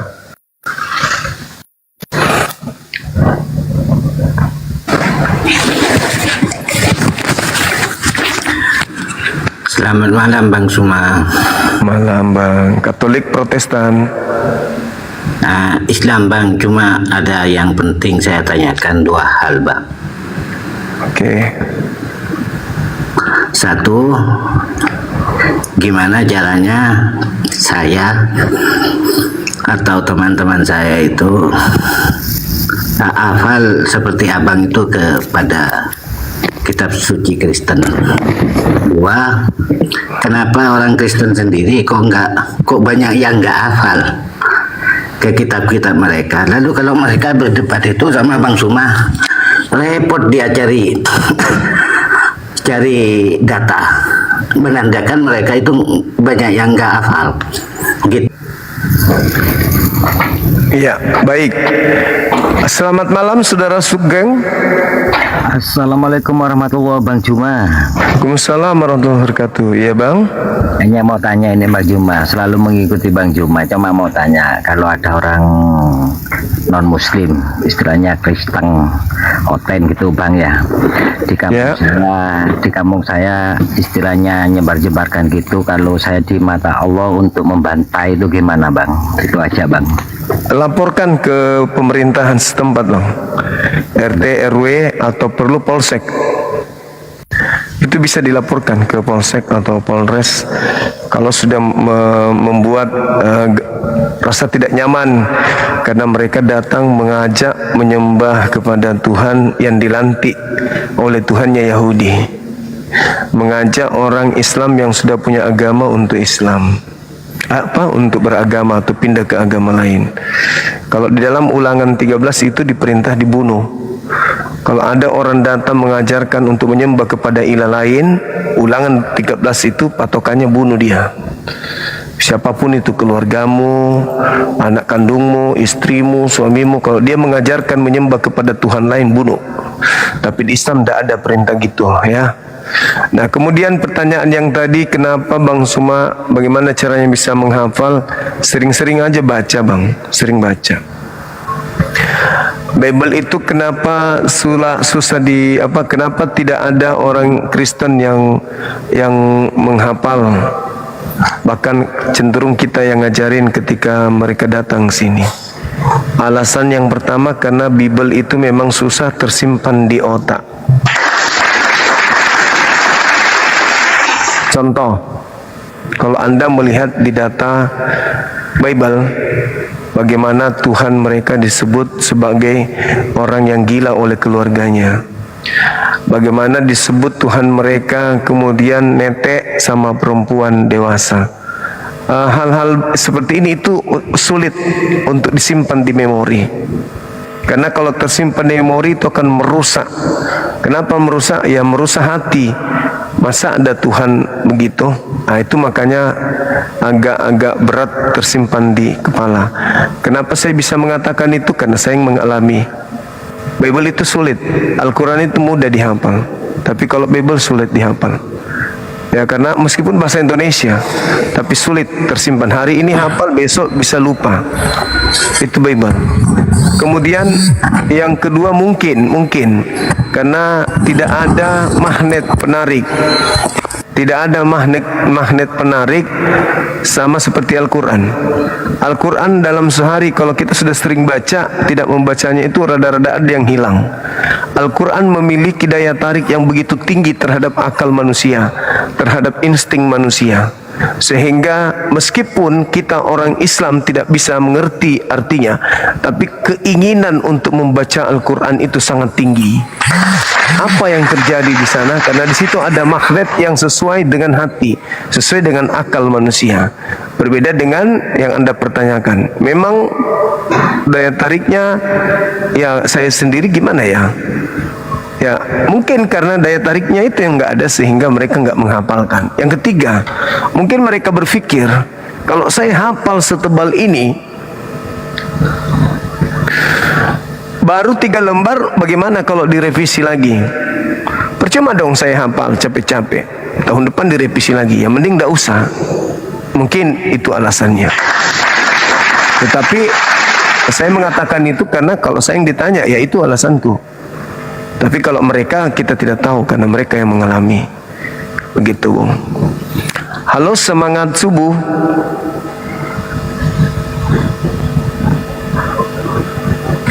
Halo Bang. Halo juga. Hukumnya kalau nembak babi gimana Bang? Dari mana, Katolik atau Islam? Muslim.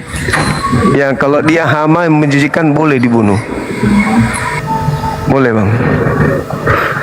Yang penting jangan babinya orang ya, yang dalam kekuasaan orang lagi dipelihara, Anda lewat, Anda tembak di kandang, wah itu tidak boleh. Tapi kalau babi liar boleh dibunuh. Halo, semangat malam. Halo.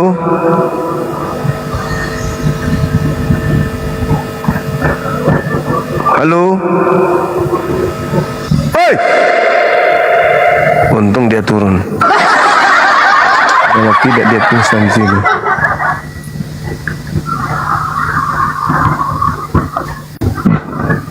Alhamdulillah. Halo, semangat malam. Mati meja. Induk Minggu, kenapa Induk Minggu?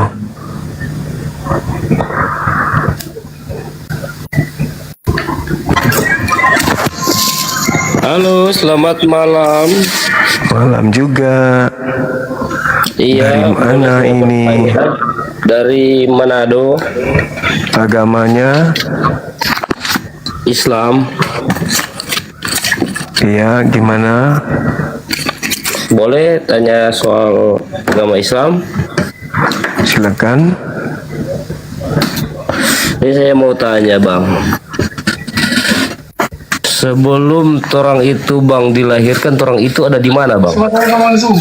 Sebelum terang dijadikan, terang itu ada di mana? Enggak. Sebelum kami dilahirkan, kami itu ada di mana Bang? Oh, di alam ruh. Alam ruh ya? Yes. Dari ketiadaan menjadi ada.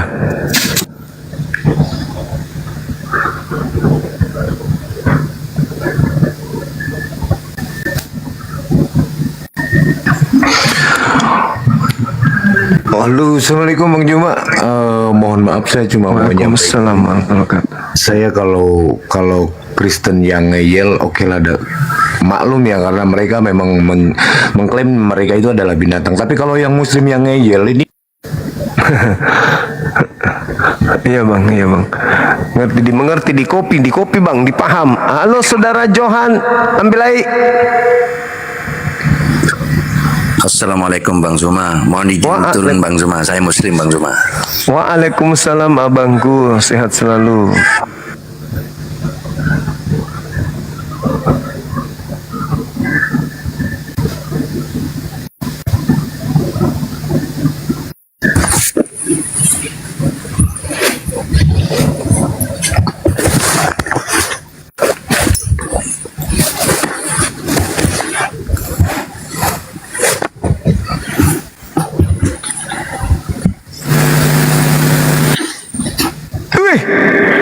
Bang Ari segar kali Halo Bang mukanya. Suma, selamat malam.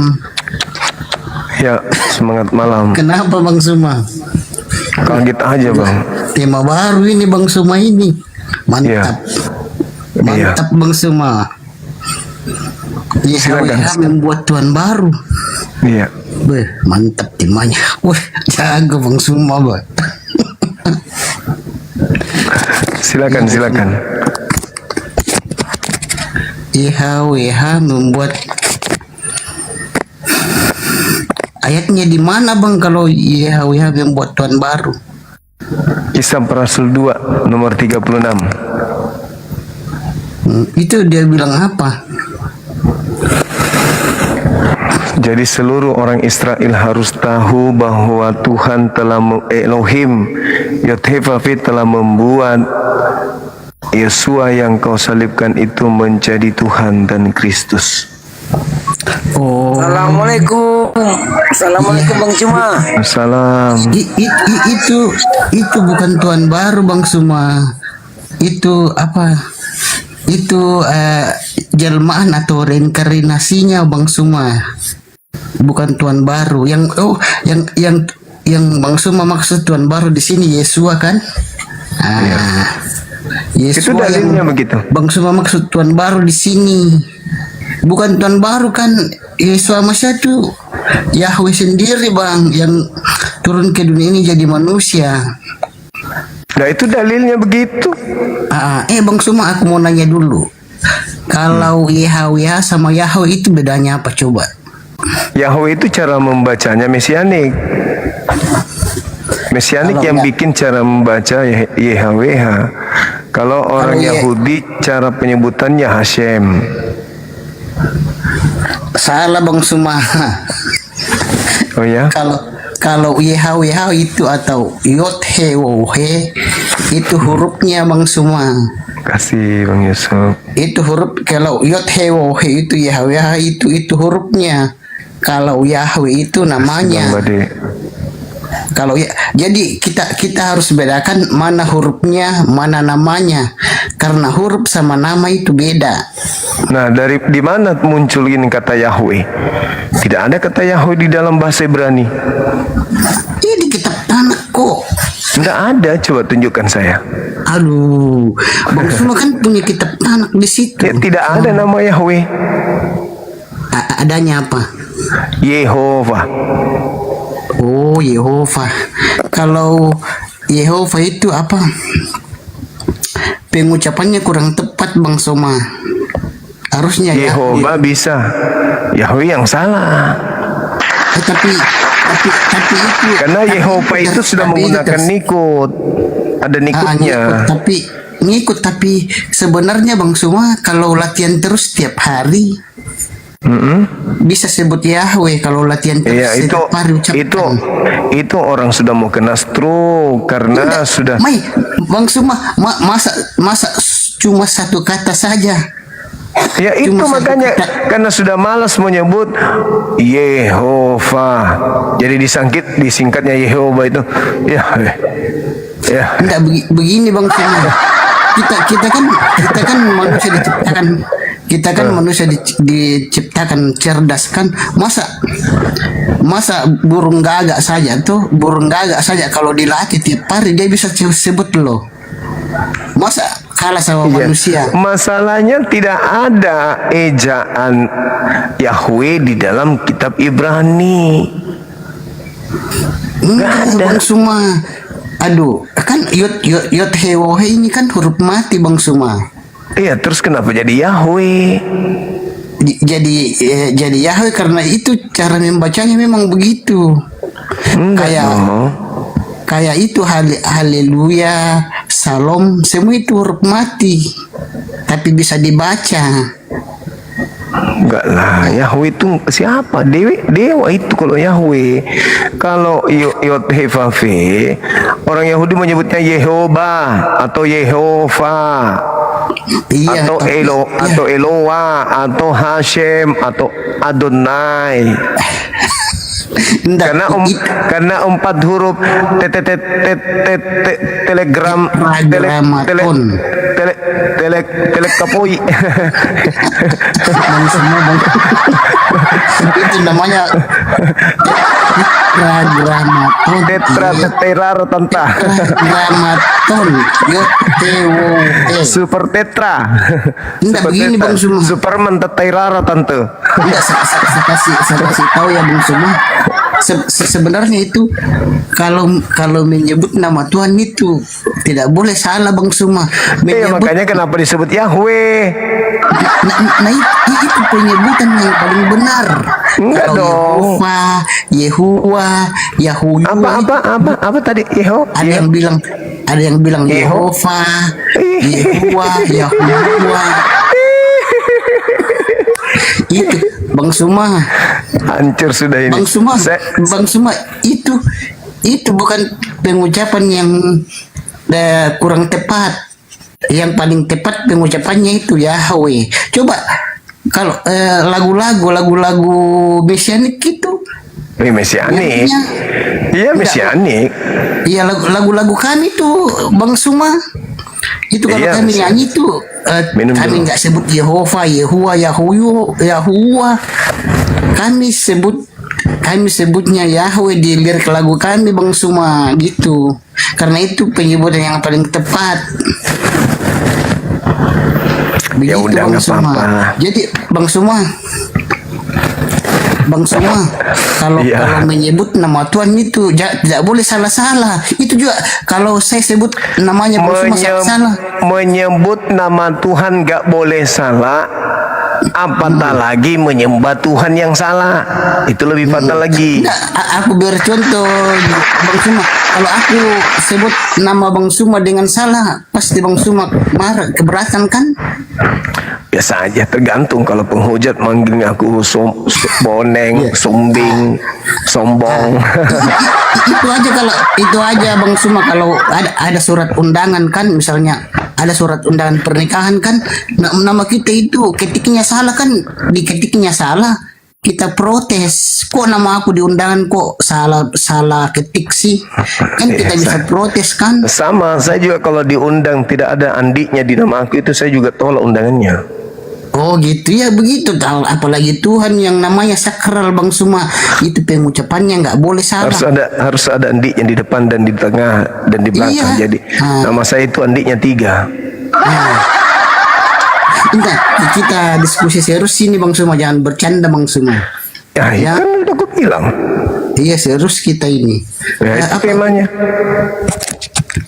Iya, jadi pengucapan Yod-He-Wo-He itu pengucapannya yang paling tepat adalah Yahweh, bukan Yehowa, Yehua, Yehova. Jadi kalau tidak bisa sebut, latihan tiap hari pasti bisa. Apa sih susahnya? Yahweh.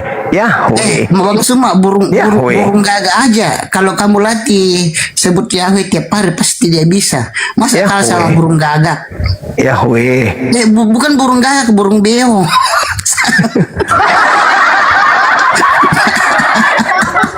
Veterani ewaku ya. Bang Suma, ya aku salah ngomong, bukan burung gagak, burung beo.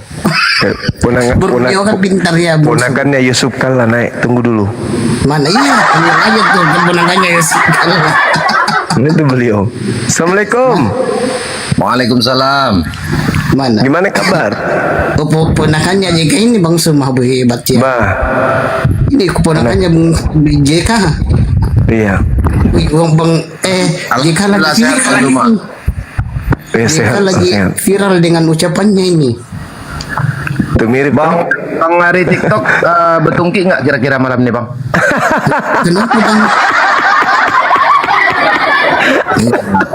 Abang apa kabar? Betungki nggak?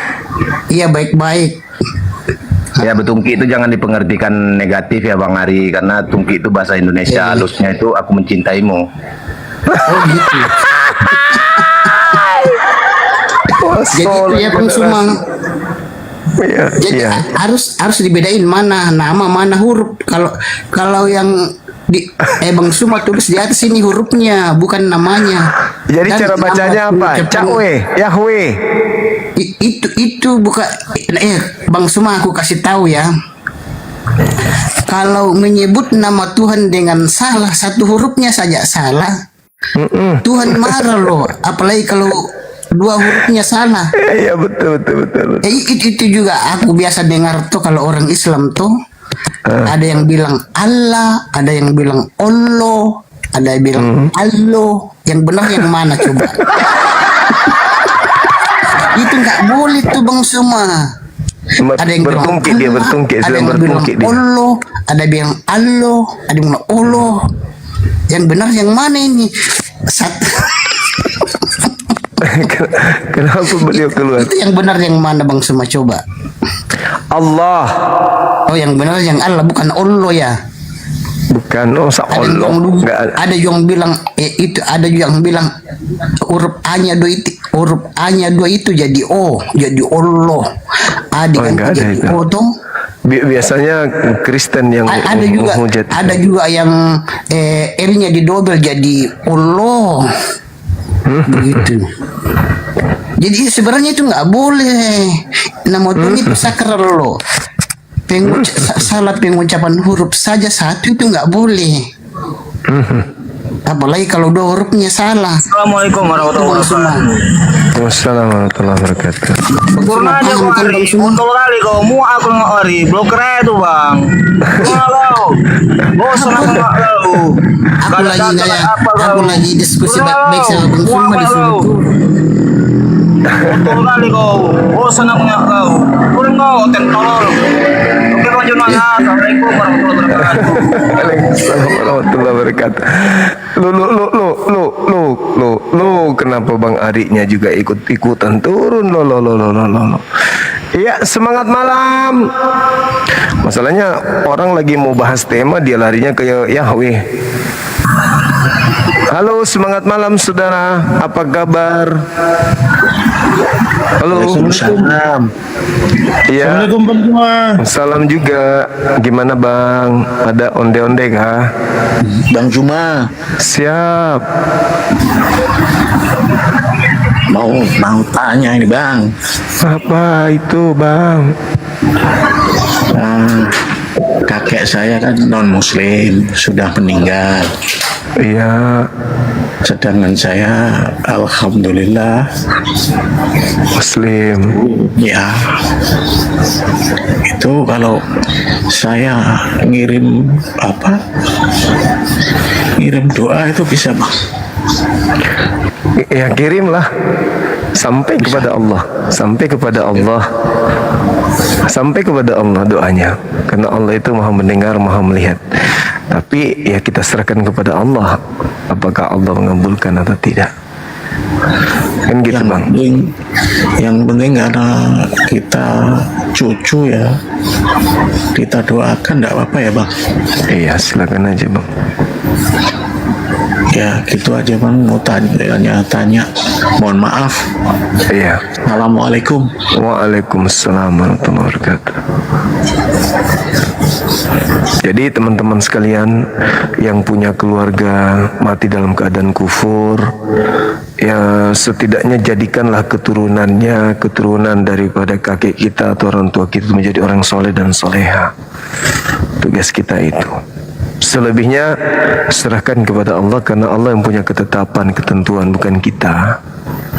Begitu. Sekiranya Nabi Muhammad membolehkan atau memberikan solusi bisa mendoakan orang-orang kafir yang telah mati, yang keluarga kita, maka orang tua kita akan mengatakan, ya di agama saya ini enak loh, bisa makan semuanya, terus saya bisa minum apa saja, yang penting anakku aku buat dia Islam, biar aku mati nanti dia doakan aku. Aku sudah puas dunia, nanti kalau aku mati puas di surga. Karena anakku yang Islam, saya yang kafir, sudah melakukan dan merasakan semua kenikmatan di bumi. Begitu saya mati harusnya saya masuk neraka, tapi anakku cetak dia jadi penghafal Quran, makanya aku masuk surga. Itu tidak bisa. Itulah hikmahnya kenapa Nabi Muhammad ini mengatakan hal bahwasanya tidak masuk surga, kan gitu. Halo, assalamualaikum Bang Juma. Waalaikumsalam. Izin follow. Silakan, terus Bang. Saya mau tanya, kalau pacar saya. Weh. Halo Bang Suma, kenapa tadi saya turun Bang Suma? Nah, situ yang ikut sama teman kita tadi. Oh gitu.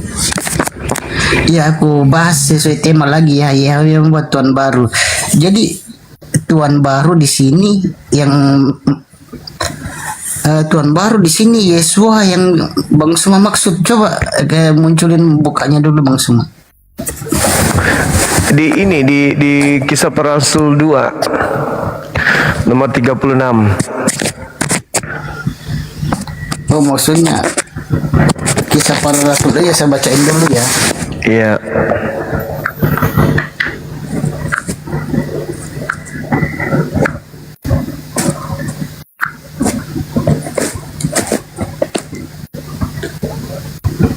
Waduh, lagi rolik, coba Bang Suma aja yang baca dulu. Di situ buka kamera dong Bang Suma, biar enak. Saya sudah buka kamera ini. Tinggal situ yang belum. Kamera punya ini. Dirimu aja yang belum buka kamera.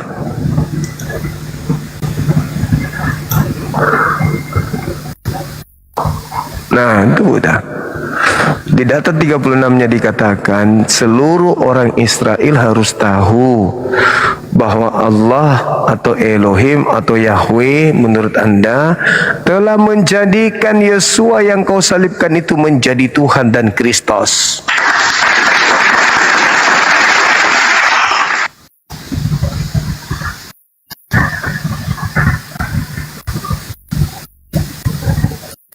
Keras sekali suaranya, Bang. Suaranya kecilin sedikit, ya.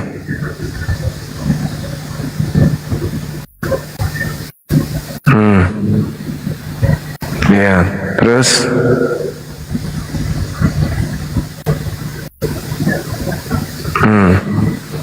ya. Terus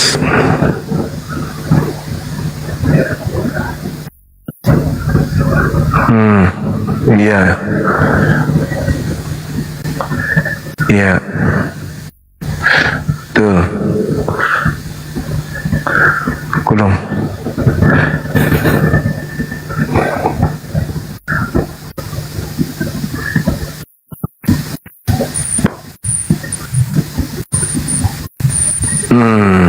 Semangat malam, kita sambut dulu ini Nagita.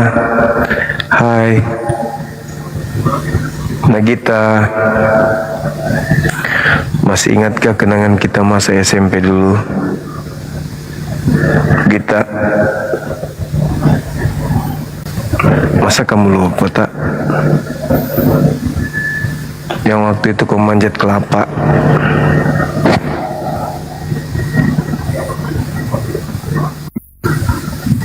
Pohon kelapanya setinggi 10 meter kau panjat. Masa kau lupa? Kau manjat kelapa pakai sepatu bola kan waktu itu. Bang Ari, suaranya keras sekali, kecilin sedikit suaranya.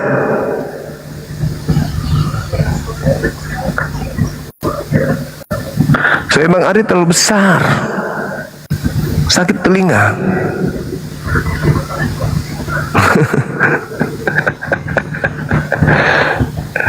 Tidak ada poin ini, tidak ada poin.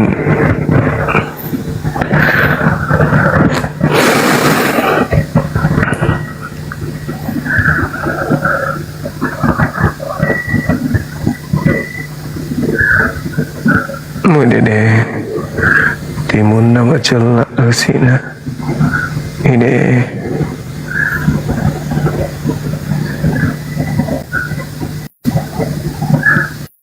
Kulo.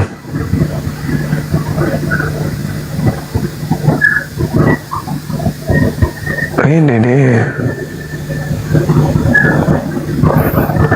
Tanjak naran si Polo.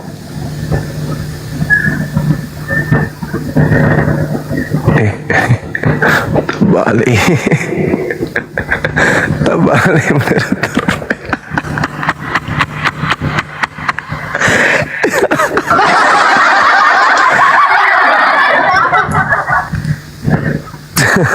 Sehari saya lari di tengah siang-siang lari jadi hitam kayak hangus kan wajahku. Gara-gara panas-panas olahraga setiap lari Bang Ari.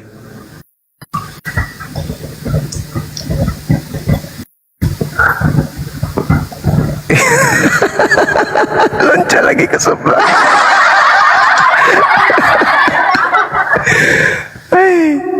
Di YouTube bagaimana suaranya Bang Ari, keras kan? Di YouTube kencang suaranya.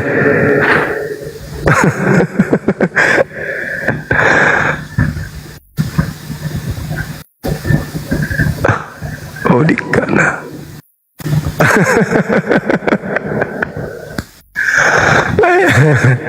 Sakit kepala aku minta ya apa. Ayo Bang Ari, ayo Bang Ari, ayo. Ayo Bang Ari.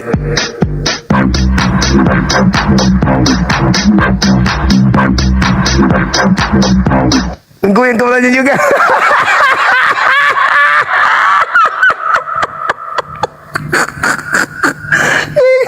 Gue yang kepalanya.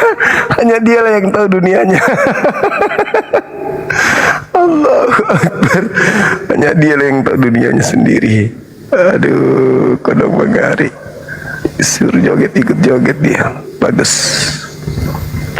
Cekar di Indonesia, Om Paul. Jadi, Saudara Ari, suara Anda terlalu kenceng di sini, jadi dia pecah. Konsentrasi kita pecah. Suaranya kayak suara robot. Tidak terdengar jelas, gitu loh. Suaranya kayak pecah. Nggak pakai headset kah? Nggak pakai apa? Nggak pakai. Suaranya pecah, ribut. Kayak ada 600 orang ngomong dari sebelah. Kayak gitu-gitu suaranya dari sebelah. Ribut.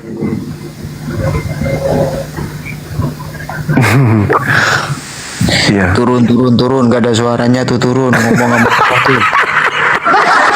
Turun, jangan bikin kacau. Ngomong sama anak-anak Bang, turun Ari, turun, jangan bikin kacau.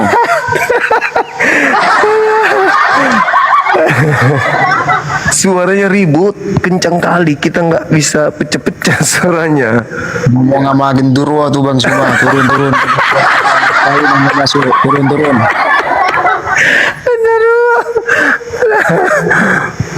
Suaranya ribut soalnya. Mungkin karena turun Ari, suaranya ngomong apa itu? Orang bisu gitu tapi kanan.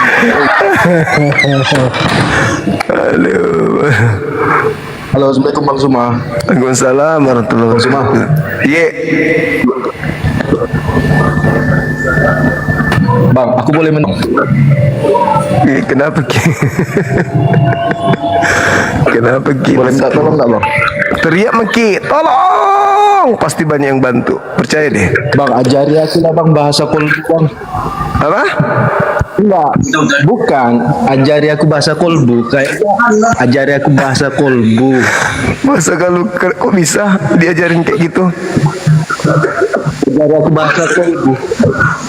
Bang Zuma. Enggak, soalnya abang ketawa, kayak kan dia pun ikut ketawa.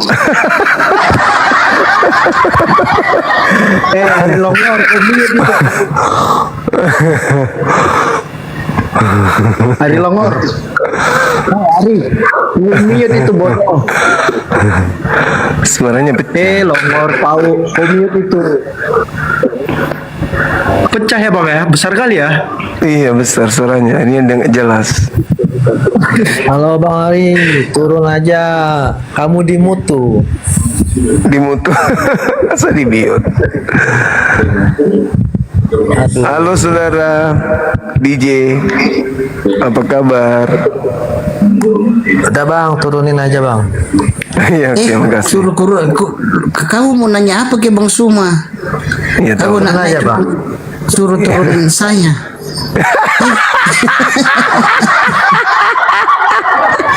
Jahat kali ya. Disuruh turun. Dia belum nanya. Itu Diana itu tujuannya buat apa? Bukannya bertanya, malah suruh turunin orang.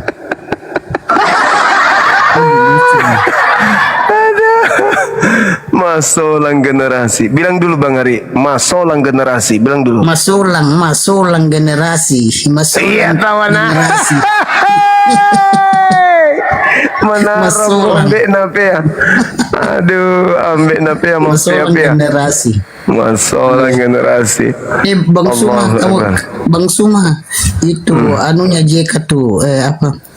Pidatonya JK itu lagi viral ya. Apa dia mengatakannya kepada siapa? Katanya kalau di Islam itu kalau membunuh orang apa? Itu katanya Said sama di Kristen mati Said. Kalau Said itu mantan stafku. Sahid. Dia mati Said. Tapi kalau di Kristen itu Bang Suma tidak ada itu namanya mati Sahid. Cuma di Islam aja. Ada dong mati Sahid. Kalau Kristen mau jujur menggunakan kitabnya Yahudi. Saya baca boleh? Oh di mana? Jangan-jangan Bang Suma baca kitab Talmud lagi dibaca. Dengarkan aja dulu. Talmud kan bukan kitab ya kitab Tanakh apa? Dengarkan. Apabila di tengah-tengahmu muncul seorang nabi atau seorang pemimpi dan ia memberitahukan kepadamu sesuatu tanda atau dia memberitahukan kepadamu satu mukjizat. Dan apabila tanda atau mukjizat yang dikatakannya itu benar atau terjadi, lalu ia membujuk kalian mengikuti ilah atau Yahweh yang lain yang tidak kau kenal dan berkata marilah kita berbakti atau menyembah kepada ilah lain ini, maka janganlah engkau mendengarkan perkataan pemimpi itu. Sebab Tuhan Elohim atau Yahweh mencoba kamu untuk mengetahui apakah kamu sungguh-sungguh mengasihi Yahweh dengan segenap hatimu dan segenap jiwamu.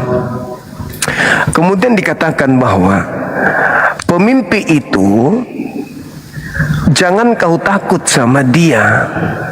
Kamu harus berpegang kepada perintah Yahweh. Suaranya harus kamu dengarkan. Kepadanya kamu harus berbakti dan berpaut. Jadi, nabi atau pemimpi itu haruslah dihukum mati. Karena itu ia mengajak murtad terhadap Yahweh lain yang telah membawa kamu keluar dari tanah Mesir dan menebus kamu kemudian dari rumah-rumah perpajakan dengan maksud menyesatkan engkau dari jalan dan perintahkan Yahweh Tuhanmu. Kepadamu harus kau jalani. Demikianlah harus kau hapuskan yang jahat itu dari tengah-tengahmu. Kita lanjut membacanya. Apabila saudaramu laki-laki, saudaramu perempuan, anakmu laki-laki atau anakmu perempuan atau istrimu atau sahabat karibmu membujuk kamu diam-diam dengan berkata, mari yuk kita berbakti menyembah kepada ilah lain yang tidak dikenal olehmu atau oleh nenek moyangmu, salah satu ilah dari bangsa-bangsa yang ada di sekelilingmu. Nah, di situ dikatakan bahwa jangan engkau mengalah sama dia. Jangan kau mengalah. Jangan kau mengalah jangan kau mendengarkan dia, jangan engkau merasa sayang kepadanya, jangan mengasihi dia, jangan kau menutupi salahnya, tetapi bunuhlah dia pertama-tama tanganmu sendiri yang bergerak untuk membunuh, dan kemudian seluruh rakyat akan membunuhnya. Engkau harus melempari dia dengan batu sehingga ia mati, karena ia telah berniat menyesatkan engkau dari aturan Tuhan yang adalah Elohim, yang telah membawa engkau keluar dari tanah Mesir, dari perbudakan.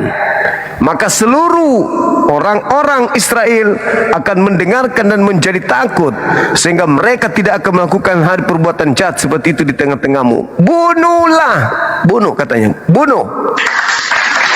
Nah, sekarang pertanyaan saya, Bang Ari, kalau perintah itu tidak dijalankan, berdosa tidak? Ya, berdosa lah.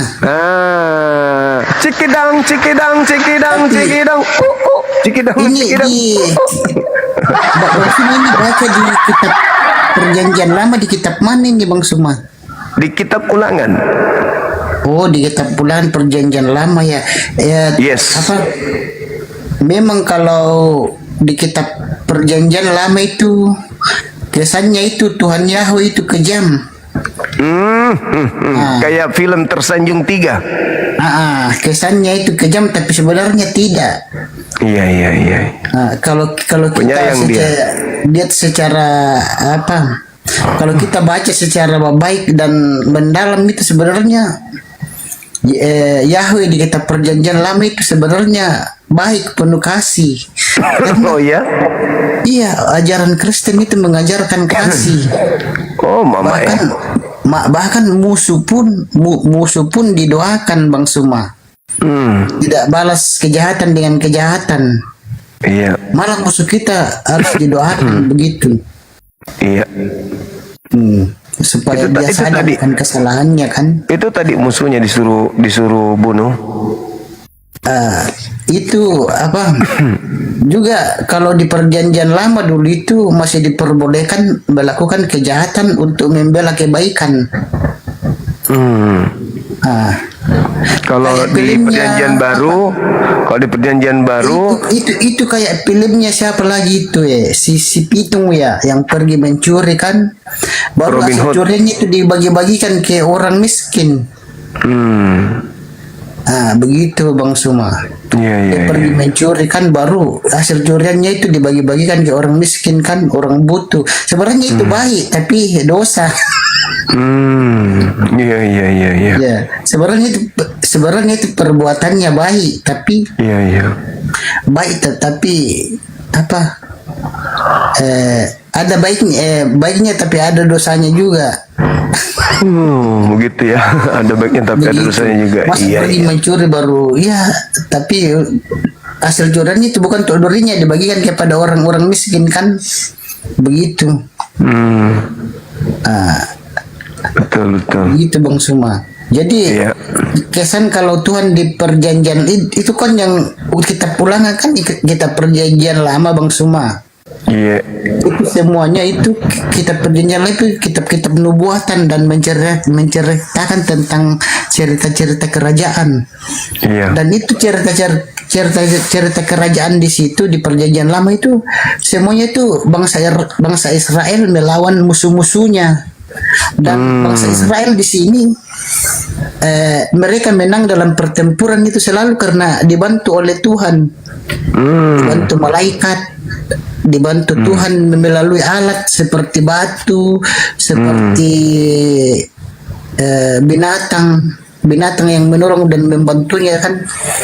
Jadi kalau cerita di Perjanjian Lama itu Bang Suma, perlawanan bangsa Israel terhadap musuh-musuhnya. Tetapi bangsa Israel ini tidak berdaya menghadapi musuhnya, tapi karena pertolongan dan bantuan Tuhan sehingga mereka bisa mengalahkan musuh-musuhnya. Iya. Kita sapa dulu dua pendekar kita. Halo, semangat subuh. Halo Bang, Assalamualaikum. Waalaikumsalam. Bang, izin bertanya Bang, Abang tahu nggak tentang soal agama Parmalin?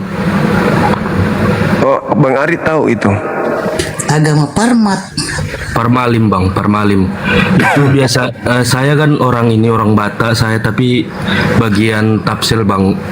Kalau di sini mayoritas Muslim semua kalau Tapsel. Jadi kalau daerah Batak Tobasan itu ada di situ agama Parmalim. Abang tahu itu apanya? Agama Parmalim baru coba lihat di YouTube itu ada kalau nggak? itu diapakan disahkan Jokowi dulu di 2017 kalau nggak salah. Animisme itu ya?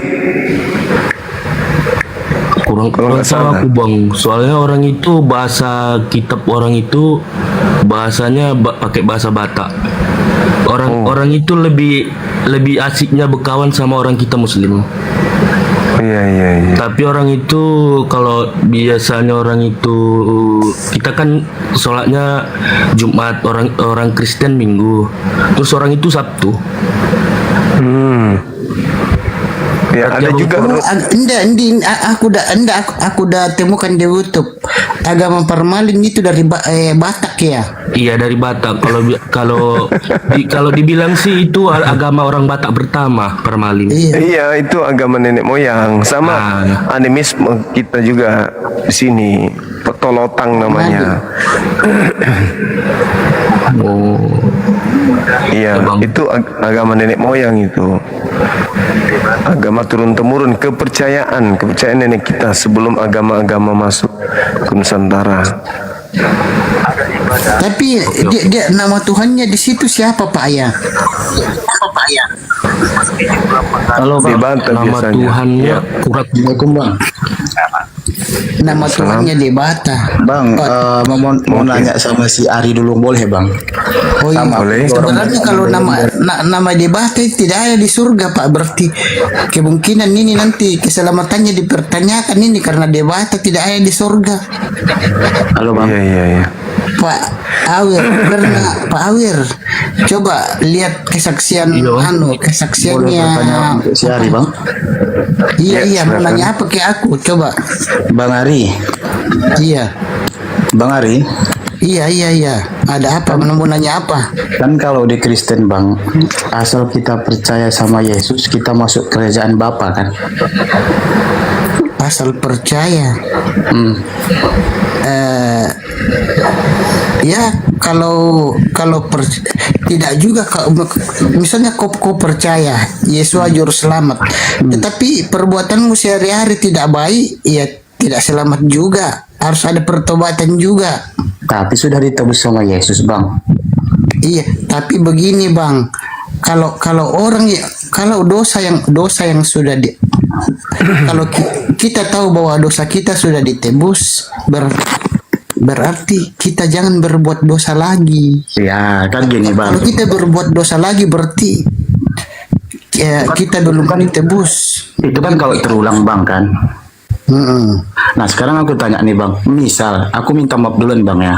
Misal nih, aku baru pertama kali melakukan kesalahan kepada anak dari abang perempuan dan kepada ibu abang dari perempuan. Baru pertama kali nih. Kesalahannya yang fatal.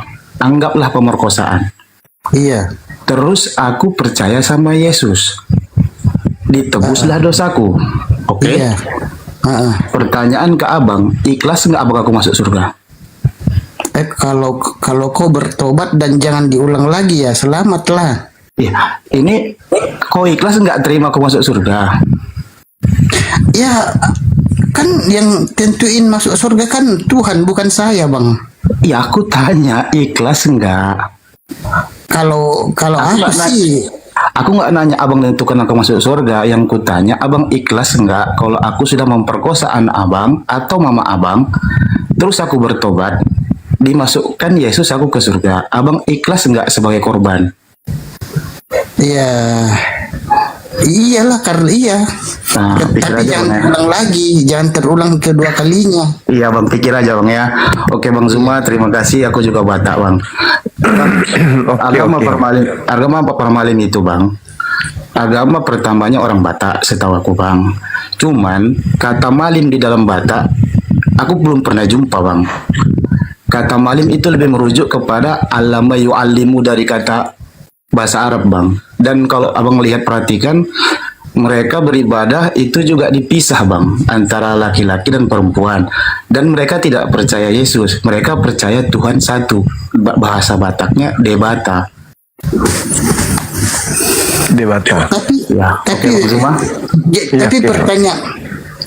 Tapi pertanyaan saya di sini, sejak kapan Tuhan nama debata? Nanti kalau mereka berdoa kan ya Tuhan debata yang ada di surga, baru Tuhan bilang nama aku debata. Itu cara. Kapan aku punya nama debata? Jadi doanya nggak diterima itu. Nggak diterima doanya itu karena merubah nama Tuhan. Nama Tuhan itu nggak boleh dirubah. Bang boleh bertanya kan nih bang, saya Islam nih bang, saya mau tanya sama abang nih. Iya, jadi saya kasih tahu ya, nama Tuhan itu dari dulu sekarang sampai selama-lamanya tidak berubah. Iya bang. Jadi nama Tuhan jangan diganti-ganti. Tuhan marah kalau namanya diganti-ganti. Nggak boleh, ada ayatnya loh. Oke bang, saya mau tanya bang ya. Oke, pertanyaan saya begini bang. Ganti nama, debata, apa segala macam nggak boleh. Oke bang, gimana ya?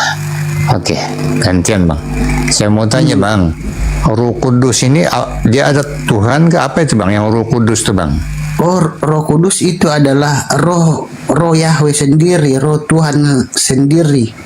Oh, roh Tuhan sendiri. Tapi kenapa perlu diuji bang? Kenapa harus diuji kalau dia roh Tuhan? Kalau dia memang Tuhan bang? Ya tidak perlu diuji karena itu roh Tuhan itu kan apa, ada di dalam diri kita juga. Dengan waktu Yesus naik ke surga itu dia meninggalkan Roh Kudus yang disebut dengan Immanuel menyertai kita dengan Roh Kudusnya. Jadi dengan Roh Kudus yang ada dalam diri kita ini kita bisa mengendalikan diri kita. Kita bisa menentukan ini sesuatu yang baik, ini sesuatu yang salah. Ini ya kayak nge-lag ya. Enggak bagus kok, bagus suaranya, enggak nge-lag. Moderatornya kayaknya kerja ya. Kenapa ya moderatornya ya?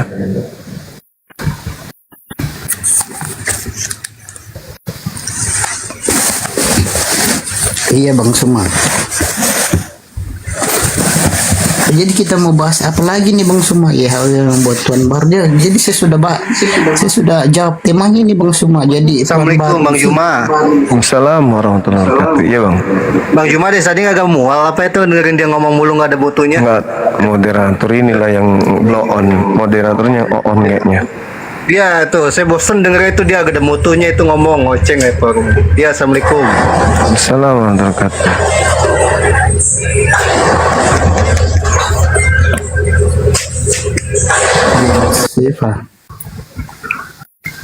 Oke Bang Suma, jadi yang membuat Tuhan baru, Yahweh membuat Tuhan baru.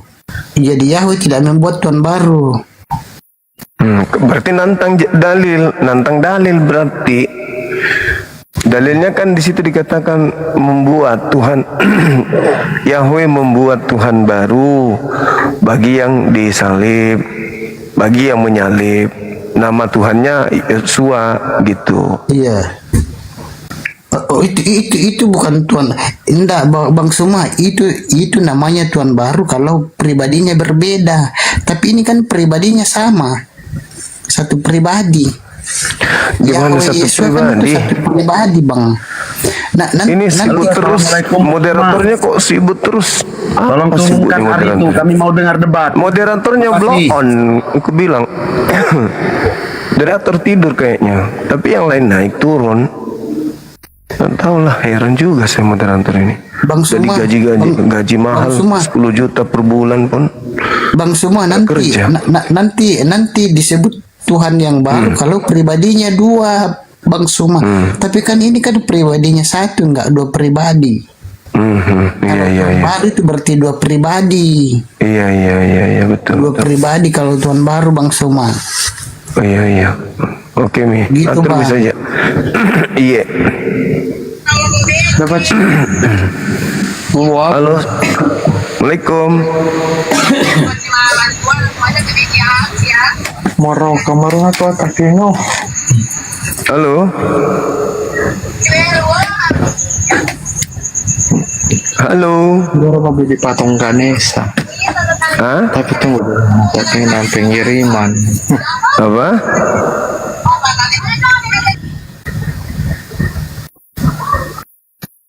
Halo. Iya, halo. Iya, semangat siang. Kok nge-lag ya? Mau nanya bang. Iya. Dari agama mana?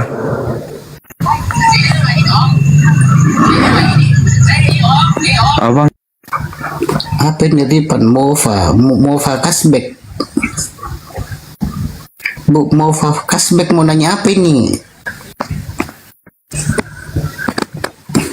Halo. Mana tadi yang mau bertanya?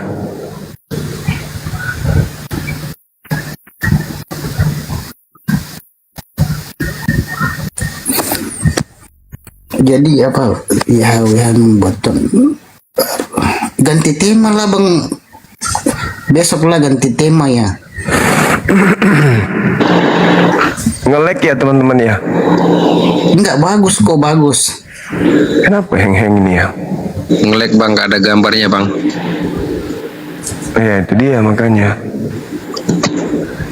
Putu lanang. Orang Bali nih putu Apa lanang. maunya moderator ini? Jadi narasumber juga nih. Narasumber. Mana ini moderator ini, mana ndak kerja nih?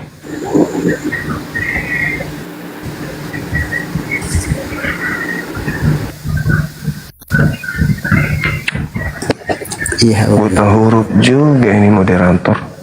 Buta hati. Tidak paham maksudnya. Tidak ngerti maksudnya ini. Nah, ya Allah ya Karim, betul-betul. Astagfirullahaladzim ya Allah ya Karim. Bisa-bisanya diizinkan jadi narasumber di koma saya. Saya sudah turunkan, dinaikkan lagi. Yang lain diturunkan, yang lain dinaikkan, yang satu tinggal tidak dikasih turun-turun. Oh, cinta kali sama Ari rupanya. Dibiarkan tinggal berkarya di atas kayak mape sambung. Nggak ada fungsinya. Diajak diskusi juga nggak nyambung. Diajak diskusi kemana arahnya, kok nggak diturunkan. Udah diturunkan, dinaikkan lagi. Apa sih? Itu malah asah.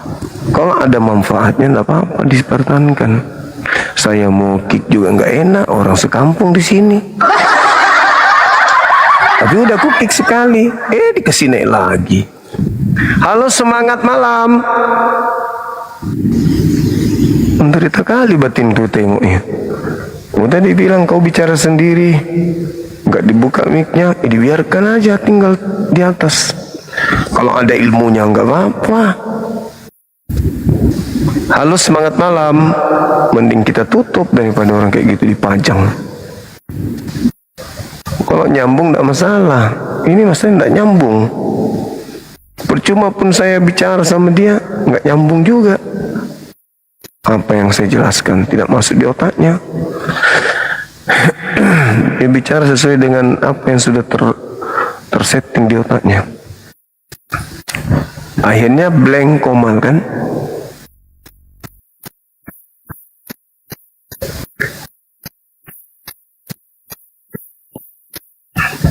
Iya kan ya?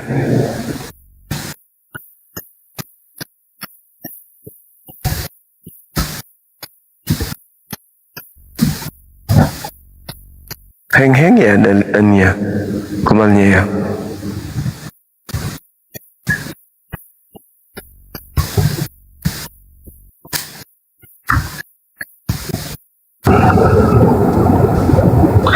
Halo, semangat malam. Halo. Saya Muslim Bang Zuma. Jangan naikkan Bang Zuma. Aku nyiwang aja bawah. Oke Bang, oke, makasih.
Halo, ngelek ya teman-teman ya.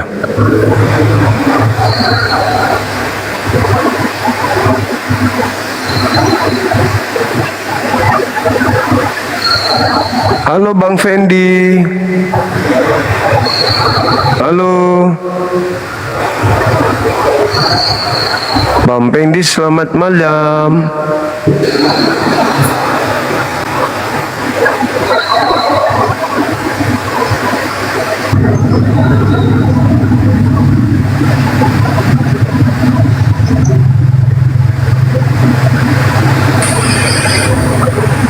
Kok jadi error ya?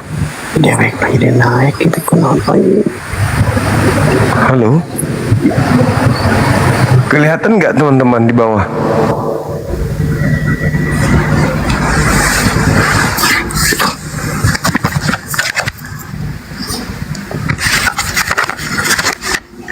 Ada ya? Halo, semangat malam.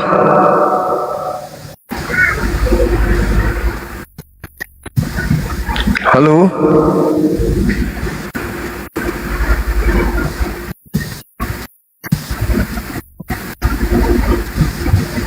Kayak error kan ya? Error ya, teman-teman.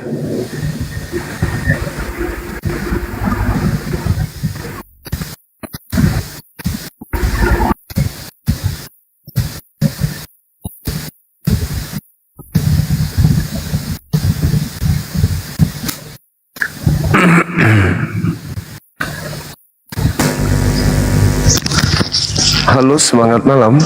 Halo, assalamualaikum Abang Juma. Waalaikumsalam. Enggak, aku bingung dari tadi ya Bang. Aku perhatiin Abang live itu oten-oten pada nggak jelas ini. Iya. Betul. Abang Juma, aku izin turun aja ya. Aku nyimak aja ya. Baik Bang. Baik, assalamualaikum. Waalaikumsalam warahmatullahi wabarakatuh. Oke teman-teman, saya punya HP juga error ini. Assalamualaikum Mbak Suma, izin gabung. Waalaikumsalam warahmatullahi wabarakatuh. Salam dari Makassar Bang Suma. Iya. Alhamdulillah, masya Allah. Iya. Itu aku bilang beberapa hari. Assalamualaikum warahmatullahi wabarakatuh. Waalaikumsalam warahmatullahi wabarakatuh. Bang Hani tidak terlihat loh di sini. Iya, saya memang kadang-kadang itu suara doang, penampakan. Oh, penampakan. Ya, ini setelan awalnya, setelan pabrik ini. Gitu ya? Iya. Tapi suara saya didengar di luar sana. Yang penting Bang Juma semangat, mungkin waktunya juga istirahat. Iya, betul. Istirahat. Pintar Bang Hani. Saya mau dulu. Saya mau dagang, jualan dulu. Silakan. Teman-teman yang ingin baju atau skincare Bang Juma, silakan hubungi saya. Sitnya bagus banget gitu ya, lengan panjang, lengan pendek, tangan panjang, tangan panjang, tangan pendek, tangan panjang, maliang. Gitu ya, ada X, ada L, iya gitu ya. Silakan hubungi saya untuk dikirim ke tempat Anda. Jadi foto Bang Juma di sana ya. Siapa yang mau silakan. Baju, kaos atau skincare. Oke? Itu aja. Semoga kalian semua sehat selalu. Silakan Bang Juma. Oke, makasih teman-teman sekalian. Karena HP saya sudah agak gangguan ini ya, rekan-rekan sekalian, saya mohon maaf yang sedalam-dalamnya. Mungkin kita istirahat dulu ya. Di sini sudah jam 1:36. Insyaallah besok jumpa lagi kita dengan bahasan-bahasan yang menarik. Dan saya masih tertarik untuk membahas tema ini ya teman-teman. Karena tema ini bisa menyadarkan teman-teman kita yang ingin menggunakan akal sehat. Tadi di awal ada orang yang naik ngamuk-ngamuk, bukan? Tapi begitu kita jelaskan terkait tema ini, akhirnya dia adem. Akhirnya dia mengaku bersalah. Oh iya, betul. Yang disampaikan Bang Suma ini ada benarnya. Akhirnya beliau mengatakan mau DM kita, mau belajar tentang Islam. Nah, itulah manfaatnya tema ini, luar biasa memang. Seperti tadi yang Yohanes 17 itu hanya bisa mutar-mutar kan? Mutar-mutar dan mutar-mutar. Belum ada yang mau jujur mengakui. Tapi saya yakin sekali apa yang saya sampaikan itu berbekas. Ya, mereka pasti memahami, menyelami apa yang saya sampaikan, bahwa yang disampaikan Bang Suma itu betul, ada dalilnya. Nah, untuk itu teman-teman sekalian, besok kita bahas ini lagi. Mudah-mudahan ada di antara teman-teman kita lulusan STT yang mau sharing, belajar terkait dengan tema ini ya. Karena tema ini ya memang menarik untuk dibahas. Oke, teman-teman sekalian, kita tutup ya. Besok kita jumpa lagi insyaallah. Sekali lagi terima kasih atas kebersamaannya dan mohon maaf atas segala kehilapan, atas segala kesalahan, tindakan yang kurang berkenan dari saya. Sekali lagi saya minta maaf yang setinggi-tingginya. Saya manusia biasa kawan. Wajar kalau ada kehilapan, wajar kalau ada salah, tersilap kata atau ada perbuatan atau ada candaan yang berlebihan. Saya mohon maaf yang setinggi-tingginya. Terhadap saudara saya non-muslim, jika kebenaran yang saya sampaikan itu menyakiti hati kalian, mohon dimaafkan ya. Tujuan saya hanya menjalankan kemudian perintah dari agama saya, menyeru kepada yang ma'ruf, mencegah kepada yang mungkar. Agama kalian diajarkan beritakanlah Injil atau Bible, ya beritakanlah Bible kepada seluruh makhluk. Ajaklah mereka kemudian untuk menjadi Kristen kan, yang percaya baptis, yang tidak percaya akan dibunuh, akan dihukum, Lalu kemudian diterangkan di Matius 8:19, pergilah ke seluruh dunia, jadikan seluruh bangsa menjadi pengikutku atau menjadi muridku atau menjadi Kristen. Nah, tentu kami juga sudah punya agama. Jadi adalah hak kami untuk membentengi akidah kami. Nah, salah satu cara untuk membentengi akidah kami adalah menyampaikan apa yang ada dalam Bible sekaitan dengan perbandingan lintas agama. Jadi sekali lagi, jika ada kebenaran yang saya sampaikan menyakiti hati saudara, saya mohon maaf yang sedalam-dalamnya.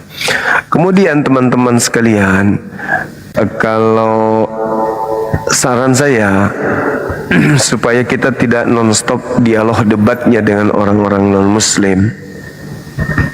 Kalau ada yang Kristen naik dan Anda rasa cara dialognya bagus, tolong di-follow. Gak apa-apa, di-follow aja. Nanti DM ke dia kalau kita live. Masuk Bang Suma menunggu kan gitu. Akhirnya orang-orang ini bisa masuk ke kita kalau sudah ada yang mend-DM-nya. Karena ya mereka yang pengikutnya, followersnya masih kecil, itu rajin baca DM. Beda kalau kita yang sudah akun yang sudah besar, biasanya sih buka habis itu ya begitu aja, karena masih banyak hal-hal penting lain yang mau dikerjakan. Saya kira begitu teman-teman. Oke, kita tutup ya. Terima kasih dan mohon maaf yang setinggi-tingginya, dan atas perhatiannya saya sekali lagi mengucapkan banyak terima kasih.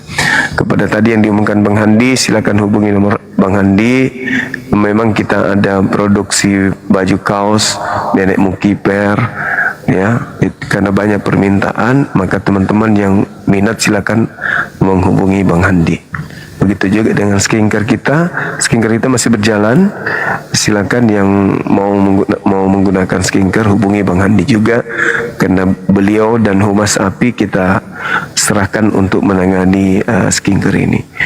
Demikian teman-teman sekalian, kita tutup. Subhanakallahumma bihamdi asyhadu an la ilaha illa anta astaghfiruka wa atubu ilaih. Salam tauhid, salam satu Tuhan.